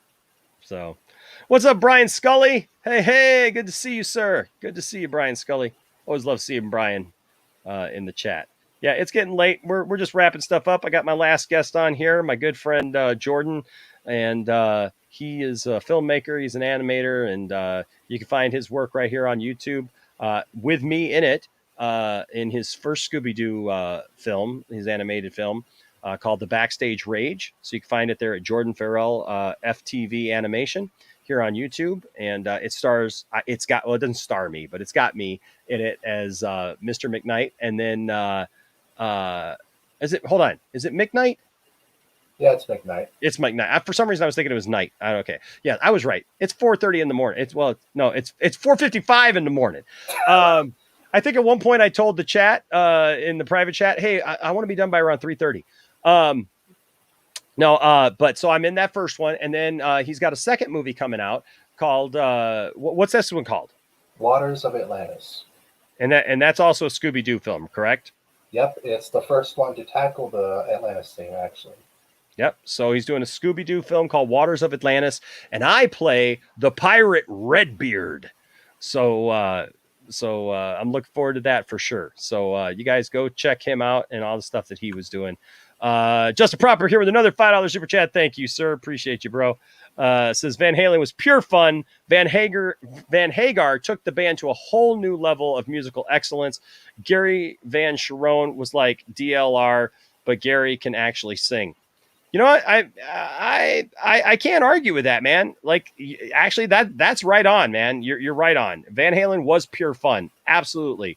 And Van Hagar, yeah, musically they went to a totally different place. It was much more pristine. One of the things I did love about Van Halen in the early days was like it was a little bit sloppy for as good as those guys were.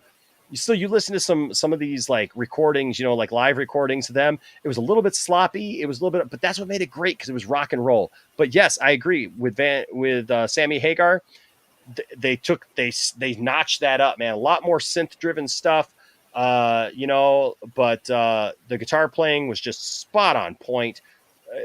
Hagar's vocals were fantastic. And look, even though I'm a huge fan of David Lee Roth, Hagar was a better singer. To me, David Lee Roth was the better front man. I mean, and Sammy Hagar's a great front man, don't get me wrong, but David Lee Roth was very entertaining.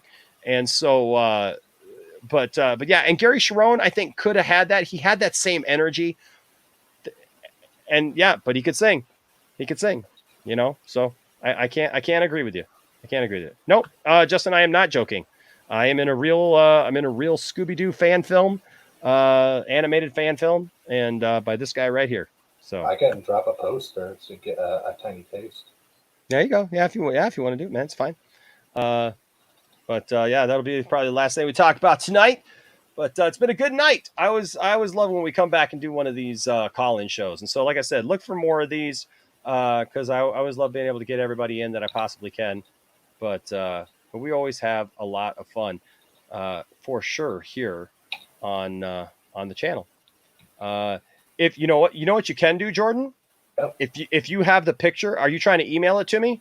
Yeah, I just email. I don't know how this whole thing works. Okay, so I could tell you, and this is super simple. So you see down there at the bottom of your screen where it says share. Yep. So if you hit share, all right, and then you go share screen, and then if you open your picture on your computer, and you go to share screen. In the middle, it'll give you three different options. It'll say entire screen, window, or Chrome tab. If you hit window, it'll pull up every window that you have open. And so if you have a picture open, you'll see it, and you just pick that and hit share, and then I'll see it, and then I can share it directly on here. Oh, okay. That way I don't have to download it and do all that other stuff. Take more time. Screen sharing is easiest with two monitors. Screen share works. Yeah, the first time you do it, it's going to, give you like, do you want to learn how to do it or whatever? But I just told you how to do it. Yeah, let's see. Yep. So share screen, and then window, and then you should see. There it is. See, just like that. And this is it right here, folks. Yeah, this is our recent poster just to celebrate the 2-year anniversary. 2 years ago, I probably would not have shown you the villain's face, but it's been 2 years, so But yeah, it's like imagine a Scooby-Doo movie if it came out in the 80s. Yeah, man. Yeah, Jordan did a really good job with this. It's a really fun thing, and so I got to know Jordan. Jordan found the channel a few years ago, and he asked me to be in this, and I was honored to be in it, and it's a lot of fun. It's a lot of fun for sure. Yeah, and I will say a quick side note. I have a feeling Doomcock might talk about this, but there is a upcoming adult animated Scooby-Doo show coming out made by Warner Brothers. Yes. Yep. First off, they stole my idea. Just kidding. But no, it's called Velma, and it pretty much sounds like Scream, but with Velma. Yeah, I've seen that. It's going to be interesting. I know that you're a huge Scooby-Doo fan, so like I'll be interested in hearing your take when that comes out. What I'm interested, and I know what Doomcock is going to probably complain about, is them ethnically changing the race of Velma, Shaggy, and Daphne. Where he's going to be like, these characters have always been white, so if we do a 2 cents on nonsense, I will make a promise, and we could do a drum roll, that I would like to appear in that episode if he ever decides to open his mouth on that show. It's tempting. You know he can't resist opening his mouth on that. Yeah, I think Justin's right. Isn't that the Mindy Kaling thing? Yep. Yeah. So I'll be honest with you. I'm not a fan of her. Yeah. To be honest with you. Me neither. Yeah, I'm not a big fan of her. So like to me, it doesn't matter if they switch her up, maybe racially, at all. Like, that'll all depend for me is if when I watch it, do I feel like it's Velma? Yeah, that's all because I feel like Velma is the one character that I'm like, you can nail Shaggy easily, all right? It's be exaggerated. But Velma, you have to really study the character. This is the character that honestly doesn't get credit when solving mysteries. But no, it's I hope what Mindy does is hopefully she can treat the character with respect, not play it off as a joke. Yeah, me too. But my problem is I feel like looking at her, I just don't know if I can imagine her as Velma, to be honest with you. I'm still I need to see a trailer. I need to see audio. I see a trailer. Character designs have leaked where like Shaggy's supposed to be on the spectrum and be a journalist, and he's not a coward yet. In fact, he's not even supposed to be called Shaggy yet. And it's the more I'm reading, the more it reads like a teen drama, which I hope it still retains some fun, but I don't want it where it goes to Riverdale territory where I'm like, okay, I'm done. Yeah. But no, I can easily see someone like a Doomcock complaining that they changed the ethnicity, and I would just pop in and be like, they've always changed the race. Yeah, it'll be interesting. Justin says, honestly, as long as Frank Welker isn't replaced by Zac Efron, I'll give it a shot. That dude Vince says Velma was a crush of mine growing up. There you go. Not gonna lie. Justin says, by the way, Scoob was a piece of garbage. Coolsville is in Ohio, not Southern California. I will agree on that. Even though I personally enjoyed Scoob, I did not like the idea of the Scooby Gang living in Southern California. I've always believed they lived in a conservative Americana town where they were like the rebellious kind. Yeah. If he ever decides to open his mouth on that, I wouldn't mind popping in. At least you'll have an actual filmmaker, unlike him. There you go. That's a good point too. So I'll be honest with you. I haven't seen Scoob yet. I still have not seen Scoob. I need to see Scoob. But yeah, I haven't seen it. Brian Scully makes a good point here. Says she can only play herself. Expect that to be disappointing. That's what I'm worried about. Look, I love The Office, but the most annoying things on The Office to me seems to be Mindy. So, and I love The Office, right? But yeah. Dad Dude Vince says, I tried to get into Riverdale, couldn't do it. I can't get into it either. My family loves it. Tiffany and Isaac and Landon, they all absolutely love Riverdale. And, it's like, for me. That Dude Vince says Scoob was good. And then Justin says everything takes place in either Southern California or New York. Boo! Well, to cheer you up, Justin, my fan film takes place in Coolsville. It takes place in a small town. And I kind of like stories in small towns because I lived in a small town my whole life. I like quieter areas. I don't like living near LA where I hear illegal fireworks go off 24/7. And then Justin says, "No, you don't have to. You don't need to see Scoob. Nobody needs to see it. It was awful." All right, if you want a great Scooby-Doo movie, watch Scooby-Doo on Zombie Island. It came out in the late 90s. It's pretty much like it's done by the same team who did Disney's Gargoyles. So Okay. the animation top quality. It was the first Scooby-Doo movie that reimagined them as adults, where they haven't been solving mysteries for years. And they acknowledge that everything they solve is fake. But the movie reveals that the zombies were real the whole time. Yeah. Interesting. Yeah, it's like very like, and it's very dark for its time. Like, as a little kid, I was terrified and watching. I'm like, wow, I can't believe some of the stuff they got away with. Like the villains have a sympathetic backstory where the people that they cursed as zombies were the oppressors. And talks Okay. about the stuff like that. And it does really well in just 75 minutes. Interesting. No Scooby-Doo movie has ever reached that level. Interesting. I'll have to check that out. Well, hey, Jordan, I'm going to get going, man. It's after 5 a.m. now. Thank you for sticking around, though, bro. And yeah, man, we'll have to. I can't wait to talk about your next movie that you're doing and all that good stuff, man. And congratulations on what you're doing in school, man, with your animation. And dude, I can't wait to see your next projects. Same to you. And before I go, I was told that there would be a bonus. You want a bonus? Yes. Let's see. Let me see if I can find you a bonus. Now, the question is, what kind of bonus do you want? Do you want a Robin of Locksley bonus? Do you want a, hey, man, do you got any more bonuses? Or do you want a shotgun bonus? Oh, shotgun sounds hot. Shotgun bonus? Okay, here you Gotta shotgun this bonus over here. Come on. Tell you what, I'll throw in the yacht bonus because that's my favorite one because Brian's in that one. I don't have enough yachts. Get me a bonus. Oh, wait, that's not that one. I'm sorry. It's the Robin of Locksley bonus. Robin of Locksley, give me a bonus. I need to get more cigars and smack my secretary on the ass. And then because Justin Proper's here, I'm going to give you the Kathleen Kennedy bonus. Because you're on a bonus. It's a bonus. Bonus.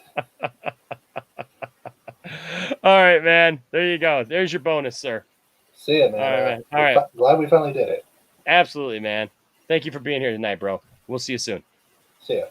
All right. Well, guys, we did it. We got through. Justin! Listen, I'm going to bring you in for a second because I got to go. Hi, Justin. There were no tits on Kathleen Kennedy. What the fuck? I thought it was going to be a nude. What the hell? I was getting excited there. Like, this is for you, man. And then I'm like, I get the biggest cock tease in the world. What the fuck? Also, Sammy Hagar. Come on. Much better than David Lee Roth. For another day. Not in the frontman aspect. In the vocal aspect, I'll give you that all day, sir. I'll give you that all day long, man. In terms all of musical excellence, it is all there. He pushed Eddie to be better. He pushed Michael Anthony to be better. He pushed Alex to be better. I agree, dude. I ain't arguing with all that. I'm just saying, as a frontman, as pure entertainment value, I'd rather watch David Lee Roth. Also, he has a fragile ego for not getting out with Sammy Hagar and doing a song for that, whatever tour that they did together. Yeah, well, they did tour together though. Like, I know, but he didn't join them for a song, which is what everyone wanted. I know that was stupid. Bitch move. That's all I'm gonna say. Also, well, you know who's better than all of them? You know who's better than all of them? Michael Anthony. Oh, Michael Anthony, yes. As a singer, as a musician, I do feel like Alex does get the short straw a little bit. People don't talk about him. But you know what though? Yeah, but you know what the thing is? I think overall Michael Anthony is just the better human being. He really is, and he chose sides. He chose sides wisely. He chose Sammy. That's the right way to go. But he was friends with everybody, dude. That's the thing, is like he was the nice guy who was literally friends with everybody. He got the short end of the stick from both Van Halen brothers. Just because he kicked him out for no reason. For no reason. And then for the longest time, they were just pissed off at him because he was friends with both Sammy and David. So when they wanted Sammy in there, they wanted him to be pissed off at David. And because he wouldn't be, they were mad at him then. Then all of a sudden they kicked Sammy out just out of the blue. And they expected Michael to be mad at him and just like accept and bring back in Dave like no problem. And he's like, well, I love everybody, man. And they're just like, well, no, you got to be mad at Sammy. And he's like, well, I'm not mad at Sammy. And then he went off and toured with Sammy. And he was playing with Sammy during that whole thing, dude. And it's like, dude, man, it's like he got such short end of the stick. I just saw it not too long ago. I don't know if you saw this. I didn't know that they were doing this, but when Gary Cherone was with them, Sammy was singing, or not Sammy, I'm sorry. Gary was singing. Yeah, right. Dude, it's 5 a.m. man. It's 5:10 in the morning. No, it's okay. I'm getting that way too. Yeah, Gary was singing, Michael was singing, and Eddie was singing. Yeah. Like they what was it? There's a video of them. I think it was Why Can't This Be Love? No, I think the one I saw was Somebody Call Me a Doctor, and they were singing, and like Michael starts out singing, and then it went to Eddie, and then like it went from Eddie to Gary, and I was like, wow, like man, they were doing a 3 vocalist thing, and it was working, and Gary didn't seem out of place at all, man. He was over there like doing his thing, man, like the whole time that they were they were singing, man. It was good stuff. I saw something similar, but with Sammy singing "Why Can't This Be Love" and then singing a verse. Then the other one was Michael Anthony. The other one was Eddie. Okay, like singing different lines. So okay, yeah. That was very typical. Yeah. Okay. So that's how this was, but with Gary. And so, the thing is, man, no matter how you slice that band was good. Oh, Great band. Classic band. Like, yep. And Eddie was a good father, in all honesty. Like, what a great father-son relationship. Anyways, we're going to save this for a whole different stream. I feel like we should do a Van Halen stream and just talk about Van Halen. I'm actually serious about that. We should actually do that if you are down. Fun, dude. Absolutely. I'd love to do a music stream about Van Halen, man. For sure, bro. Yeah, we can talk about this all day. All Sounds right. good, man. Sounds good. Maybe we should stretch this out for another 5 minutes just to hit that 5-hour mark. I think I'm good. I got to get up in less than 3 hours. All right, bro. Thanks for stopping in, though. Appreciate it, man. Absolutely. All right. We'll see you later. All right, guys. So we made it. That is the night. Thank you to everybody who came on tonight. Thank you to everybody who stuck with us. We are at the 4-hour, 55-minute mark. And I appreciate each and every one of you guys who stick with us. And thank you for being here. Thanks to all of our new friends that we've met. Thanks to all of the new members of the channel. My goodness, you guys are fantastic. 5 new members tonight. What an amazing blessing. Thank you guys so much for being here. We're so grateful that you guys invest your time. Some of you invest your money.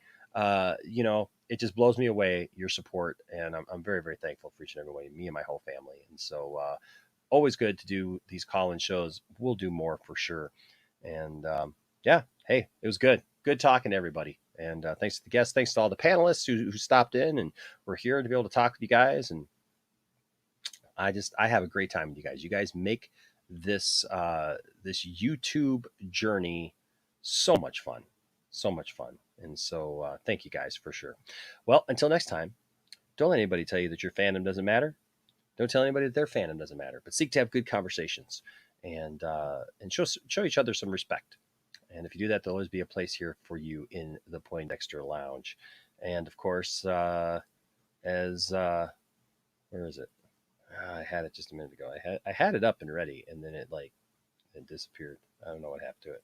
It's 5:15 in the morning. Oh yeah, we've been going on for almost 5 hours, but this still counts. Talking about bands, but I still bust the heat. We've been going on for 4 hours now, like Zack Snyder's freaking Justice League. Yep, for sure. All right, guys. Until next time, be good to each other. stay nerdy as much as you can. And remember, there'll always be a place for you guys here in the Poindexter Lounge. Love y'all. Peace out.